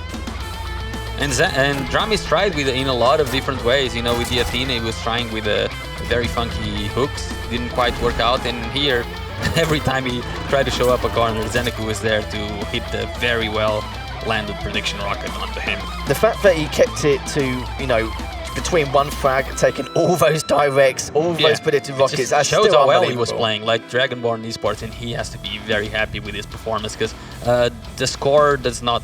both the 2-0s, because he lost 4 maps to Zeneku, but he could have won 3 of them, he could have won 4 of them, he could have won even 2 all of them. This is it. It could have been an entirely different story as well, in the slightest. But we will have a look at the bracket for you guys and keep you updated. So sadly, Dramis is out of the tournament. We'll be placing 4th here at KeenCon. It will be Razy versus Zeneku in the losers finals, which will be the next match. There will also be a best of 3. And as you can see from the other side of the bracket, in terms of the top 8 placements, you see Ram as well. You can see RMV earlier, who lost to CNZ. CNZ sadly lost to Zeneku straight afterwards, and that's how it's led up to this losers finals. And this again is going to be a really close matchup. It's going to be team kill once again, and this will be a team kill, because whoever gets knocked out now, that's their tournament lifeline completely over, and whoever's going to go through is going to match Max them. Yeah, I mean, I think Maestro Gaming should still be happy. One of their players is going to make it to the grand final. Sadly, it's not going to be both. But Razy versus Anaku, we've seen that earlier, and Razy won with a 2-0. And I don't know, do we have any different predictions? I said Razy last time, but then again, it's tough the way Zen's playing at the moment. It's hard to say anything other than Razy, just because it's Razy, right? Yeah. It's almost like if it's Rafa versus Anwen, you're always going to say Rafa. If it's Razy versus Anwen, you're almost always going to say Razy. Yeah, exactly. Unless maybe it's the grand final, then you have a better chance if you say the other We're just going by history and stats alone, aren't we? It's very difficult. Like, even though... Just going by stats alone. Exactly, and even if he's beaten Zeneku every single time, yeah, sure, it may be 1 or 2 frags every time, but he's still consistently beating him every time. That's the difference. Yeah, so I don't know. I've got to go with Razy on this one, but Zeneku is playing better and better, and he's someone that usually adapts quite well, especially defensive. And Razy, the biggest thing he's doing versus Zeneku is every time Zeneku misses an opportunity, Razy is there to punish him. And Razy is being very aggressive while doing so. So if Zeneku either starts capitalizing on the opportunities that he has, or he plays even better defensively, then Razy will start to struggle a bit more. I think he will do, yeah. And you got to think about the storylines from both these players. Like, of course, we know about Razy's situation coming second, and you know, more times than I can count, fingers and toes. And for Zeneku, though, he's got to a point now where he's like, you know, I'm getting fed up with my placements. I feel like I should be higher than I should be. I should be the one who's now should be at least trying to push myself to the grand finals or push these boundaries here. So you've got 2 players who've got, you know, very, very high expectations of where they should be placing. Like Razy, of course, wanting to get that first place finish here. Zeneku looking to, you know, try and push himself further to at least make it to one of his first grand finals. So you can see the storylines are very similar, but just from different paths. I mean, even getting, even if Zeneku doesn't win any more games, getting 3rd place is already pretty good for him. Yeah. But getting to the grand finals would definitely be a big achievement for him. Yeah, it certainly would do, and I think that would unleash the true potential of Zeneku. Yeah, so exactly. I'm rooting for that story. I want to see the true Australian Zeneku come into play. Yeah, I think we'll be seeing that. We'll be seeing that at some point. As we know that for Zen, you know, he'll be content with top 3, but he'll know in the back of his mind he could have really pushed that further. I think that's that's what he's going to be feeling. Like, you know, right now, in the instance if he does, you know, fail in the losers finals at the, you know, one of the final hurdle leads to the grand finals, will be kicking himself a bit, but afterwards he'll be like, okay, yeah, you know, I didn't do too bad, I played okay, I wish could have done better, but at least I got what I realistically potentially should have got. Yeah, but okay, yeah, that's the thing. But I when I see Zeneku, I see all the potential that he has, and I always want him to, you know, be more ambitious and, you know, be more confident and go for the win every time. I don't want him to settle for anything less than the win. Yeah, I don't blame him at all. Like, I do understand that. Of course, you don't come here to get top 3. In your mindset, you know, you want to be one of the favourites to come here, and rightly so. Like, we've seen it before in previous matchup. Ever since he's played Razy and Rafa, he's taken to a game 5 pretty much every single time, especially the last few months. And even during the off season, he's still looking very solid. Razy's going to be well aware of that, and with Zen now watching Razy's matchup earlier on, he's going to get an idea of the picks and bans as well. Yeah, definitely. I wonder how the picks and bans are going to go this time around, because I think in the previous time that they played, Razy was actually the unfavored one in the picks and bans, and he still somehow made it work. I remember the Visor versus Sorlag in Awoken. I thought that was completely in Zeneku's favor, but he was not aggressive enough to be able to take advantage of that. So if the picks and bans go slightly more in favor of Razy this time around, I'm a bit scared for Zeneku. Yeah, just a tad. It's like I mentioned before, even though every single map score is by 1 or 2 frags or something ridiculously close, it doesn't change the fact that he's been beaten every single time with that scoreline. There's a reason why he's beaten by that smaller one every time. We know that they're very close in terms of skill, but the problem is now he's matched him before. He's seen his matchup against Max there. He's got more than enough information to try and decide exactly how he wants to change his picks and bans. And they've said himself, I kind of feel like Zen does chooses picks and bans a bit better compared to Razy, but still Razy does come out on top even though he's in that kind of situation. Yeah, because their skill set really, Razy has that killer instinct. He knows how to recognize opportunities. He's very good defensively. He's very good aggressively. He's scary. Like I said, he's like the most consistent player there is. And Zeneku is the second most consistent player, pretty much. And I want him to, you know, surpass that barrier. I'm here to support my boy Zeneku, even though he hates me. Oh, he loves you really deep down, don't you worry about that. And that's the thing with Razy, you know, great balance overall, and the difference between the two is the hesitation, isn't it? Yes, you know, lack of hesitation, none of it from Razy. Lack of confidence, really. Yeah. Because that's what leads to hesitation. So I'm here to see Zeneku potential unlocked. Hopefully none at this point. It's like, this is where you've got to be a little bit more reactionary. If you feel like you're going to do it, just do it. Like, you know, you've got to go by your gut instincts. And we do have the highlights here from this previous series. If you've just joined us, it was in the lights of Dramus and Zeneku earlier on. And this was also between Razy himself. And they had, you know, a great series in the winners semis. And the fact that we get to see it again, it's going to be a real treat. Yeah, we're just going to be looking at the highlight reels from most of the games today. Just a lot of really cool frags. And Maxer, I remember this frag when Razy didn't know where Maxer was going to come from, and Maxer with 5 HP. And Maxer just has that aura of confidence, right? He just always looks very confident. He plays very confident. If he has 5 HP, if he knows he can get the shot, he will still try to go for it. And most of the times he will hit because he has incredible rail aim. He certainly does. And Maxter, the only person who's really challenged him in that department was RMV earlier on, which is, just shows that level of confidence again. But Maxter's just looking so dangerous. The fact that in terms of being his comfort zone, that's what he was in. And Razy in the past was able to, you know, put him on a leash and put him in control. Didn't see any of that in their previous series. Yeah, because Maxer just keeps evolving as well. And as I mentioned earlier, he's someone that every time he plays, he will not commit the same mistakes that he did previously, and he keeps polishing himself more and more, and that's why he's quickly becoming one of the contenders for the titles. Yeah, it seems to be that way, just more and more, just going beyond expectations here. Just looking at more of his highlights from earlier on. And like I said, Maxter looking pretty. He's probably thinking to himself, it's nice to have a bit of a break rather than this damn losers run. He's like right in front of us, just chilling, saying hi to us. He's just happy to be here now. He just wants to watch his opponents, to analyze them, and then get ready for the next game. Yeah, 1 best of 5. The champion, it's always a possibility, but it does mean for Razy though, still needs to make that run once again. It's definitely something which has been on repeat for him. And we're like a broken record now, so to speak, saying this again and again. And so he's a broken record as well. Always getting the same placement. So we're hoping he can break that barrier as well. I'm cheering for everyone in here, really. I want to see either Zeneku go Super Saiyan. That's a reference to his Vegeta tattoo. I want to see Maxter win a title because we're friends, and then I want to see Razy also get that first place. I'm happy no matter who wins in here. I love all 3 of these guys one way or another. So, you know, whoever wins is, you know, I'm going to be, you know, super proud of them no matter how they go. Yeah. But, you know, you've got to talk about the storylines here. Finally, Razy getting his first place finished after, you could say a well overdue victory, which he should have happened a long time ago.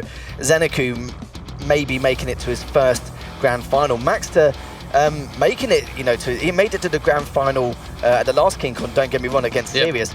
But the caliber of skill this time round, entirely different. There's a lot more players from the QPR who we've got at least 7 or 8 from the QPR and challenges. Of course, with the entirety of the Spanish community dating back for the last 25 years, you know, some incredible old school players like from the likes of Sombra and Achilles as well. Nice to see them because we haven't seen them since literally like the early to mid noughties where they were literally the highest point, and it's nice to see them back considering their stature back in the not just in the Spanish scene, but just the entire Quake community anyway. And the fact that we had that losers match between Achilles versus Sombra, with the fact that they had, what, 40 plus years experience between the two, it's incredible. And that's probably one match I'm definitely going to watch back, even though we know they're not in the shape they used to be. Of course, you know, life happens. Yeah, there's a lot of history there. And exactly. It's always a game that you want to watch regardless. Exactly. It's a bit gutting that we didn't get that game on stage, but there was a lot going on, so sadly we didn't get it here.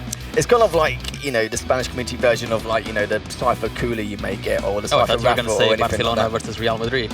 I could have compared it to that, but I thought I won't be too obvious. I thought I'll say it in Quake terms in case normally people watch football. I'm not really too sure.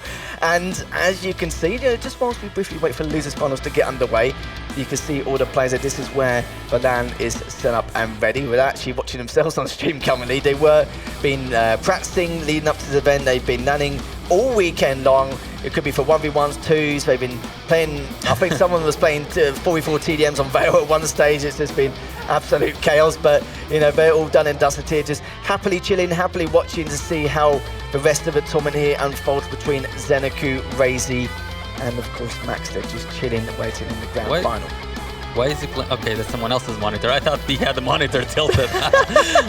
That would be funny. Do you know what? Before you even said that, I did assume that was actually what was happening. Like his monitor was completely tilted. I was like, no. Yeah, I was going to say, some people play in mysterious ways. If someone plays with a diagonal monitor, then okay, that's up to you. That's I'm not going to say anything more about that. It's up to you how you want to play. But yeah, I mean, next game, Razy versus Zenecu. Who has the better story? Because all three players have a good story, but I want the better story to win. Who has the better story?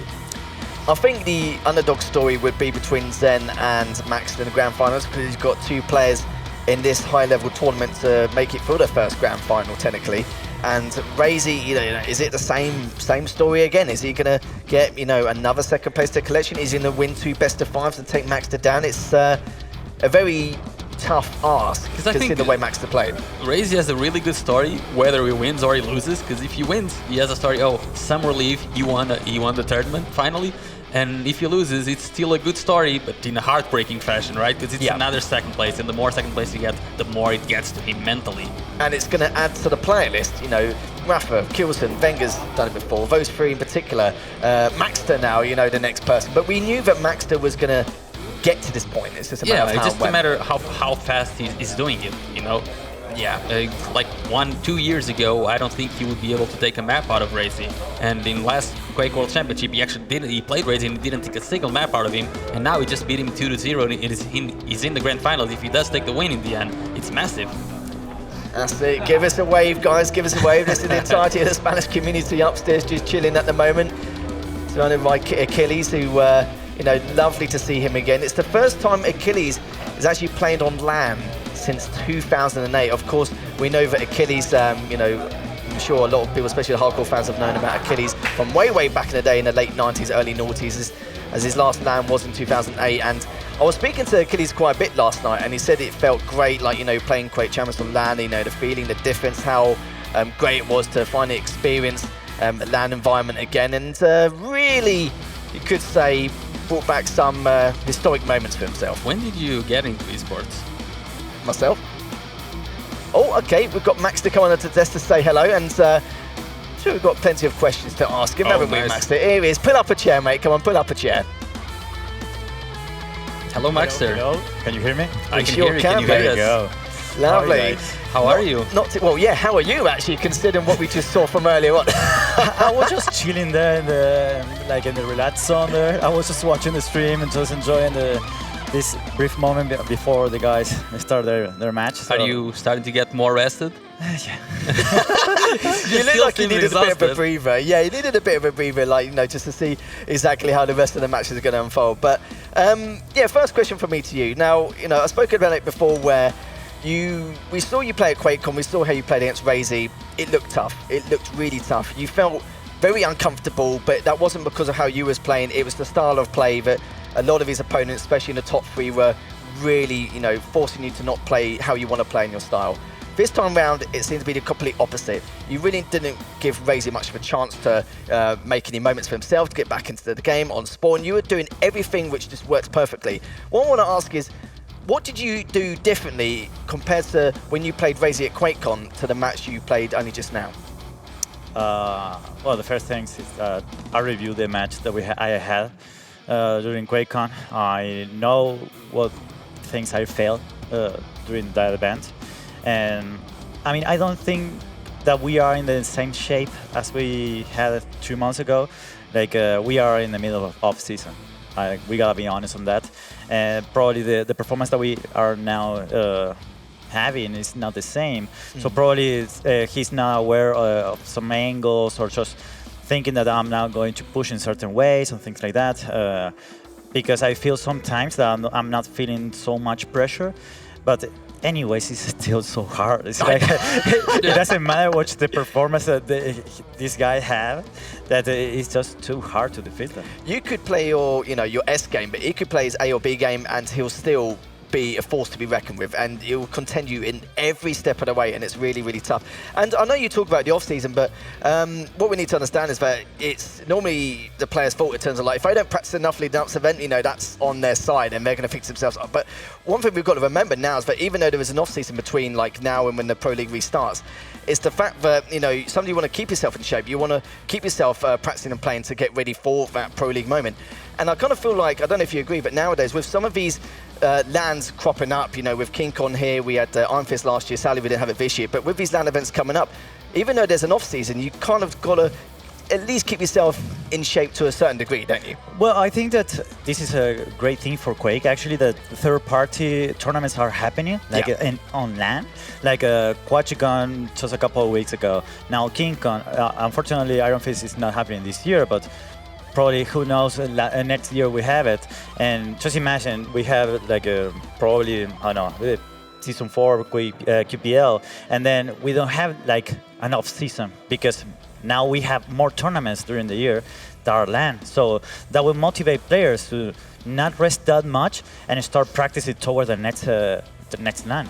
And that's the great thing as well, because we know that there's that gap during autumn and winter where these community LANs can happen. Of course, we've got KeenCon here now. We had QuakeCon was just incredible a couple of months ago, and Sally Iron Fist didn't happen, but would have happened. So a lot of these tournaments, which, it kind of doesn't force you. We know that you Quake players, you need a bit of a break. You need a little bit of a break at some point, which is perfectly understandable when you're competing like 6 to 8 months straight leading up to QuakeCon. It's, it's not very good for your mental, but at least it does keep you in shape. It is very difficult. But yeah, I do agree though, like you do feel like, it's very nice to see, but it's like, it keeps you in shape, but you do get that little bit of a break and off season in between, don't you? Yeah, well, I mean, I think that players will get more motivated, like if there is a LAN event, they start practicing so much, like their practice just ramp up. It's like, Kills and Rafa always says that probably during the online stage they will say, okay, I'm practicing, but not that much because I will get burned.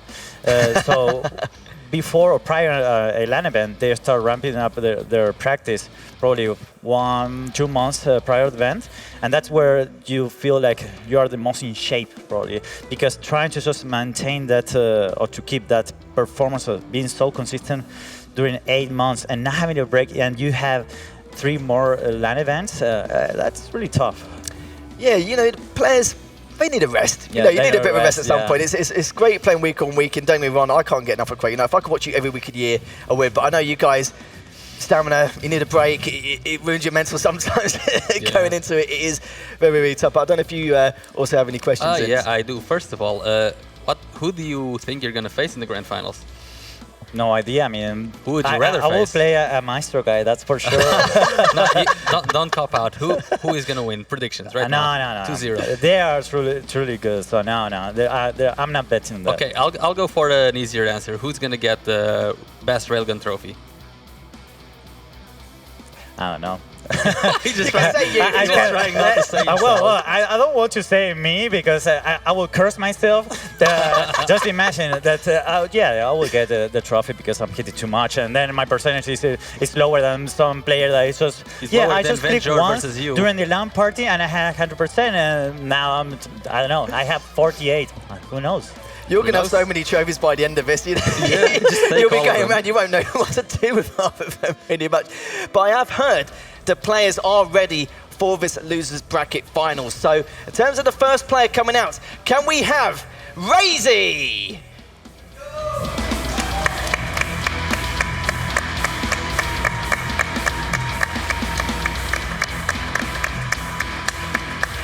And his opponents faced him in the winners semis earlier, but we're going to see if he can turn things around. It is Zeneku!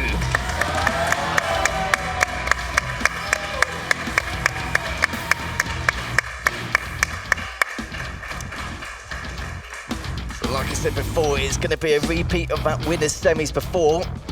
And it's going to be interesting to see if things will turn around completely in comparison, but I'm sure we'll find out soon enough. Now, I have a question for Max. Like, after you face someone in the tournament, how easy or how hard it is to adapt when you face them again? Do you look at the game that you had previously and try to adapt based on that, or do you think you did well on that game and don't try to adapt that much? No, actually, you need to try to fix your own mistakes that you did in the previous I mean, game. you can win again, but the thing is, if you won, but the opponent realizes what he did wrong, you will also fix it. No, because No? now you're in disadvantage because you advance.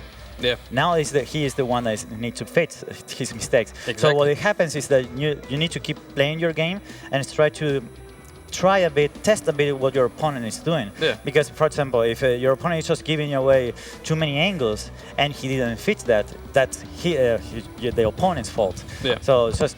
So it's a different approach whether you were the victor or the loser, but it seems that we do have the picks and bans underway for this map. So first the ban will be from Razy, bans Insomnia, and Xanaku bans Corrupted Keep. Razy picking Veil of Nat, as I guess it's not that surprising in the end. It's a little. I mean, he is really strong there. I mean, I am imagining what champion he wants to play there. Yeah. But we can't say that loud because players will hear us, of course. But I mean, well, Deep Embrace as a second map. That's interesting. That's an interesting pick there. No. Okay. Well, something curious happening right now. Well, technical issues happening. Well, do we got the Blood Covenant finally for the final map, possibly? All right. I hope so. I think they are going to fit some technical issues right now. Yeah. But yeah, I mean, I think these three maps actually are going to be the same because since the system probably is not working that properly, it's going to be the same right now. Yeah, we'll likely restart this part of the picks and bans. Anyways, as we were talking about, so basically you have to approach the game differently, whether you've played the champion, the player before. So how well do you think Xanaku will be able to adapt now to Razy? I think that, I mean, he was like toe-to-toe with Razy in the match. So do you feel like he has to adapt much, or do you feel like Razy got too relaxed and maybe Razy now feels like he has to adapt more? Or do you think both of them will keep playing their game? I think that there are a couple of things here. One of the things that I'm just thinking is that Razy now, he has the opportunity to win a LAN event, and he wants to achieve that goal, and that will make him a bit more nervous because he wants that goal that probably this time is possible. Yeah, because there's no Kilson, there's no Vencer, and there's no Rafa. And it's you, but instead of 3 or 4 players, it's only one contender. Exactly. So do you think that is very taxing on his mental? I think that's something to add to the math, actually. It's in the equation, like, I can be the winner of this tournament, and it's like, okay, imagine second on QuakeCon, second on the last QuakeCon. Eventually starts getting to you, and even mentioned on the interview that I get a lot of second place. It would be nice to win for a change, so maybe I can do it here. But he already lost to you. Do you think when you played versus him, he also had that on the back of his mind and the effect of his performance? I think that's. I mean, if you allow it, it gets to you. Like, just imagine, like, every time I'm there, but I just can't have it. Yeah. I mean, eventually you will have it like, I just cannot do it. I just can't do it. Like, if you allow it, it's gonna stick in your mind. Yeah, exactly. And eventually, it's not up to you just playing bad. You will just start getting it by default almost. And another thing, do you think it's more? Because I was talking about this with Little yesterday, it's actually more taxing for the players to get second place as opposed to like third place. Because even though second place is a better place, you finish the tournament on a loss. And if you get third place, you usually finish the tournament on a win. So you usually feel better by getting third place than second. Yeah, well, I mean, I got third on last QuakeCon, and it's like I did the best performance of my life, basically. Yeah. But imagine if I get second. How do you feel? That depends on Because you're the so person. close to the win, that depends right? on the person, because well, I mean, you are just a couple of meters away from the belt. It's like you want it. Like you are like just walking towards your PC and you see it. And it's like it's gonna be mine, and it's like always escapes. Yeah, I guess it's something like, because when you get to the final, then suddenly it's achievable, and it's a higher goal. If you don't even get to the final, you're happy with what you got. Right? This must be something like that. I don't know. I've never been in the grand final like this. So that's why I'm asking you, because you got to the grand final. Well, I mean, I don't feel any pressures, to be honest. Not because of the tournament itself or whoever I'm going to play. It's because I was one of the guys behind the event. So the event itself, like winning the tournament, wasn't on one of my goals at all.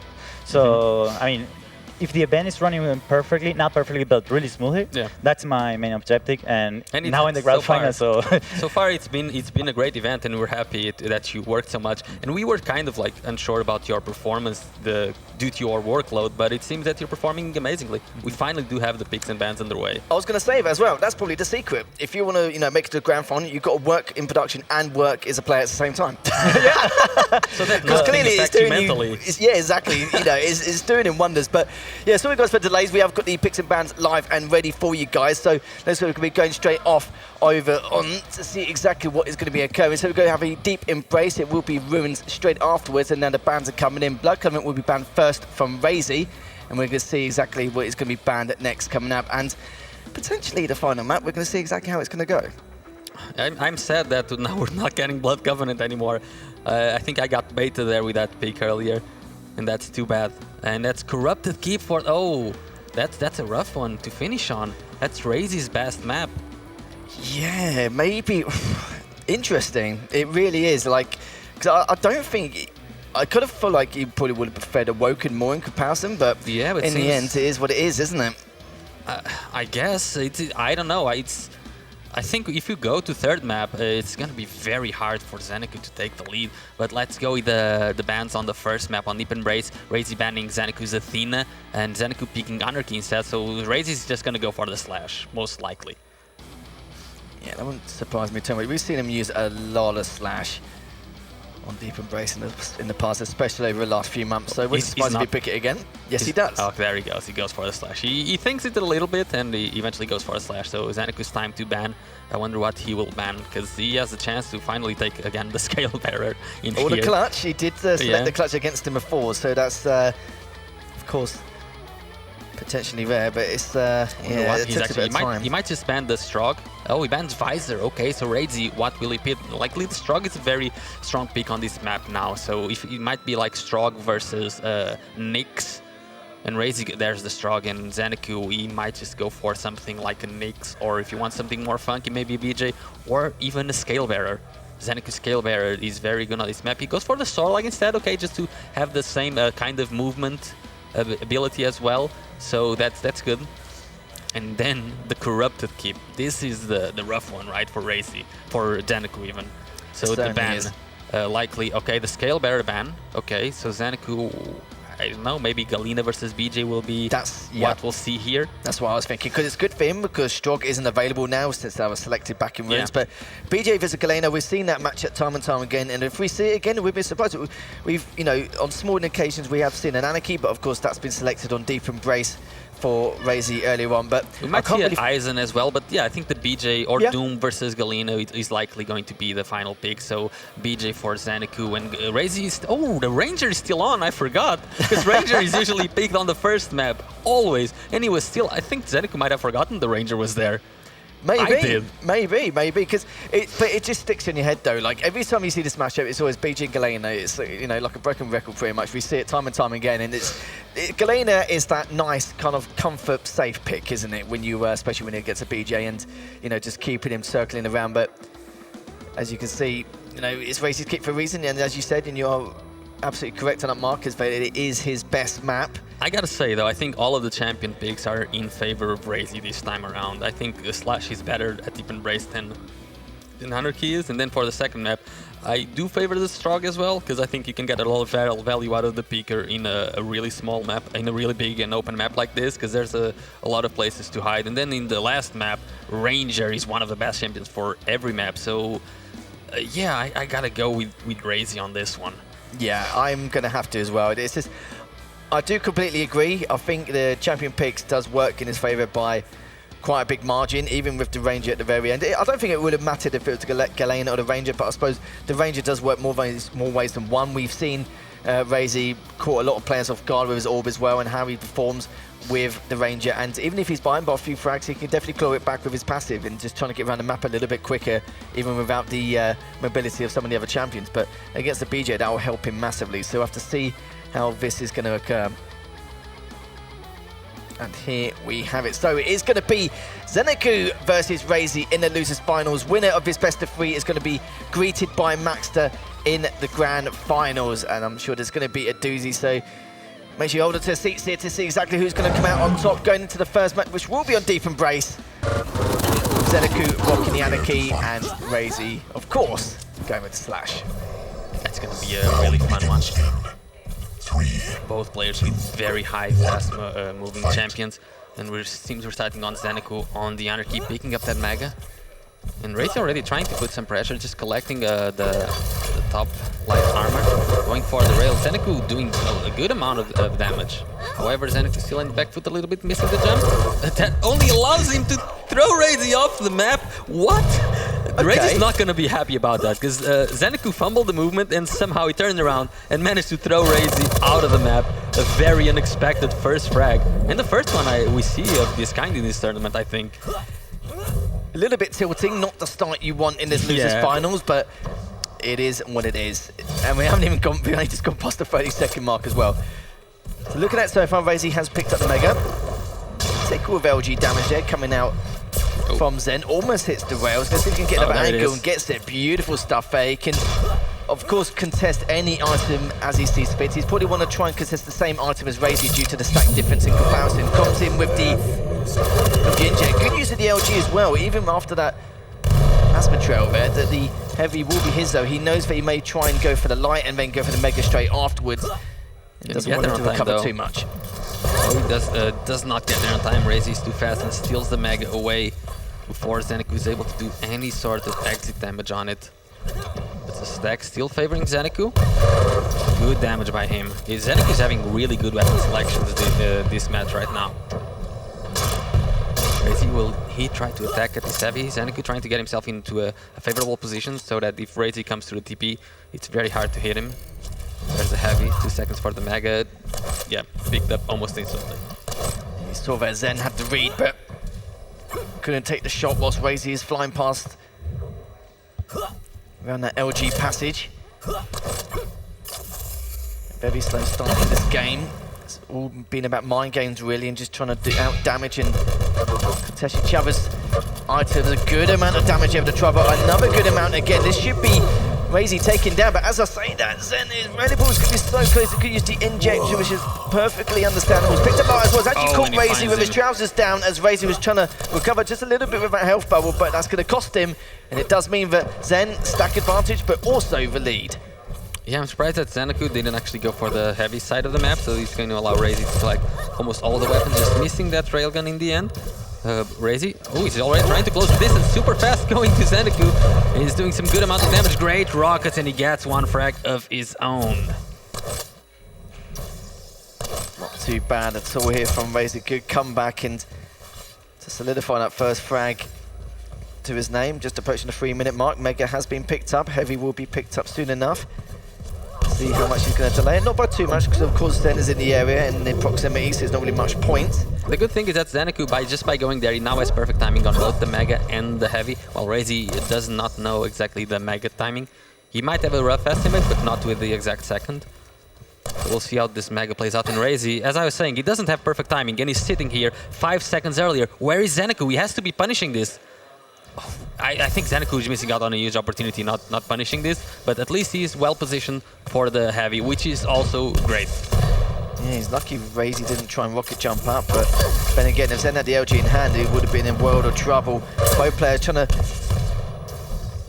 have high priority there at the top, but a good amount of LG damage coming up from Zen. Razy does recover a little bit from those bubbles, but manages to get away in the end. Sees that Zen is still on the warpath at the moment, looking to try and continue that aggression. Is backed away again, decided to go for the Mega instead, but the heavy coming up surely. Yeah, when I saw that rocket crossing, I just had Drami's flashbacks of him getting destroyed by those kinds of rockets versus Zeneku. Thankfully for Razy, that rocket did not connect. And again, versus these two, when they have light champions versus each other, it's usually a very low scoring game. Good LG fight by both of them. They're both hitting the shots. Razy now just managed to go over the railable threshold. That heavy will help him in. Razy trying to come in, not really doing any damage, just a little bit of spam. Can he find Zeneku? Not quite landing the shot. He still has a bit more stack than his opponent. So still trying to keep the pressure. And Zeneku seems a bit more happy with, you know, just chilling, not really showing up for any angles. Happy not to fight. That's a brilliant rail. I don't think Raze even needs the Mega at this point, just wants to get position for the heavy, potentially get it for himself and then go for the kill. As you can see, he smells blood, he thinks he can get the kill, that's 30 damage. Will he go for the kill before the Mega? He's just going off the jump pad. And the rail doesn't connect. Ready dropping down on him, the shotgun doesn't connect either. And Zeneku is the one connecting with the shots.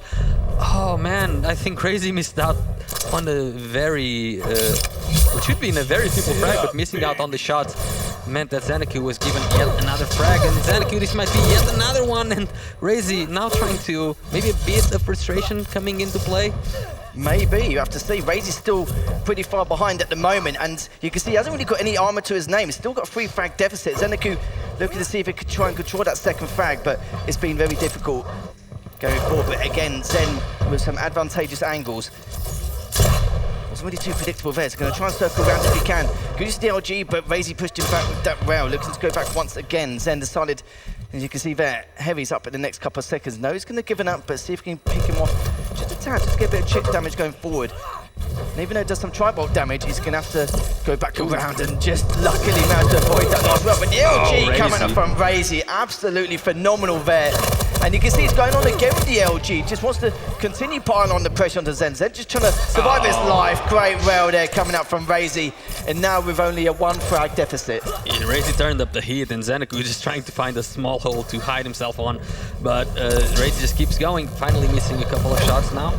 As the heavy is about to spawn and Razy seems he will give hit away and collect the Mega for himself. So things finally slowing down a little bit. Razy missing yet another rail shot. Zeneku not quite happy to fully commit just yet. That's a brilliant rocket from Razy. Getting good place. Oh, it has the rail as well. And Razy will be trying to close out the frag soon for sure. Can he find Zeneku? Nope. So he's just going to collect the heavy, get himself ready for the next major item. Mega is coming up any second now. He's looking to see if he can at least get positional advantage, which he has done. It's just a matter of what chip he can do against them before pushing it in. Time this up. Still though, still a few minutes left to play. Good tri-bolt damage coming out from Zen. Razy, it took a bit from the last rocket, but the LG to rail combo straight afterwards. Zen again just been a real thorn. Another rail shot coming out from Zen, looking to try and get that 5th frag and try and increase or extend his lead one way or another. That's really Mega is coming up though. Heavy has been picked up from Zen straight away. Mega is still up though, remember. And he's looking to see where is he. Surprised it's not been contested. And Razy was tempted, but it's actually backed away instantly. Yeah, it worked out for Zeneku. I was going to say it could be a missed opportunity for him not chasing that frag, because Razy was very, very low. But this way, he also gets full control. And Razy landing a shot just to try to keep himself alive for a few more seconds. Gives himself also a light armor. He's actually pushing for the heavy, and Zeneku not expecting that. Gets hit with a rocket, but replies with another rocket and the rail, and Zeneku having the higher stack to begin the fight. He's the one coming out on top in the end, and Razy putting on the pressure right from the get-go as he spawns. Mega spawning, Razy going for an LG fight, and it's Zeneku coming out on top with 3 minutes to go. Zeneku has a better stack and also 3 frag lead. Minute and a half. Zeneku to secure this first map. Oh, the tri-bolt damage as well. We could make it 7. Yes, he has done. Now a 4 frag deficit. This is going to be extremely difficult for Razy. And look at the stack of Zen as well. He wants to increase it to secure this first map victory. Hits him with the rail as well. He's knocking on death's door. Finishes him with a shotty. And there we have it. We could be looking at the first map victory in this series for Zeneku. Yeah, for sure. And both players, I think they've called the GGs already. So we're just going to have a victory lap as they warm up for the next map. Probably just going to do some deep frag now. Yeah, it seems to be the case. So show us the movement, guys. But yeah, this map, it was Zeneku's weapon decision and timing was very spot on. He was very ready for what Razy was going to bring to this game. Even though I thought he had a champion disadvantage, he managed to perform really well with the Anarchy. He used the injection in very important times. And most I think the biggest difference was that Razy wasn't also hitting the shots. I saw Zeneku hitting a lot of very important rails, and Razy, he had bursts, right? He went for like 2 minutes where he hit every single shot, but for the rest of the map, he wasn't really hitting that well. It was pretty much on and off, wasn't it? Yeah, very, very on and off, which is not what we expect from Razy. We expect him to be pretty much on all the time. You expect too much. Do I? Well, to be fair, it's what we expect. It's what we expect. Exactly, yeah. It's what we expect. That's the standard that we're used to with Razy. But there we have it, though. Zeneku does take the first map in this losers finals, which means Razy can't afford to drop any more. Yeah. As Zeneku looking pretty strong at the moment, and I think that first map victory extremely important considering the champion picks coming up next in the next couple of maps. Yeah, and also extremely important to the storyline of Zeneku. This should give him a huge confidence boost going into the next 2 maps. I want to see if because he was playing a lot more confident as the minutes progressing to the match. As soon as he saw, oh, I'm hitting shots, he's not hitting as much, I can actually win this. And we saw more and more confident plays from him. His defensive play was also better. And I want to see that Zeneku, especially with the start that he had, right? Yeah. I wonder if that frustrated Razy a little bit, because it had to have, right? It's a little bit tough. I think it's a little bit tough for most people, but of course, it's not the one thing you want to happen at the very beginning of the series. But or at the very end. Yeah, you don't want it to happen, period. Exactly that. And I feel like for Zen now, the difference we're seeing between what we saw in the last series and now, nowhere near as much hesitation with frags in comparison towards the end. He just continued with the aggression, continued with the pressure. It's very easy just to go, oh, okay, I've got 4 frags, I'm just going to back away a little bit and just play a lot more conservative. No, he just thought, do you know what, against a player like Razy, I need to get as much of an advantage as possible before I get taken down. Once I have been taken down and my opponent's got item control, that's when I've got to think about my next plan of action.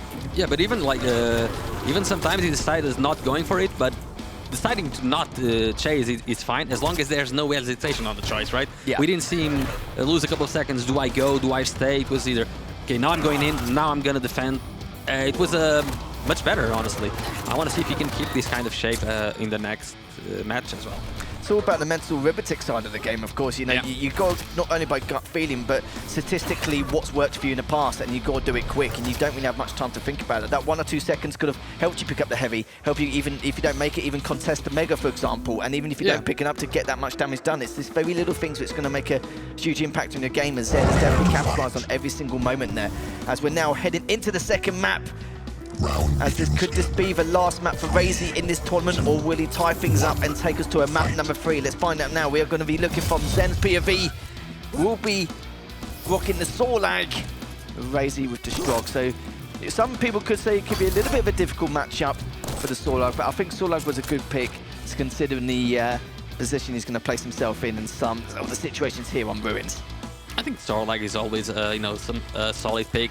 Plus, it was the only champion in the pool that had a fast move, unless he wants to. Yeah, because Skillbearer was also banned, so it was either Sorlag or Clutch, because there was nothing else with a fast movement that could catch up or run away from Strong. So in that regard, it's not a bad pick at all.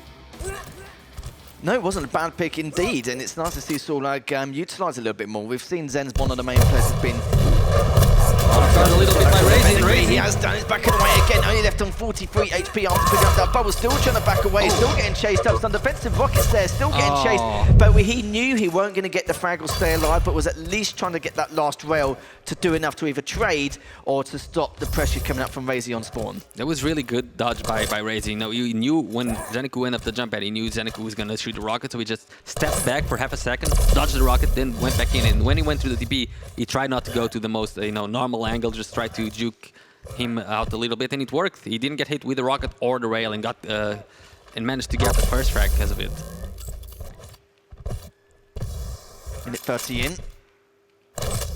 Razy still with the lead. Mega's going to come up in a few seconds. We'll just see how Razy's going to try and contest his backs away straight away.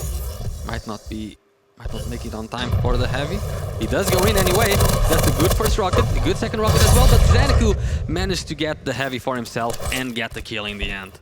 Certainly does. Finds him once more though. Zen's like, no, I won't give it just yet. Yeah, I'm surprised. But you see, this time there's no hesitation. He didn't look, do I go, do I stay? He just, okay, not going.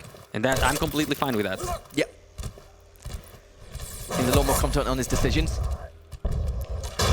few nails coming out. Picks up the Mega, has time to contest the Heavy as well. Wants to quietly drop down, hits the first rail. That's a great hit from him. Piggy comes out, done quite a chunk of damage for him. Needs to pick up the light, but at least he gets to eat it up and stop him from going around the courtyard. Has the spit in his back pocket, 2.5 minutes in. Still almost similar stacks here, but not after that first initial rail, but at least he counters it with one of his own. Razy holding the angle to see if he goes back through, but he knows that if he pushes Razy back a bit more, he's going to be in prime position to go for this Mega. But instead, Razy's actually pushed up quite heavily, comes in with the LG. The way that it could have come up, and Zeneku, oh, he even hits that as well. Just ridiculous. Zen's able to stay alive a little bit longer, still railable. He's going to pick up that light, but not anymore as he times that one in the courtyard perfectly. He's been in the area quite a while, but not until taking even further damage. Heavy is still up, but doesn't want to take the risk. Yeah, I'm not sure if he would be able to make it on time, so and when faced with that risk, he just decides not to go for it. And Mag is the next item up. Zeneku nowhere near to get it, but he's at least got the timing of it. 15 seconds for the Heavy. And Zeneku is trying to find as safe as a position as possible, as Razy is just running around the map with full stack. Hopefully it doesn't come from right behind him. That's what he's hoping as well. You know, it's a common position hanging around that Heavy jump pad once Heavy's coming up soonish. Well aware of that, of course. Managed to get a little bit of armor to his name. May trying to put Jakarta on as well, but it's going to leave a little trap for him if he does come through, saying that you're going to have to take a few ticks of damage from my spit if you want to try and progress against me. But Razy's more than happy considering the stack, trying to get away from the peak. Has done quite a fair amount once again, misses the rail, an important rail for Razy to keep himself in this matchup. But it's got such a huge stack, it does mean that he has to require too much out of Zeneku. He's going to have plenty of opportunities over the next few minutes. It's just a matter of how and when. For now, Zeneku is just literally just trying to survive. He got 2 light armors in the space of 2 minutes, because that's as much space as Razy is giving him. One good rocket, doesn't really get anything else. And Zeneku did do a good amount of damage, but it's Razy walking away with the frag, and he still has a decent stack. As Mag is about to spawn, Zeneku actually spawns close to the Mega, so he's going to be stealing that one away. Heavy the next item up. He just decides to, you know, get some more LG ammo before going to it. And Zeneku, the good thing he's doing is that even though he gave one frag away, he still has good timing on both major items. So much damage now from Razy, and he can definitely chase this one. He might just chase through the TP. There he goes, he sees Zeneku. Will he chase down the TP? Oh, he does go through, but doesn't really do anything, so all damage there went for Zeneku. Meg is the next item up, so Zeneku leaves to fight another mid. Oh yeah, Zeneku, that's a great steal from him. He can actually get himself in position for the Heavy. Not sure if he's going to do that, because I don't think he had a lightning gun just yet, but now he does get in position. I did line up from Razy earlier. It's very easy to assume that they're going to go courtyard to pick up that light, but then thought twice and went, actually, you know what? We know Zen's just going to take a different path and go straight down to that Heavy jump pad and to get away. And there was a nice steal with the Mega earlier on. Now, the stacks are even, so Zen's still got a chance to try and make something happen. The problem is for this Mega, Razy is in a position advantage over the Mega with the contestation, which of course manages to pick that up. Heavy going to follow Sully in a couple of seconds, but after that he's going to be leaving that and giving straight over to Zen. He's now pushing with the LG, got a huge chunk over there, over 200, and the spit as well. Still somehow able to stay alive, but how much longer? As in the end, Razy does extend his lead. Razy was actually railable there for a second. Oh no, he's gonna get off guard, and Zeneku just comes rushing through. Razy not fast enough to react on that, and Zeneku, I love that play by Zeneku.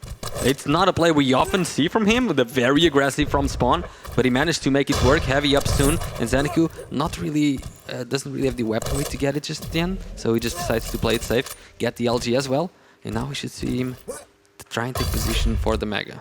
It's very rare we see something like that from Zeneku, and Razy more than anyone probably thought to himself, no, you never do this. Why would you push so quickly, like on the mark with the nail gun there? And you see now Zeneku just biding his time, is giving away his position, but it doesn't matter because the Heavy's obviously going to get picked up. Yeah, so Zeneku, slight stack advantage right now.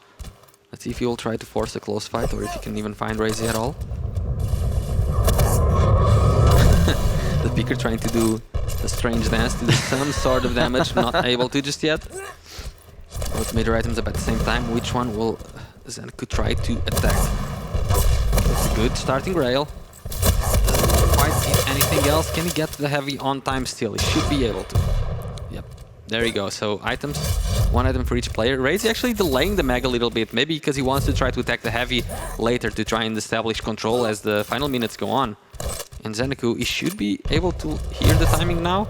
I think he was able to hear it. But with the segregation, the question is who's going to get full map control and full item control? Oh no, Razy! Well, since it's going to be Zeneku getting full map control, because Razy probably didn't assume Zeneku would go down to the heavy so fast, and Zeneku completely ready for Razy. And now the worst part for Razy that Zeneku knows the perfect timing on the mag as well. Exactly. Razy had a long-term plan going There's into no way this. he doesn't push this. And it means that Zen can get both items if he wants to, but you're right, he doesn't, but can still go for the heavy. He can either go there early and get some early damage, or he can drop down a little bit later if it goes down, but you can see Razy's already down there. What I'm this surprised is the first rail.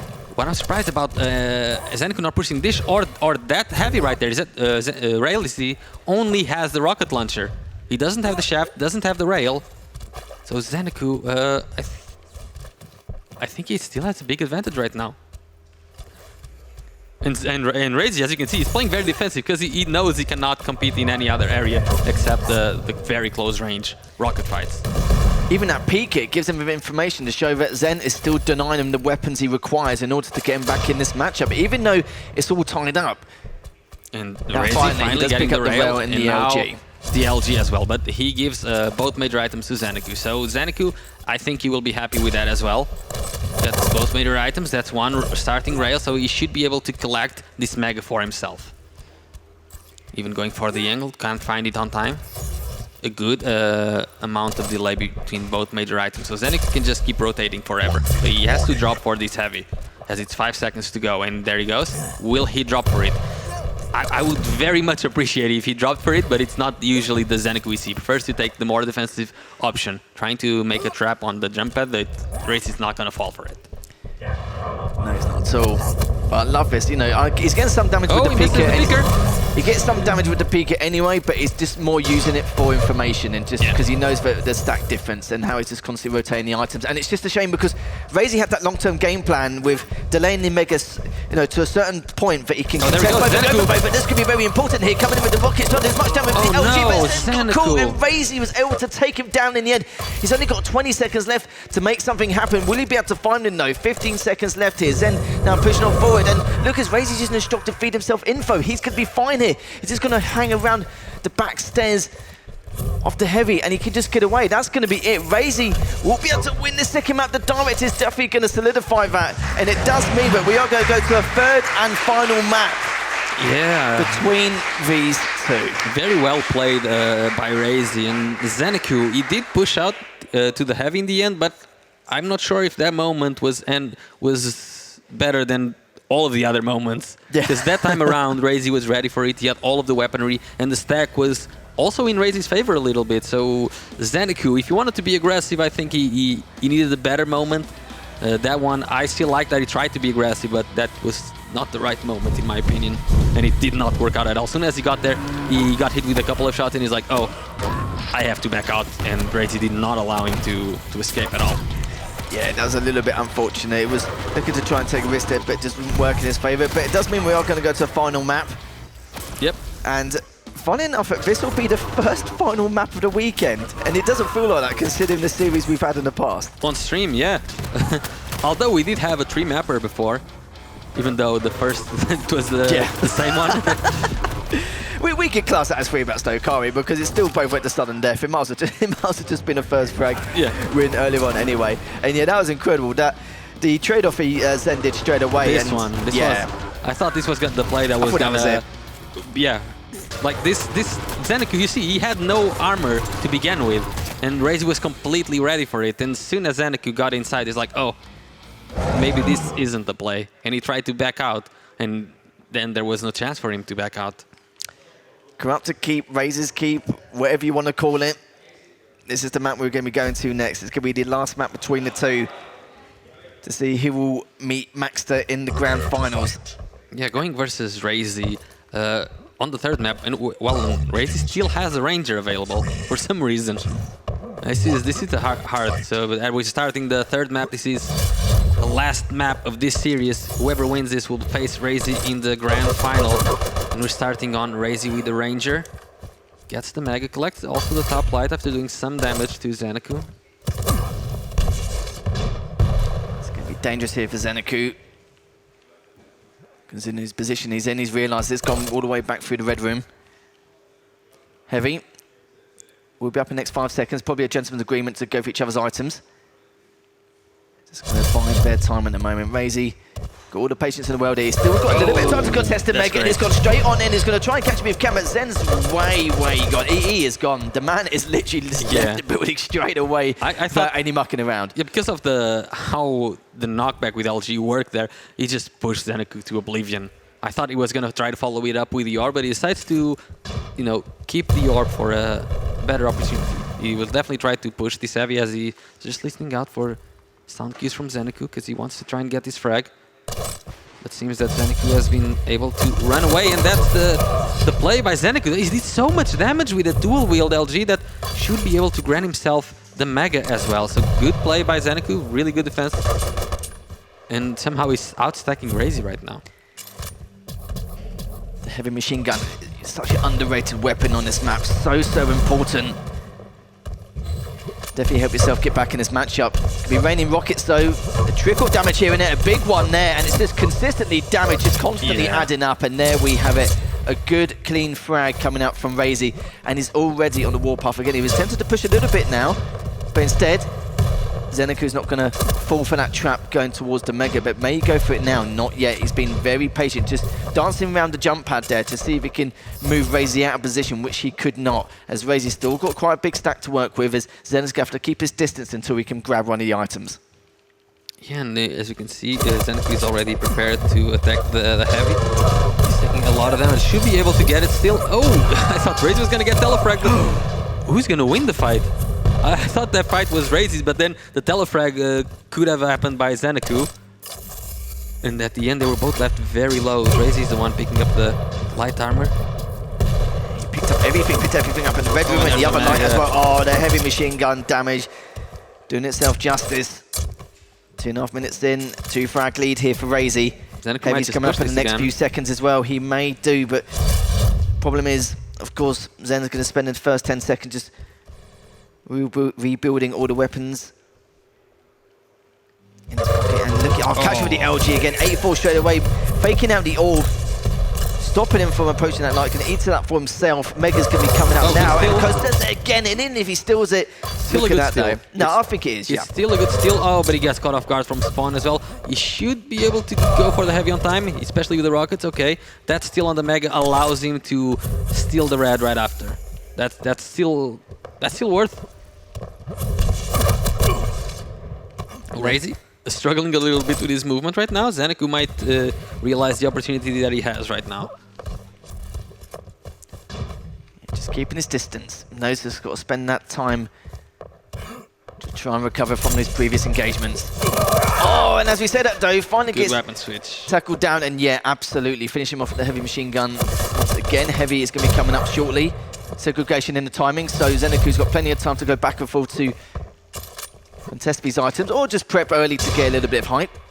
He thought Razy was going to, you know, try and select the LG, but Razy, he did not move from that area.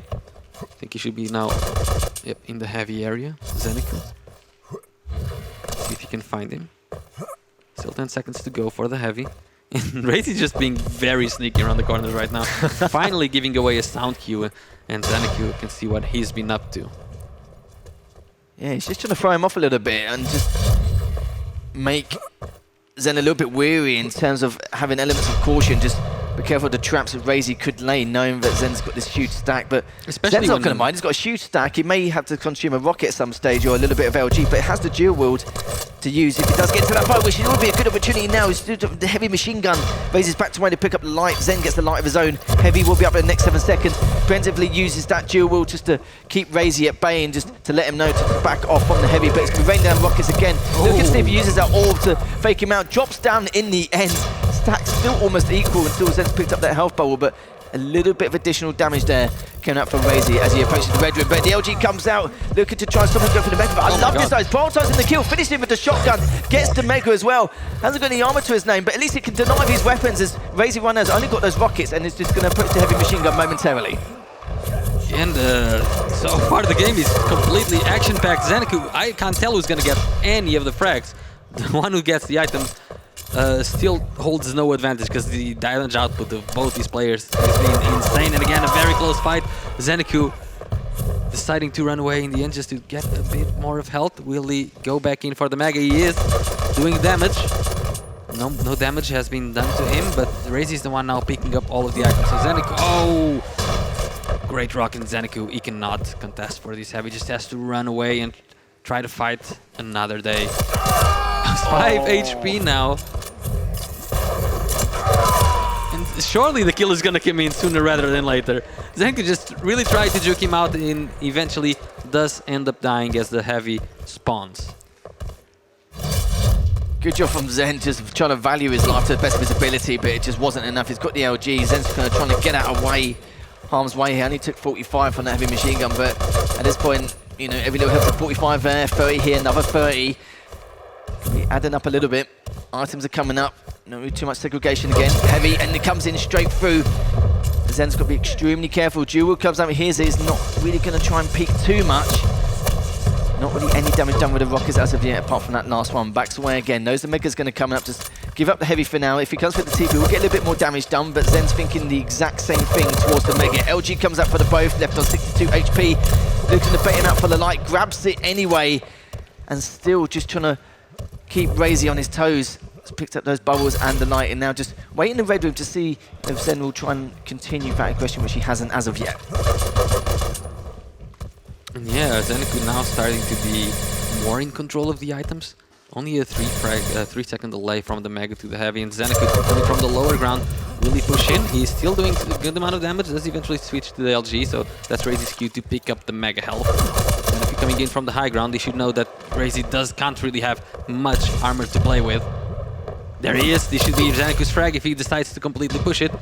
Trying to juke the movement a little bit. Razy still taking damage from the back. 5 seconds for the heavy. Can Razy escape? Oh, not a huge amount, but he may be able to survive a little bit longer than necessary to at least pick up the light and maybe some bubbles along the way. Just playing games with him in the moment. Just going to double back in, just trying to throw him off a little bit. Nice little bit of damage with the shotgun, but look at the stack from Zen. He definitely has the potential to tie this up, and just trying to keep Razy pinned down, but just can't pin him down at all. He's just going back and forth and just being really unpredictable about which route he's going to take in order to get away from Zen. There's now Zeneku now looking to pick up this next heavy. Mega will follow suit straight afterwards. He's going to contest that without even a second thought. Razy doesn't give him much audio cues and information for Zen to pursue. Zen now looking to be a little bit more aggressive as time is slowly running out. The thing about being aggressive versus the Ranger, especially if the Ranger is being quiet, even if you have a massive advantage on stack, as Zeneku does. Oh, the orb combo is what makes a Ranger very scary, and Zeneku knows if he keeps pushing that choke point, there is the orb to frag him right after.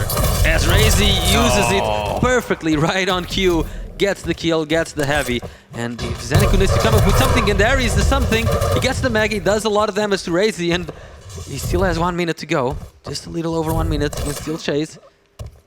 Let's see. Just making himself so difficult to kill, no matter what stack difference there is between the two. And Razy just, 1 minute warning. Again, just backing away. Still got 3 frags. He's just got to try and delay it enough to secure this series win. Razy's going back once again towards the heavy. Of course, heavy's not that. Mega is. Razy's decided not to go for it. He'd rather let him waste another 5 to 7 seconds. Think of that, but it's found him in the end on try, but William to grab a 7 HP. As Zeneku does. Mega is up though. He can grab that and the light, or at least try and deny some of the weaponry here. 35 seconds. He has recovered. Has the dual wield ready, set in stone to use. And he knows the order of all of the items. Razy did a lot of damage, but Zeneku just getting every single item right after. So he's just going to pick up the heavy and rush at him again. Can he get close? Let's see. There's a dual wield.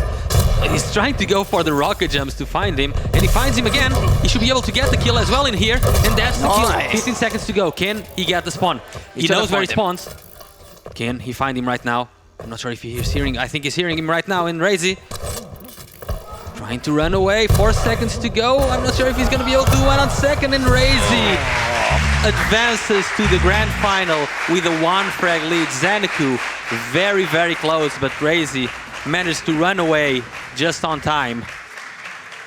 Great comeback and great counter as well. You saw, you know, planning these traps, and he was hoping at some stage he would come out from the red room towards the heavy round, that route, and just trapped in there and does a huge chunk of damage and was just able to clean that up. There's definitely one way to stop someone with his shoes stuck on Corrupted Keep, but this is what I like from Razy. This is why it's one of his best maps. He's got so many plans and ways and strategies to counter a lot of these players with huge stacks. We know that normally with any other map it's about distance and rail, but you know, it's more ways than that rather than this thinking about that kind of game plan. So good stuff from Razy to manage to take that 2-1. Commiserations to Xanaku. He will be placing 3rd here at KeenCon, and Xanaku's had an incredible run throughout the entirety of the tournament, but it will be Razy being greeted by Maxter in the grand final. Razy will have to win 2 best-of-5s. Maxter only needs to win 1 to seal the victory. I gotta say that was the best that I've seen Xanaku play ever.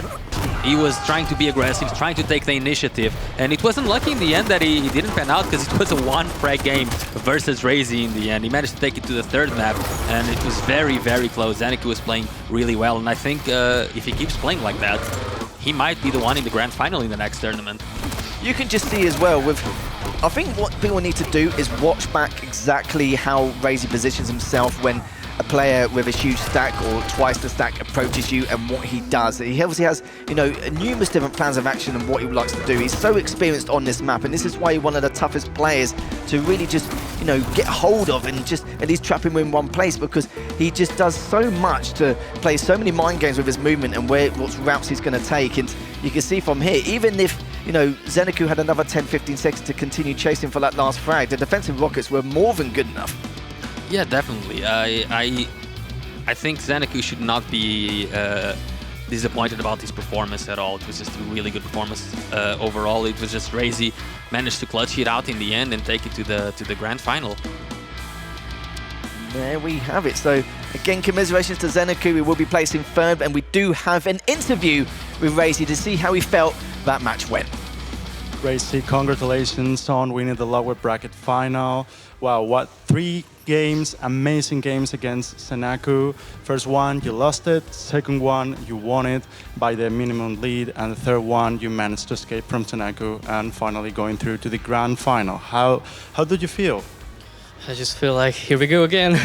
You know, it was tough. I was seriously struggling against him. He played insanely well. I kept receiving so much damage that I couldn't return. On the first map, it was one-sidedly winning. I could kind of make it a little bit closer, but towards the end it was obvious that he's gonna win, so I just said GG. The second map was close until the very end. I was lucky he fumbled his movement at the heavy area when we had that last crucial fight, and I managed to kill him there, and then I even managed to get the heavy, so I didn't feel like he has a chance to rush me down again and kill me back to tie it up. And on the third map, well, I had a good start, and then I lost the control, and then he started making a comeback, but luckily the timer was on my side this time. Yeah, now you're in the grand final against Maxter. I think probably you're seeking some revenge, isn't it? You're seeking to win him, but tell us, how do you prepare that final? Well, he plays really well against me in the upper bracket final, and he was hitting a lot of rails. And I'm just hoping I can do like similarly well with the railgun, because some of the fights were like decided by one real hit, and it was mostly in his favor. Hopefully this time I'll do better, and then I can make it a good fight in the grand final. Yeah, lots of luck to you in the grand final, and again, congratulations on reaching the grand final. So, yeah, we'll see you against Maxter on the grand final. Back to you guys. Thank you very much, guys. Thank you very much for the interview. And as you can see, Razy's said it himself. Here we go again from the loser's side. It's gonna, it's gonna be a late one, I'm sure. And with the way Maxter was playing earlier, it wouldn't be too much of a surprise. But let's have a quick look through at the bracket so far and see how they actually made it here. So we saw Zenecu winning that losers semi-finals early on in a quite close series, 2-0. But I do feel like this time round that Zenecu put on a much better performance against Razy. Just a little bit unfortunate with the heavy play, which Razy did mention in the interview towards the end.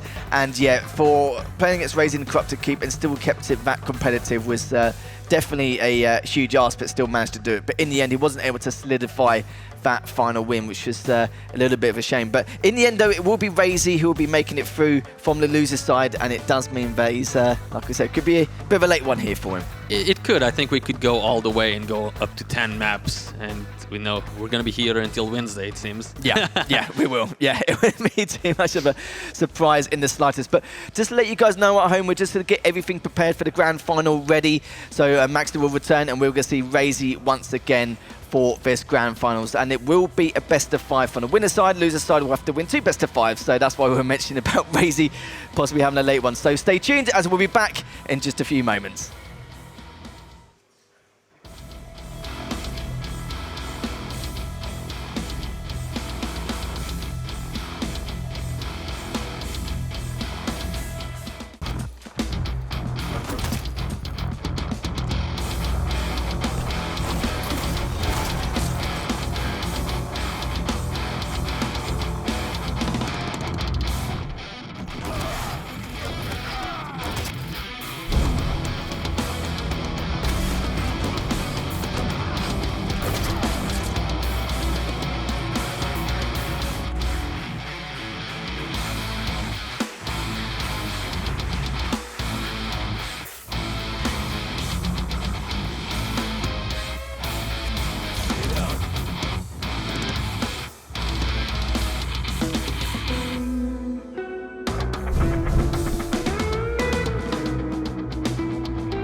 Hello everyone and welcome to Barcelona KeenCon 2022. We've gone from 32 players now down to the final 2 between Maxter and Razy for our grand final.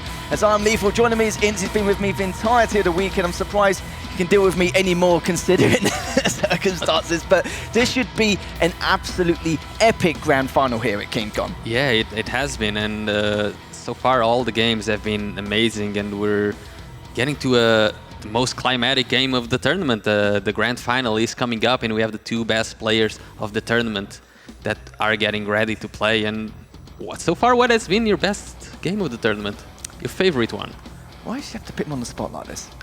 I mean, you've been calling out RMV's games all tournament long, so I assume you're going to call out RMV again. I'm not really too sure. I would probably say the Razy versus Zenecu matchup in the winner's semis. The fact that we have back-to-back sudden deaths, the one from earlier on today was just incredible. Yeah. Like some of the stuff we saw from there, it's very rare you get 3 sudden deaths in a row. That just shows how tight it was between the 2. Razy edging out every time, and then the comeback from Razy this time around with that reverse sweep. And even though for Razy it's been a long road, he's going to come from the loser's side again. And just to let you guys know at home, for Maxter, because he came from the winner's side, he only needs to win 1 best of 5, with of course Razy needs to win 2. So once again, another disadvantage for Razy to come through, but doable this time round. And I think we're gonna go all the way to the last 10, to the last map out of the 10. I think we can do this, and I think everyone's looking forward to it. Certainly are. It is definitely going to be a late night, but enough chatter, I think, Ince going to speak. Let's get ready for our grand finals and announce our players. First player coming onto the stage, it is Razy!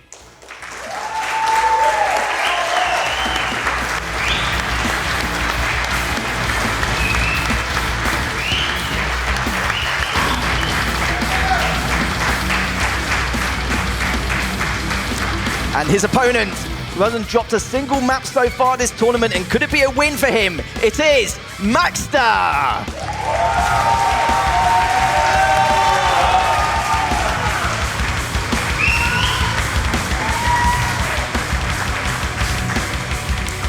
So this is going to be the question. We've always talked about the storyline from Razy and how many second place finishes he has. Is it going to be another one to the tally to add to his tournament listing? Will he be able to get this win against Maxter? It's going to be a long road ahead of him. We could be in for a very late night for Quake. I'm more than happy to have the full distance, the 10 maps as you were talking. But how do you feel like this is going to go?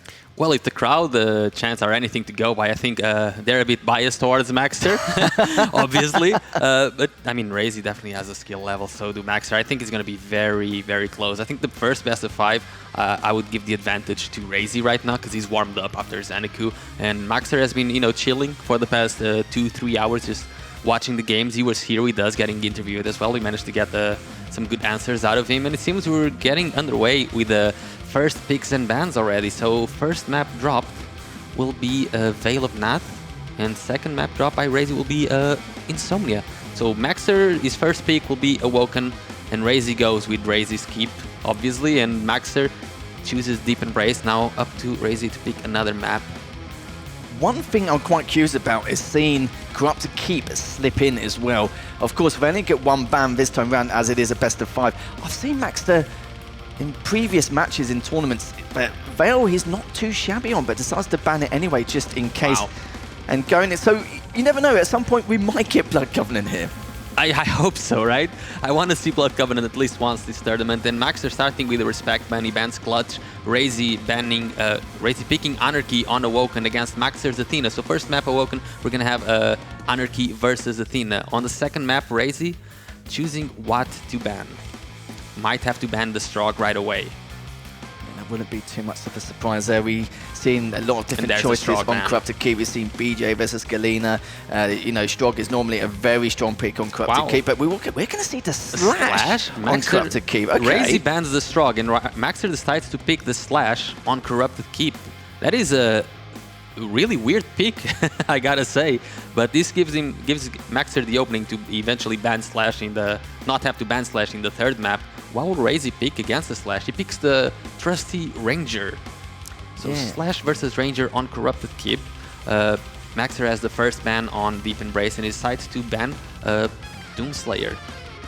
Yeah, this is a very interesting pick. It depends how familiar Razy is with that matchup, just playing it safe with the Ranger. And as you rightly said, Doom has been banned on Deep Embrace. Razy deciding how he wants to go about progressing. And you've got to think, you've got to take a lot of time, because it's not just this map in particular. He's got to think about how he's going to progress onto Ruins and onto Blood Covenant as well, as it does get that fire. And it probably will. It wouldn't be too much of a surprise. We should see at least 4 maps, or even going the distance, and maybe even 2 best-of-5s, as we are going to see the visor coming out from Razy on Deep Embrace. And that's why he's probably thinking about it a lot and just taking his time, thinking about whether he should save it for Ruins or Blood Covenant, or just try and get that pick away from Maxter straight away for Deep Embrace, as Maxter is still deciding how he wants to go about playing Deep Embrace against the visor, and he decided to go for the Eisen. Oh, that's a very weird pick on Deep Embrace there. Razy with the visor and Maxter with the Eisen.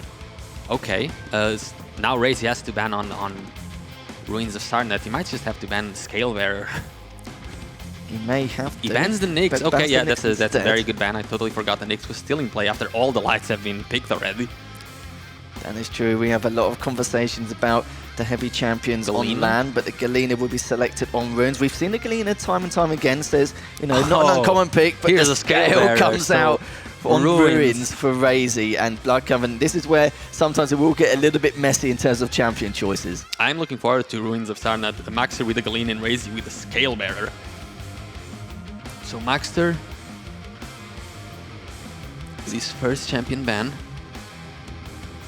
He decided to ban the kill, I think, from what I can see, and now decided to go for the BJ pick on Blood Covenant. And Maxter, you know, very little picks to decide how he wants to go about it. And we can see what he's going to decide. Okay, BJ versus DK on Blood Covenant. All right, so that's our maps and champions ready. I think going from maybe map 2 onwards, it's just a very interesting selection in itself. Seeing us, I don't know how to start or how to begin this. Slash or Corrupted Keep? I want to see what Maxter has in store in Corrupted Keep. Slash, I mean, Strog lends himself really well to Corrupted Keep, right? And Slash has sort of the same movement, a little bit faster, less stack. I think he'll be fine, especially with how he's been playing the Slash. I think he'll be fine. We'll have to see how that goes. He certainly will do, and that's the trophies which the players are going to be after here in this grand final. As we mentioned already, Maxter just needs 1 best-of-5 victory in order to secure that first place finish. Razy has got a long road ahead of him, 2 best-of-5s. It's not like before where, you know, a best-of-7 with the winner from the winner's side having a 1-map advantage and the first ban. And the problem is it's just going to be a long road for him. So if you guys are ready at home for plenty of Quake action and potentially 10-map thriller, then we could be seeing that depending on the circumstance of how these players are going to go. So we are going to start things off in this grand final. We'll be kicking things off with Awoka to begin with. And even though I'm just very curious to see how things are going to go on the other maps, in particular with their champion choices. Yeah, definitely. I think Awoken is also an interesting one, because Maxter on Athena is very dangerous. His rail has been on fire the whole tournament, and if you give him Athena on top of that, he will be coming up with very interesting rail angles. He certainly could. Grand finals just about to start. First map in this first best-of-5. Make some noise for these players as Maxter can be started from his perspective and see exactly what he does at the beginning. Picking up the rail and the heavy and looking to see what read he's going to make. Good read just to see exactly where Razy's going to be approaching. Assuming he could be going through the TP, but decides to get positional advantage and decide where he's going to go from the audio cues. Yeah, you can see he's looking out for those audio cues, trying to get a rail angle. Misses that one, so just decides to be a bit more defensive about it. Heavy, Mega is up soon, heavy as well, Maxter. He just doesn't want Razy to get the railgun just yet. And there's the first rail by Maxter, stealing the Mega as well, landing another shot and trying to get another angle, doesn't quite land it. Razy's going to be able to get out of there and collect that heavy armor. Maxter finally getting an LG for himself, so he'll be feeling a little bit more comfortable getting closer to Razy. Maxter trying to plan out a trap, doesn't quite work just yet. Mega in 10 seconds. Maxter just looking out for rail angles. Maybe he'll start being a bit more inventive with the hooks, and that's one good rail before the Mega. Oh, that's the hook, kind of misses it, but still has it. Oh, there it is. He goes with a very cool hook, doesn't quite land any shot whatsoever onto Razy. So Razy, happy to steal that Mega away, land damage on Maxter, and get the heavy. Maxter, he doesn't know where to hide right now.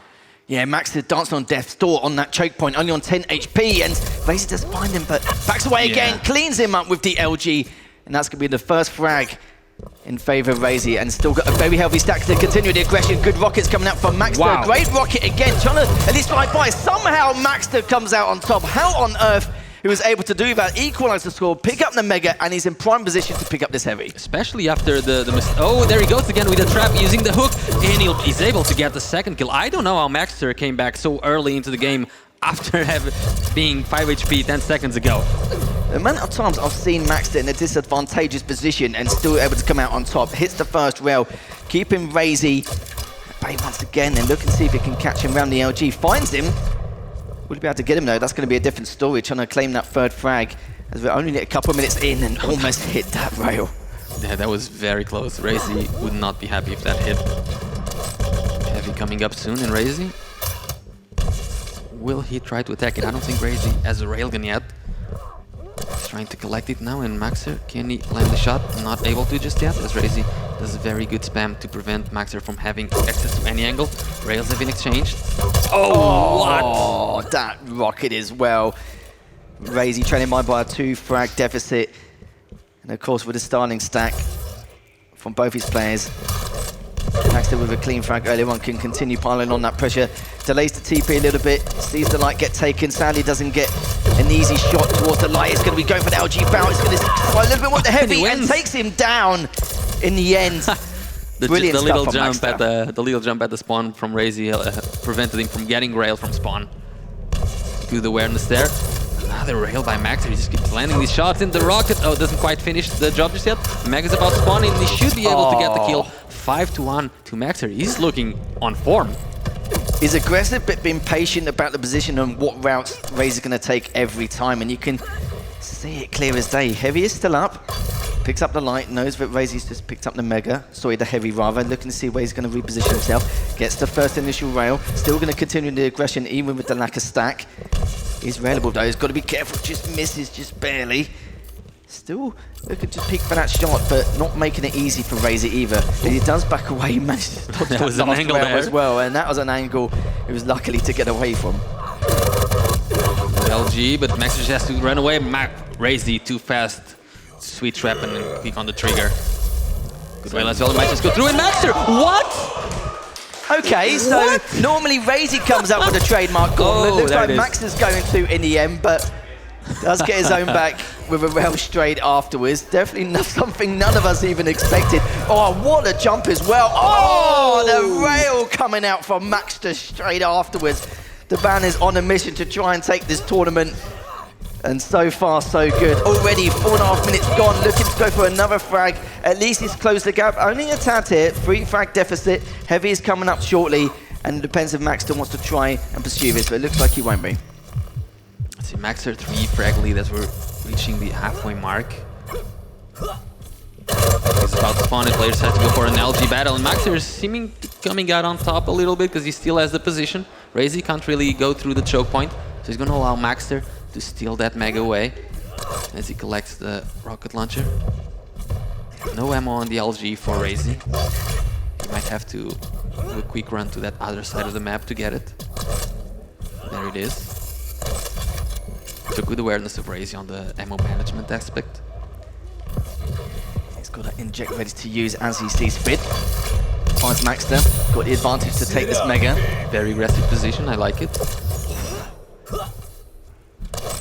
Sadly missed rail from Maxter, but it's not too much at the moment. Both players just teetering on the edge around top mid, just trying to establish some kind of control. Good first rail from Razy, looking to push on forward and just Maxter spamming a few rockets in case Razy did come through the TP, but Razy did delay that a fair amount to be able to get away and secure that heavy. Coming back around, Mega's up in the next 5 seconds, again in prime position to be able to take that, trying to do a little bit of damage at the same time. Again, once more, a good rail coming up from Razy.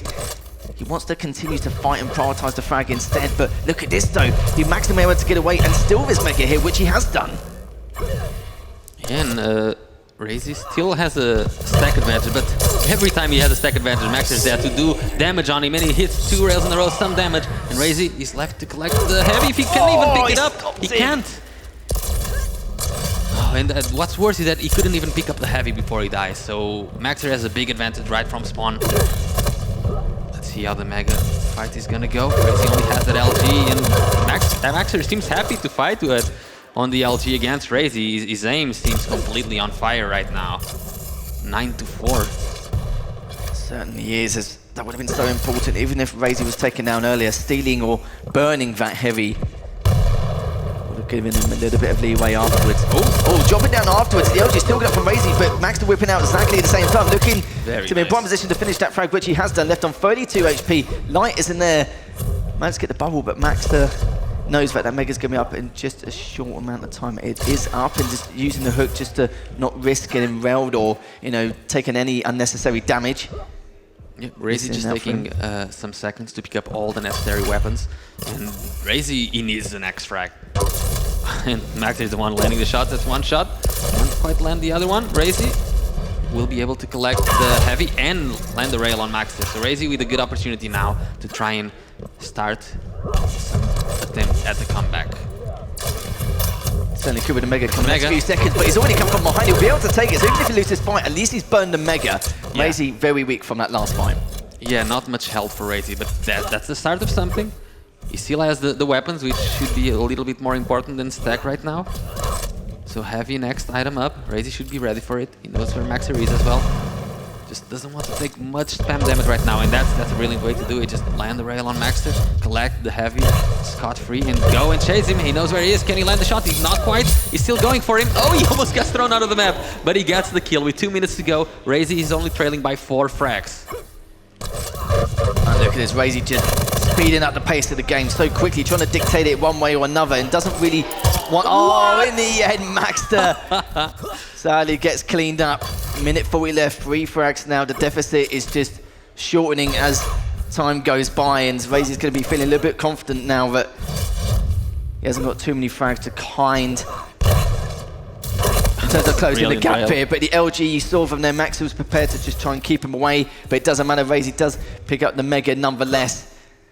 Maxter's so weak, he just needs to try and survive and just try and delay to even at least scrap for some of these lights. Gets away in the end. He is top mid. He's still trying to back off, and just even as you can see there, he did leave that light, but uses the inject just so that it can continue with that aggression. He's going to try and flank all the way back around again. And will he be able to? Maxter just stands his ground. Use the LG. Brilliant LG from Maxter. Still somehow able to stay alive and realise, but he has to back away again. He's got to try and waste another 50 seconds on the clock. And Razy just, again, turning up the tempo even further. And there it is. He's even leaving the items up just so he can chase Maxter. And I think, he forgets where Maxter is, but there he is. He gets the kill. Now he'll be able to collect the heavy as well. 40 seconds to go. Razy is on the warpath. He's getting all of the frags necessary. Can he do it? 30 seconds to go.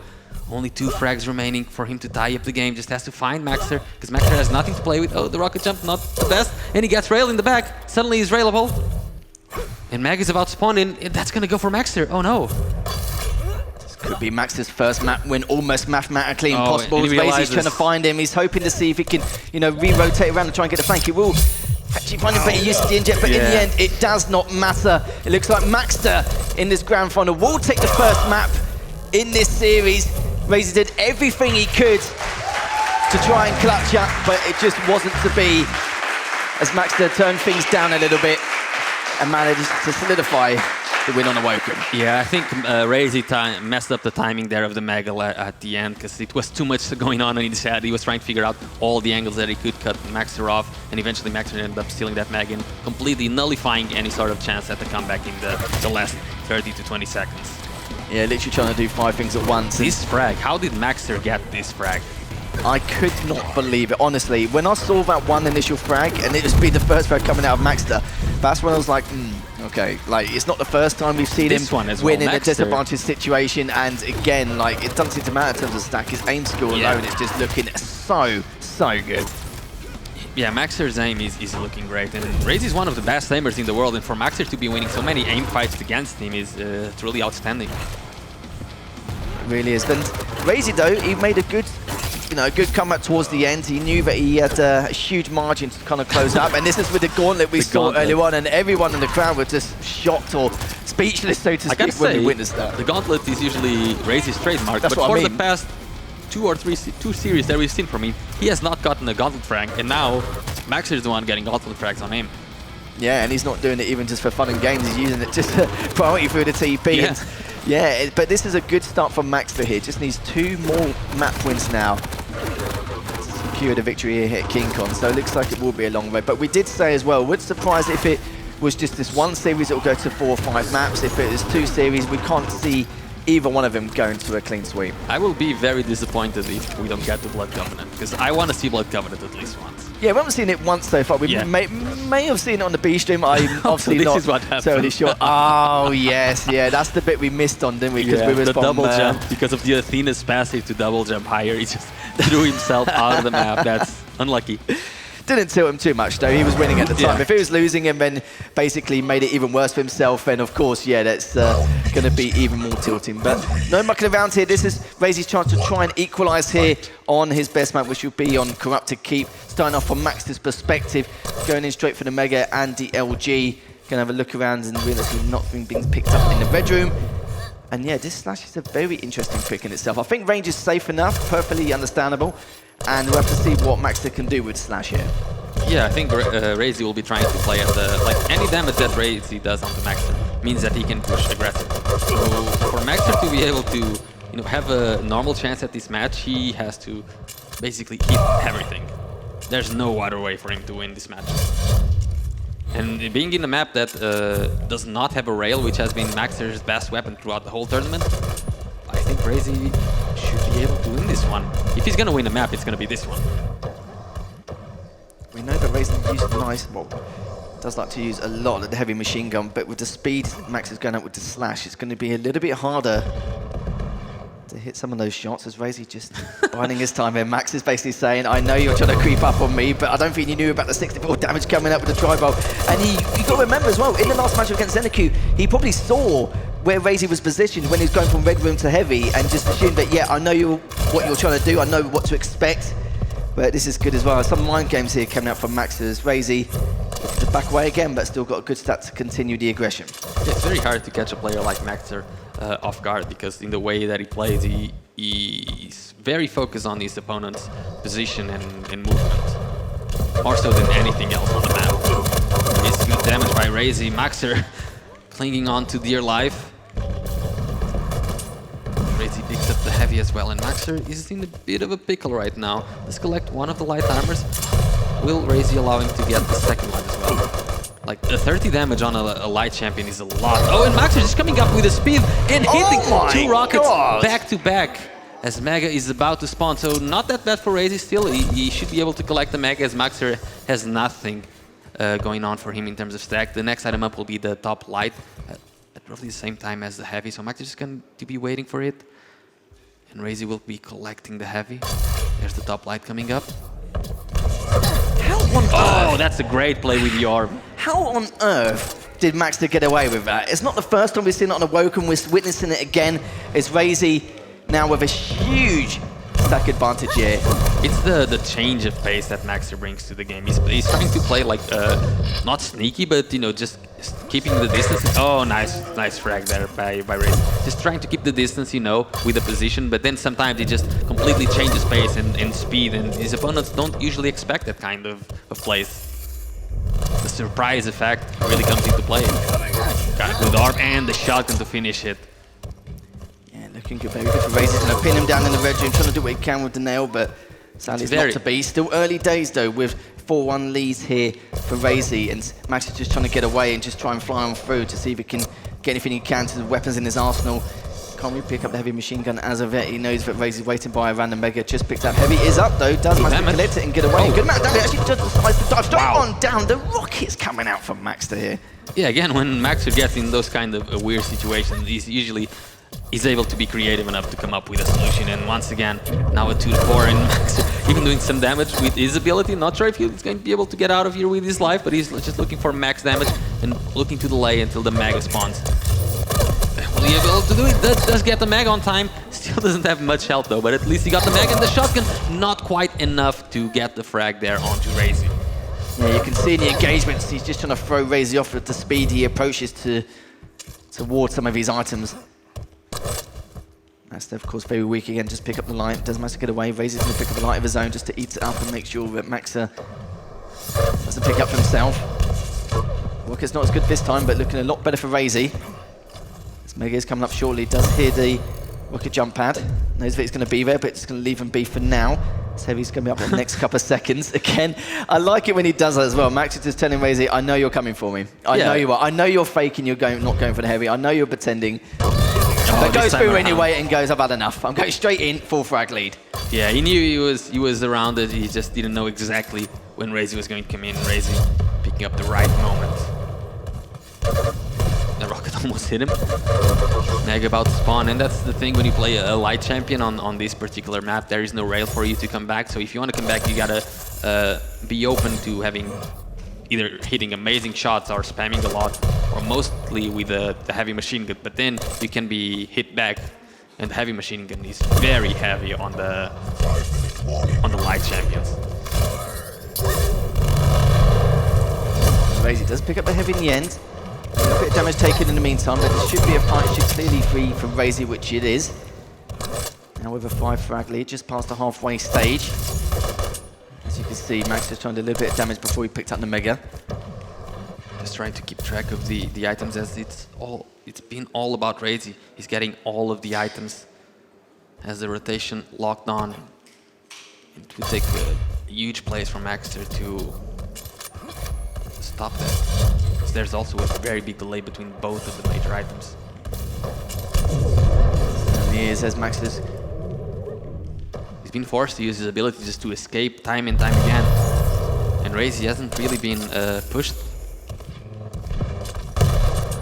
No, he hasn't as of yet. But at least Maxter is keeping the score, the frag difference at a low score. 5 frags on this map is not much, especially with the slash. You can snowball quite easily with a fast champion. Yeah, he's keeping the score competitive even though Razy has had the majority of the items. LG looking very good here for Razy. Again, extending his lead by 6. Now just going back and forth to see if he can trap him once again. Does find him. Pick up the Mega, still clean up a lot. Misses up the AWP a tad, but that's fine. He's just going to circle his way around and get ready for the Heavy instead. And Max is also there quite early, but the damage Maxter did. Very unfortunate. As we've noticed, but we kind of feel like his aim skill is a little bit better than Razy's in some of his bouts, but just can't compete with the stack that Razy has. Yeah, he started the fight a lot better, but then he kind of lost track of Razy in the end, and Razy managed to edge out that LG fight and come out on top. Mag is about to spawn, and finally, Maxter is being granted 1 item. I think that's the first major item he has in like 4 minutes. Good damage as well. He might push in here. It should be a kill for Maxter. So let's see if he can try and mount some sort of comeback, as the Heavy is about to spawn. 3 minutes, 6 frags behind. This would be a massive comeback if he does.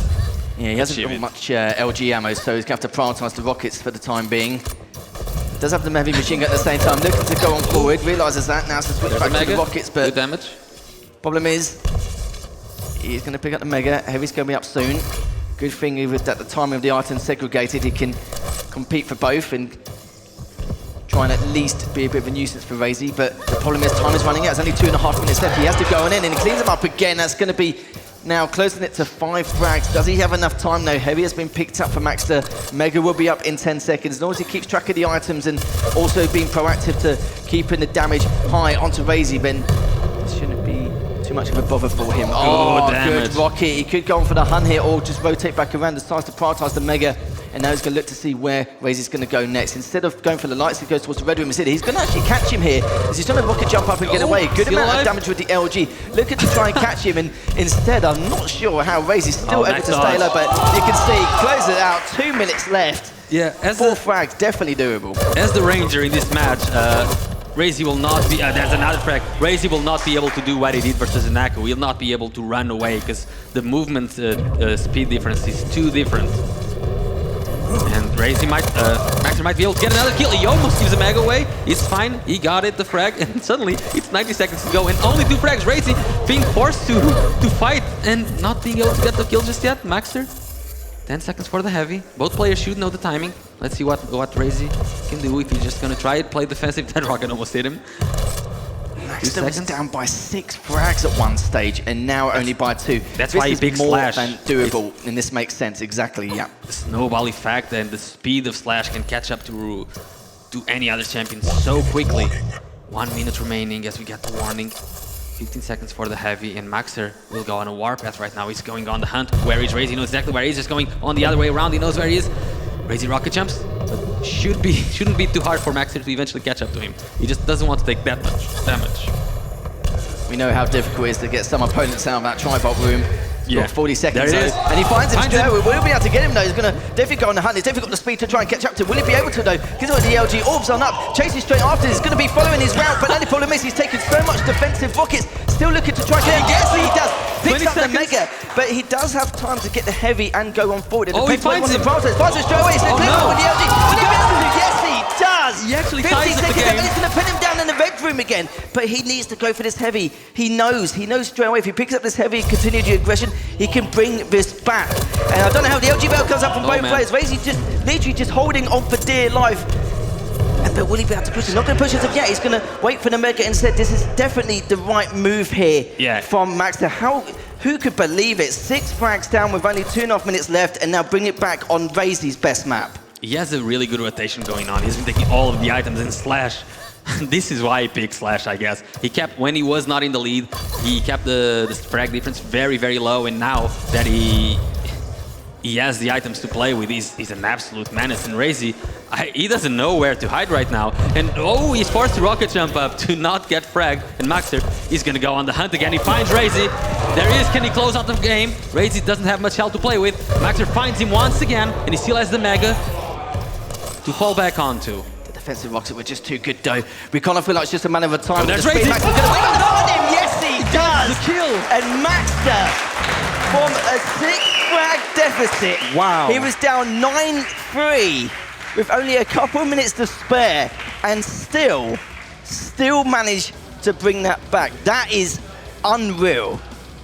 Yeah, a monstrous comeback from the Argentinian player. No, I didn't think it was going to be possible. It was like 4 minutes, like 6 or 7 frags, and Razy was completely in control. But soon as Maxer managed to get a couple of items, the speed that the speed from Slash compared to the Ranger just proved to be super destructive. And there was nothing that Razy could really have done, especially if the same game plan was going to be what he used versus Zanaku, just trying to hide. You can't do that versus Slash. Slash is way too fast. That is definitely, or probably, one of the best comebacks I've ever seen on Crux and Keep. It's, very rare you see that, especially, as a champion as Slash. And a Slash we never see on Crux and Keep, but Maxter made it work. Yeah, I mean, that's insane. That's as well the best comeback I've seen this year in Quake Champions, I have to say.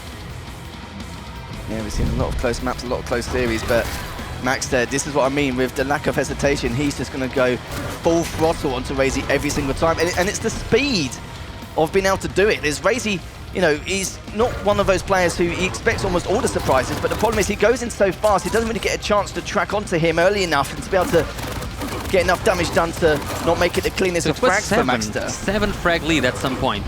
7 rather. At one point, 7 frag lead it was with 3 minutes to go. Right? Yeah. And then just Maxter, and now we'll just see the speed of the Slash coming into play, and just Maxter getting frag after frag after frag and mounting the most amazing comeback we've seen on Quake Champions, at least this year. Just impressive performance.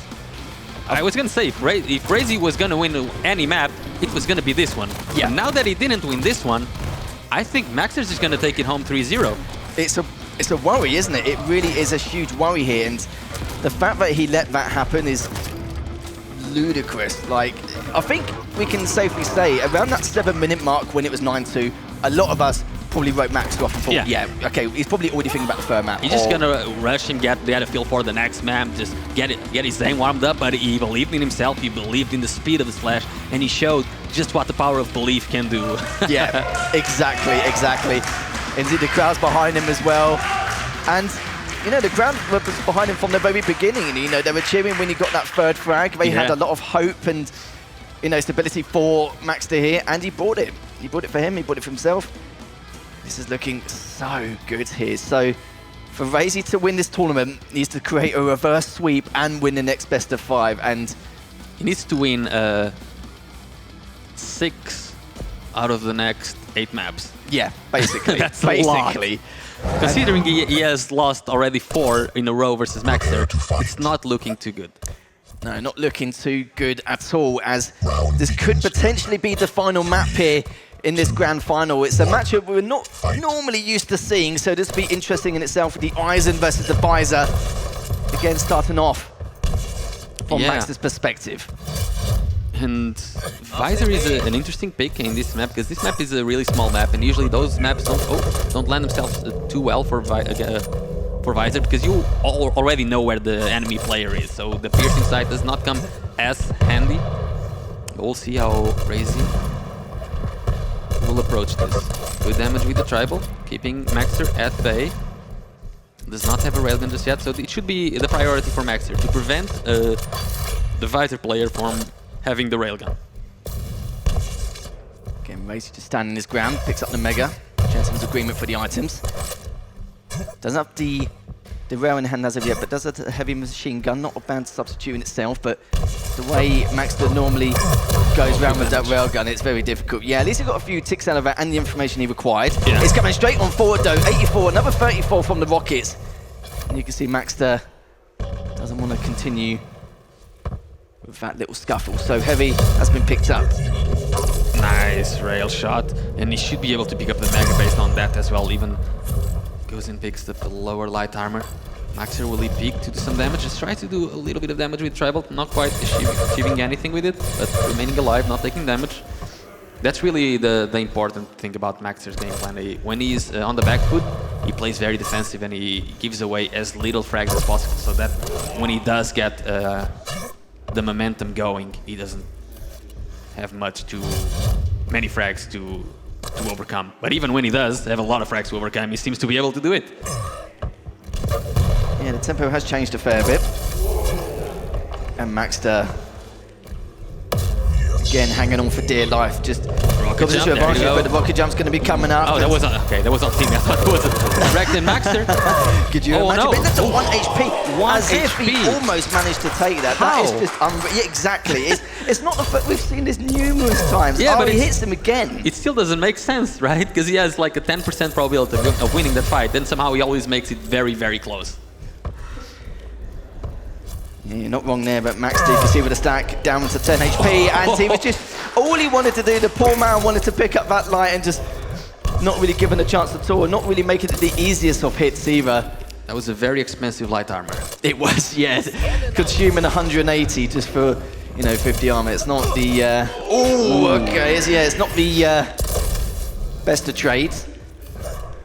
Is now, Max has backed away just due to the fact that he knows that Race is going to be looking to pick up the Heavy. Mega's not coming for a while. For number 26, some good rockets though. Hits him with the rail straight afterwards.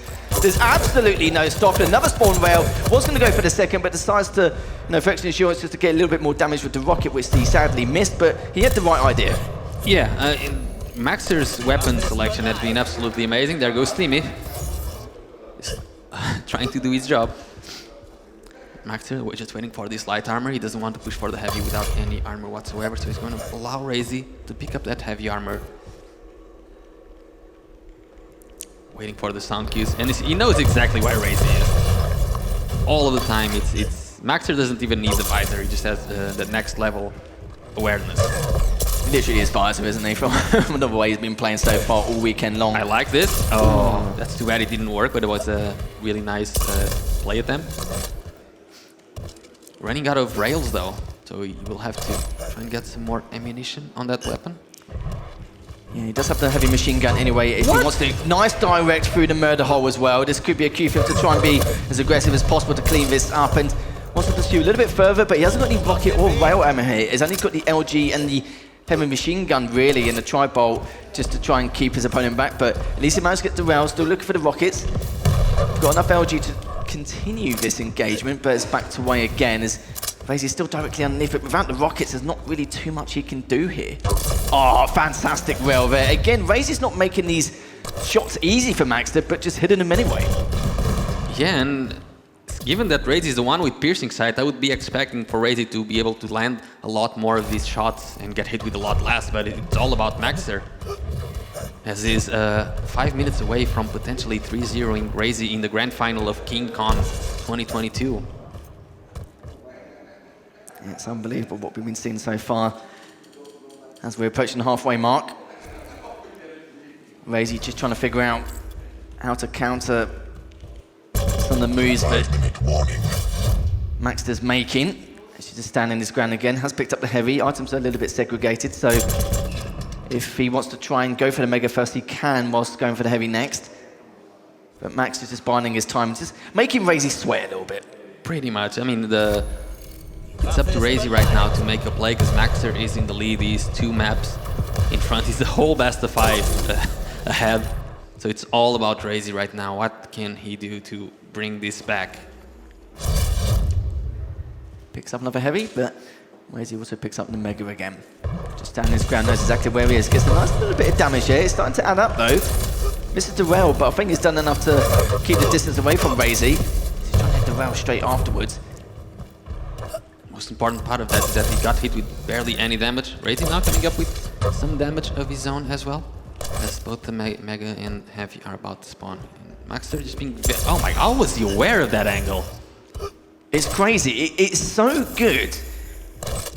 But just amazing how great his reads are. It's just short of amazing, but that last rocket is going to really help Maxter. Takes him out in the end with the LG, and Razy now equalises the scoreline. Finally hits the first rail.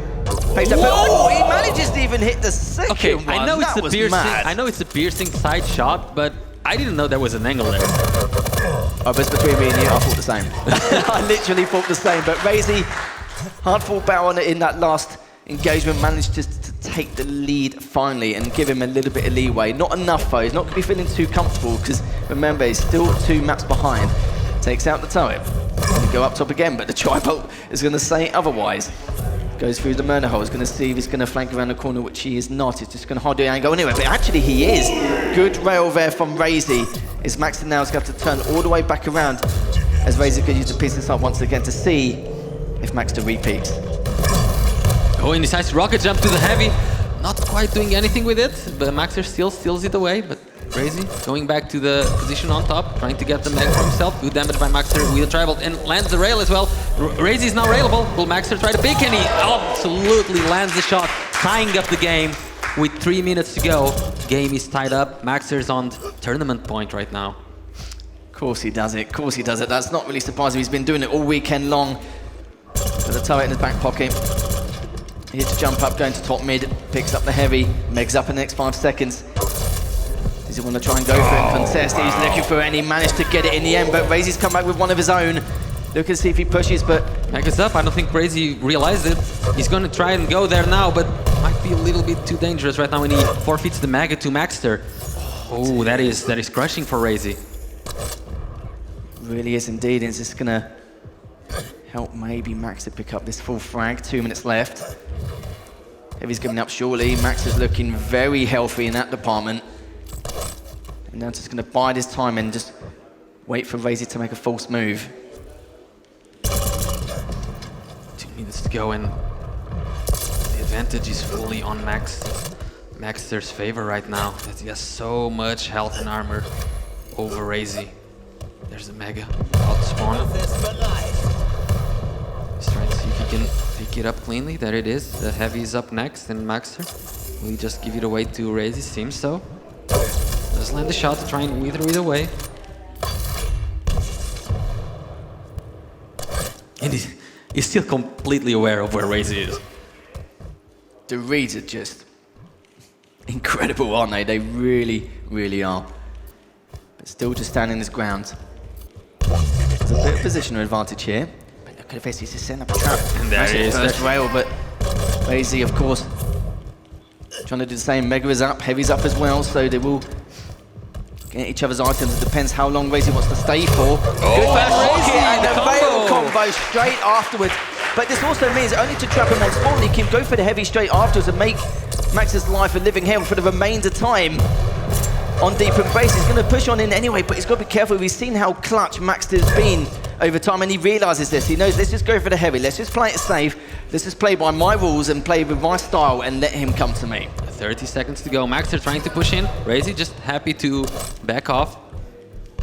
Try and take the win on this map, taking it little by little. Just run away. Maxter trying to come in. Razy, good defensive position.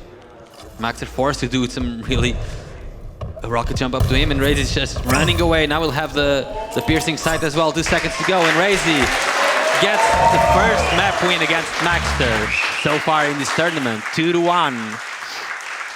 Whoa, calling it close here, Vince. This is unbelievable. Tying it on every single map, but hopefully now for Razy to give him a bit of breathing room. Don't get me wrong, he's still 1 map away from winning the entire thing on Maxter's side, but at least he knows why. Okay, he's one of those players who will take it 1 map at a time. He doesn't really think about the series score too much, because of course it will put him too much pressure onto him, and then that's when he'll start hesitating on the decision he wants to make. But that was so important. Right at the very end, Razy could have just gone, okay, do you know what? I'm going to let Maxter go for the Mega, and I'm just going to go for the Heavy, and then we'll just decide from there. But the shots he took was so important. It was, of course, the deciding factor of Deep Embrace. Yeah, definitely. And as we're seeing the highlight reel a little bit, Maxter's weapon decision and his position and his reads have been spot on the whole tournament. And he's taking Razy everything he has to be able to even take a map from Maxter. That shot in particular, what we was talking about, that was unreal. It's such a really small angle that even with piercing sight, it's very hard to hit because you need to get the timing just right. Yeah, you certainly do. So it looks like it isn't going to be a 3-0 sweep in the grand final. Razy decided to say otherwise. He's trying to go for the reverse sweep now. Well, I say, well, do you know what? More Quake action, the better. If, you know, Razy take this series and then ends up going to another best of 5, I think a lot of us aren't really going to complain too much. But yeah, Max understands exactly what occurred, what happened. It was a little bit unfortunate. I don't think he was too sure whether Razy's just going to, you know, hold his ground around top mid and just let him go for the Mega, or if he's just going to go back for the Heavy himself. But that was definitely one of the key decisions which Razy made, and he's probably super glad that he decided to, you know, continue contesting for that Mega instead of approaching the Heavy instead. You know what's the best part about this? We're 1 map closer to getting the Blood Covenant game. Oh my god. Finally! It's gonna happen. Eventually it's gonna happen. The 1 map don't get me wrong, I'm pretty sure we've seen it once or twice on the B stream. I'm not 100%, but we haven't seen it not here. seen it at all on main stage is just unreal. The amount of maps we've gone through for the entirety of the weekend. But and first Galena. things first, though, we're going to be on Ruins with the Galena versus the Scale, and Razy's rocking the Scale. So we're going to see. This is a fun one. It will be. It will be. As we head into our 4th map, Maxter currently up 2-1 in the series in this best of 5. Kicking off from Maxter's perspective, throwing the totem down straight away, with Razy going after the Heavy. Let's see, checking out the Scale Bear a little bit. Doesn't need the machine gun, just has the starting shotgun. Does pick up the Heavy machine gun in the end. Quite useful on such an open map. Should be going for the rockets. And the good thing about Scale Bear is it doesn't need the Mega. When you're versus Galena, it's better to let Galena be on the Mega side, because she already gets the totems. Oh, there goes Bull Rush. Does not quite land. Really good position by Maxter to just take the high ground really fast. Heavy's up next, and Razy actually lands the shot somehow as he's doing a 180 to pick up the Heavy. As I was saying, it's better for Scale Bear just, you know, try to fight at the Heavy part of the map and let the Galena take the Mega, because the Galena, if she's getting the overheal from the totems, the Mega is not going to do too much for her. And Galena can't really go for the Heavy part because there's the Bull Rush danger, right? So we might see a completely divided map where Scale Bear hangs out where he is and Galena just stays at the top. It's going to be to whoever decides to move out of their comfort zone, basically. Yeah, it might take a bit of time. A little bit of a chaotic start, but the frag score says otherwise. As Razy has Bull Rush in hand. Timing's not really too much off, just roughly 2 seconds. Heavy will be up first though. And you know, you're talking about the risks of going for the Heavy. That's going to be a key question here, as Razy actually dropped all the way down already. Not giving away too much with audio earlier, but he has done now, just basically to say to Maxter will be going for that Heavy. Mega's been picked up straight away as well. Yeah, and there's no way Maxter will ever drop for the Heavy if he knows Razy is there and he has the Bull Rush. Even without the Bull Rush, it's really, really dangerous. Yeah, the only way you can is if Razy was on Heavy jump pad and he hits like the first rail or a decent amount of damage with rockets as he's dropping, then that's literally the only thing I can think of. But even then, he wouldn't back away because he does have that Bull Rush in hand still. So yeah, it's kind of a, you know, a situational difference there. But and it's just going to be up until whoever decides to go for the other player's item, pretty much. And I think Razy might run out of patience eventually. That's a good rail. Complete normal exchange. And again, exchange. But this time around, everyone's just landing the rails. And Maxter right now, they're both railable. He's tempted. He wants to try and get a little sneaky one from above the wall, but not going to happen. Maxter did also stay there for quite a long time as neither player wanted to stand down. And this time around, they're actually going to switch items. So Razy taking the Mega. He might be able to find the totems as he does. So there goes the overheal.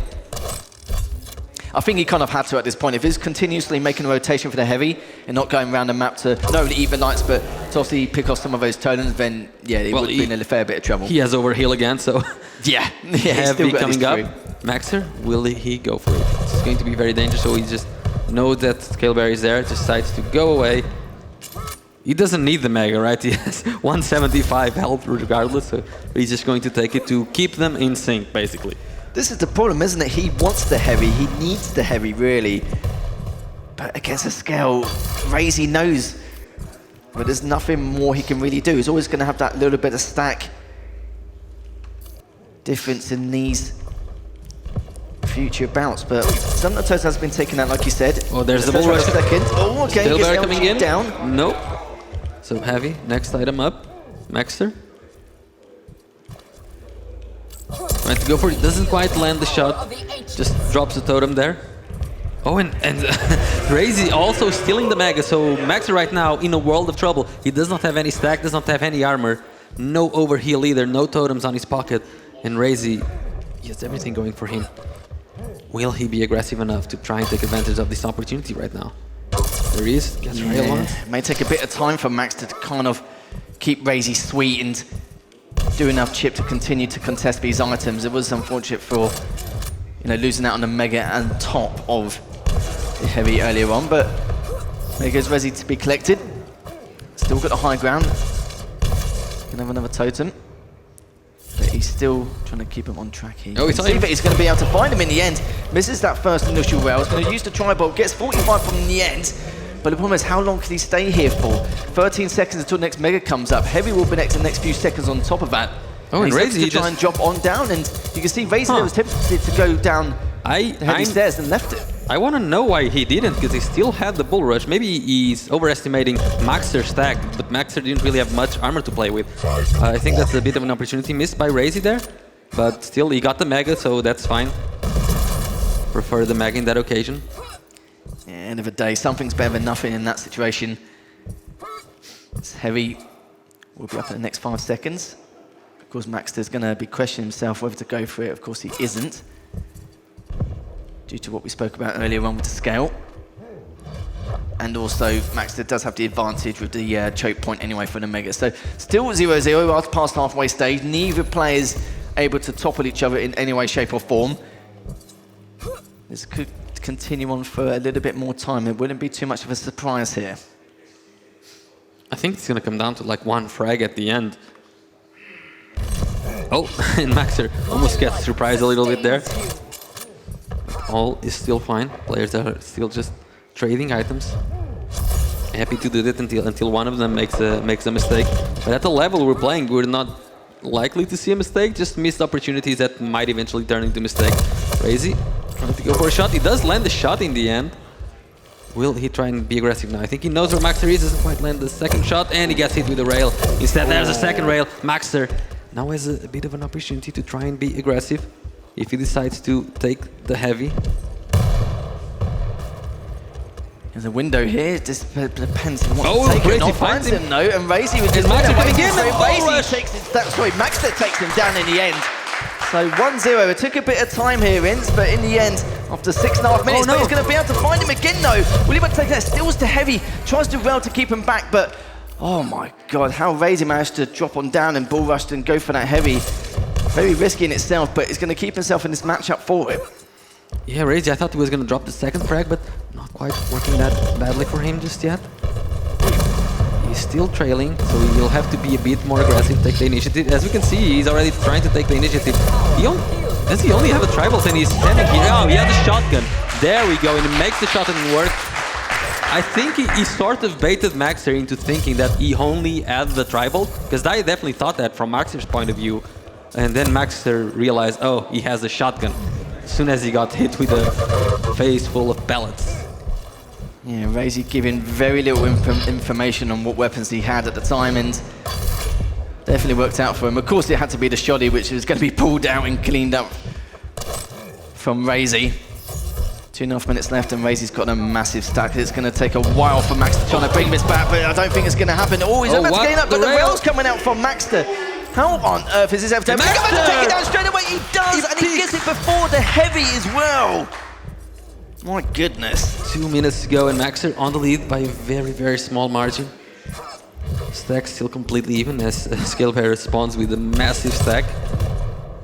Mag is the next item up. This time around, not sure if Maxter will even try to go for it.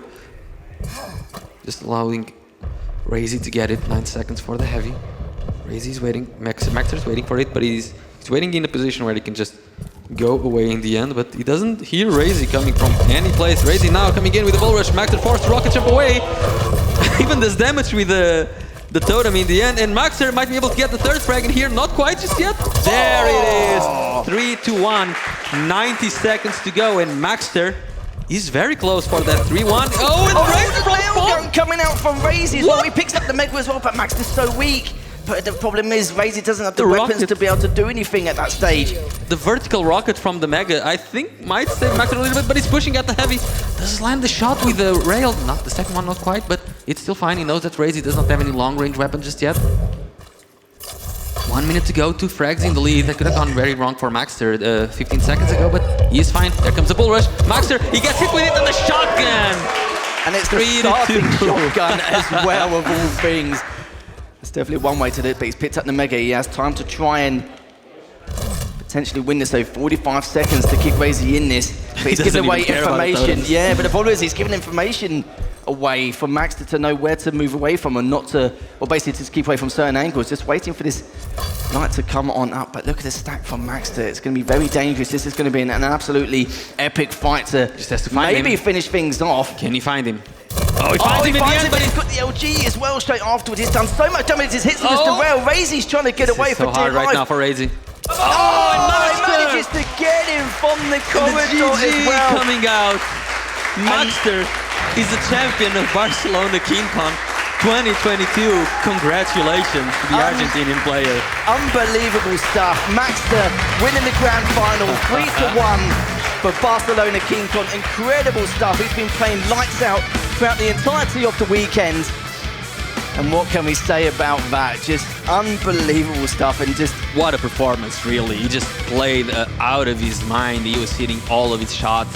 And to not only compete against someone like Razy, but to outperform Razy, that's the challenge and a half right there. And he was doing it consistently. Maxter, impressive. Another second place for Razy, just another one added to the CV, and Maxter. But that's what we were talking about. You know, Razy, he was playing his A game, he's very, very good, but then someone always comes out in his S tier game, right? Yeah. And this time around it was Maxter. It's just the reads. The reads he was making was just unbelievable. And it wasn't like he was playing predictable either. Yeah, it's just as if Maxter is playing with piercing sight on the whole time. And he's been producing this event as well. Yeah, he's just doing it all. It just shows that maybe that's what you need to do. Maybe you need to work and compete at the same time. Yeah, maybe that takes your mind out of worries and self-doubts and etc. As we were talking with him here earlier, he was saying that maybe that he didn't really have any doubts whatsoever, so that maybe producing the event takes the worries away and the pressure away, because he knew that even if he got second place, it was fine. He just wanted the event to go well, so he had no doubts, no hesitation, almost no pressure, and he performed amazingly well. Yeah, it's just incredible what you can see from here. And, you know, there was some turning points. You made a very valid point from the very beginning, was the fact that with Scale, you know, holding that rail area consistently, or sorry, the heavy area rather. Yeah.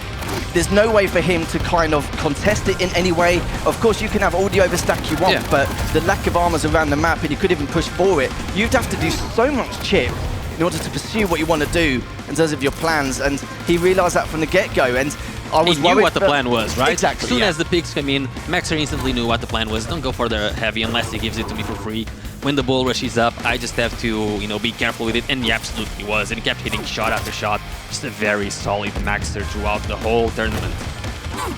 Yeah, and you can see here, this was the bull rush into the starting shotgun, and we thought this could be something of a comeback here, but again, the rails, it's just, what a way. Do you know, if Max there ever won a tournament, which he has done, that's the kind of finish I would expect. Yeah, absolutely, and congratulations to Maxer. That was a really good performance, and he's very deserving of it. Commiserations to Raze, he was playing really well in the second place. As I said, it might feel really bad, but you're still coming out on second. Yeah, exactly. Like, you know, it's just another grand final added to the tally, really, isn't Exactly. it? And, you know, it's a hard-fought battle, and even if he did go through, you know, hell on earth to get through that best of 5, he'd have to win another one afterwards, and it does take its toll on you, doesn't it? It really does, and the fact that he managed to get this far once again and, you know, fail to, you know, get that championship victory, it's either going to, you know, make him want it more, it can be demoralizing, but, you know, it's going to keep him hungry anyway. Yeah, hopefully. Hopefully it keeps him I hope so. motivated and hungry for more, because if he always comes second place, it means if that's his bottom tier, right, if that's his worst performance, it's impressive. I wish my worst performance was second place, right? He just keeps getting them and getting them, and eventually he'll get the win, but he's always getting some people who are in their S tier shape, and that's just unfortunate. Yeah, just another player added, defeating Raze in a final. And yeah, just unbelievable what we saw from there. And it's just, even just the entire best of 5 in general, like the champion picks we saw. You know on what's some the of these worst maps, part? it was mad. Yeah. We didn't get to see Blood Covenant. I know. How did we not get to see Blood Covenant the whole tournament? We were baited with it so many times, and these players still did not allow us to see Blood Covenant. I'm just trying to work out from the top of my head how many potential maps we went through. I think if we think about it from the total maps, there was 12 from yesterday, and we had just over 20 maps roughly over the course of the week on our main about stage. that. And yeah, not one Blood Still Covenant. We're not lucky to Blood get one Covenant. Insomnia. We somehow got Insomnia. We defeated, got but that's about Insomnia, it. yeah, we got Insomnia. We got, I think Awoken was likely the most played map on stream, but not a single Blood Covenant.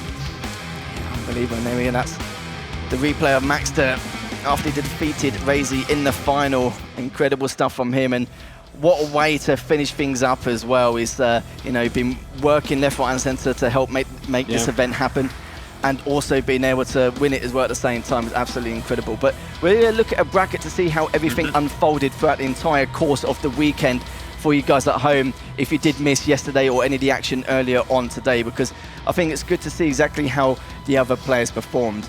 And as you can see there, with at the start of yesterday, we did start from the winners bracket round 3 side, and it was nice as well. Remember, even though we had, you know, about 7 or 8 QPL players coming here competing at KeenCon, it was nice to give the Spanish community, some of the new or amateur players as well, in an open environment, a opportunity to compete against some of the top dogs here in Quake. Yeah, everyone got a lot of experience from this tournament. Everyone was very happy. And even when the players were, you know, on stage, whether they were losing games or winning games, everyone was all laughs and smiles. I think everyone enjoyed this tournament, especially me. I thoroughly enjoyed all of this tournament. And it was great casting with you as well. And as we can see, like I'm just looking at the run from Maxter. Maxter won 2-0 versus Tony, then beat RMV 2-0 on a very close series on one of the maps, and versus Shane another close series 2-0. Then managed to beat Raze 2-0 as well in the winner bracket final.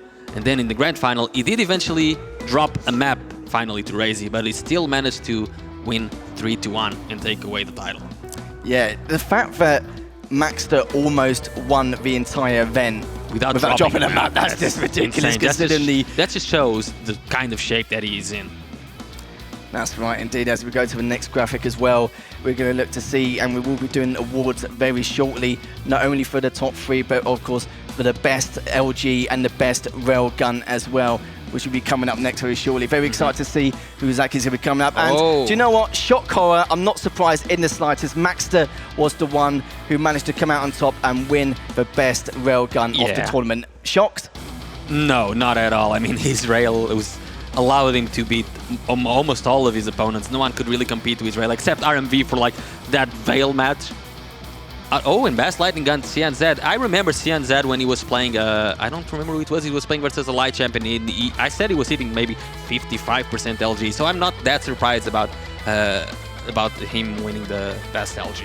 And it wasn't only that, even though he didn't play as many games as some of the other players, he fired a lot of shots. Like, he fired a lot on a number of occasions, and he does heavily rely on the LG, and it definitely shows. He, by far definitely had one of the best LGs in the tournament. I mean, yeah, the best one. Oh, yeah, well, the best one, yeah. We pretty much proved it here and now. Yeah. Yeah, but just a really good performance. I think it changes back to his old sensitivity, pre-Q, WC, and, well, it shows it works, at least for the aim part. It certainly did. And even though, of course, Maxter was going to win with that railgun, it was going to be close with other players like RMV and all the other stuff as well. Yeah, it was a really good performance, and all of CNZ's game were also cool to watch.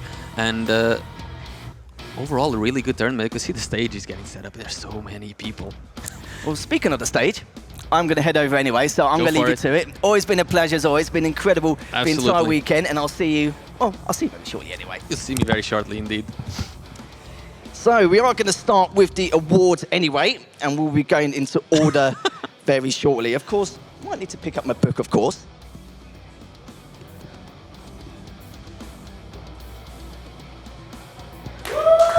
So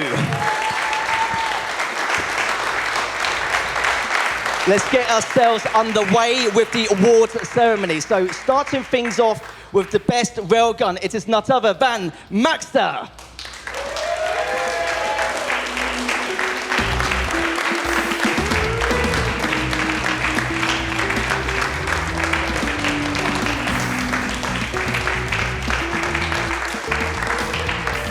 The way he was playing every single match throughout the entirety of the weekend, I'm not too surprised in the slightest at all. But the best lightning gun goes to CNZ.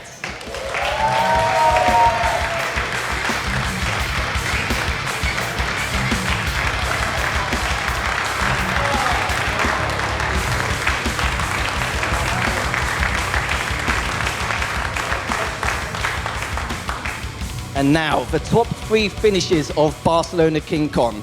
Starting with third place finish, none other than Zeneku.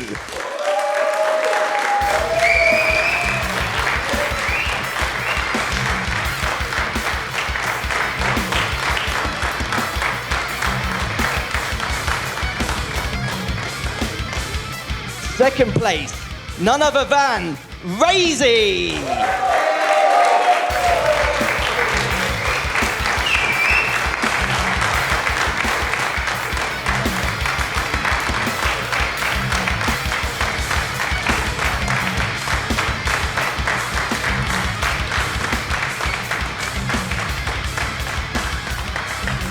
And the winner of Barcelona KeenCon 2022, none other than Maxter.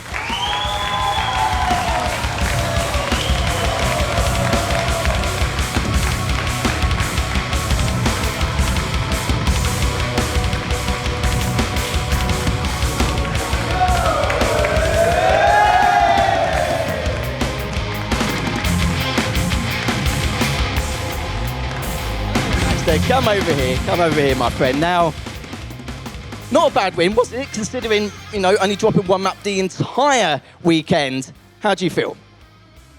I don't know. I mean, I don't have any more words. Like, I did everything there. Like, I worked the entire week with the guys to do the tournament. It seems like I have to work inside the tournament to win a tournament. So probably I will say to PGL if I can work with them in next season. But I mean, I'm really happy right now, tired as well. I mean, trying to beat Racy, it takes too much of you, like I said previously in our upper bracket match. But yeah, that's the only thing I can say. I don't blame it. It's been exhausting throughout the entire weekend. And you've been playing lights out for the entirety as well. It's just incredible to see. Now, the next thing I want to mention as well, there are so many situations, there's too many, there's numerous, where you was at a massive disadvantage and still able to clutch up on a number of occasions. We saw on Awoken for the TP, some of the rail shots you were hitting. Honestly, how on earth do you survive some of these bouts? Creativity, basically. It's like, okay, let's try this shit, basically. It's like, the best player in the world, I think, would say that's bullshit. I mean, I try to do that, to be creative, and if it works, better for me. Absolutely, absolutely. Now, I know this win means a lot for you as well, and I know you lost out in the final of the KeenCon last time round against Sirius, but there was a lot more QPL players this time round. You seem to be, you know, a very high caliber. How do you feel going into next year? I mean, so confident. Like, there were a ton of really good players this tournament. The fact that we had a LAN server here and we could play on a really fair scenario, and well, having the third place at QuakeCon, I mean, we're looking really positive for the next year. And the only thing I want to add, or anything you want to say to the viewers, the fans at home, the sponsors, anything you want to mention after we finish up? Yeah, thanks to KeenCon, thanks to Jordi, thanks to Ivan, thanks to all the guys behind KeenCon. It was too much work to do this tournament. Thanks to all of you. Guys, this KeenCon is just made by you, by all of you. Thanks for coming, to all the top players. I mean, it's just amazing to have a third-party tournament outside QPL, and players that are not at the top of the level, they can play on LAN. Well, again, congratulations for winning Barcelona KeenCon 2022. Your winner, Maxter.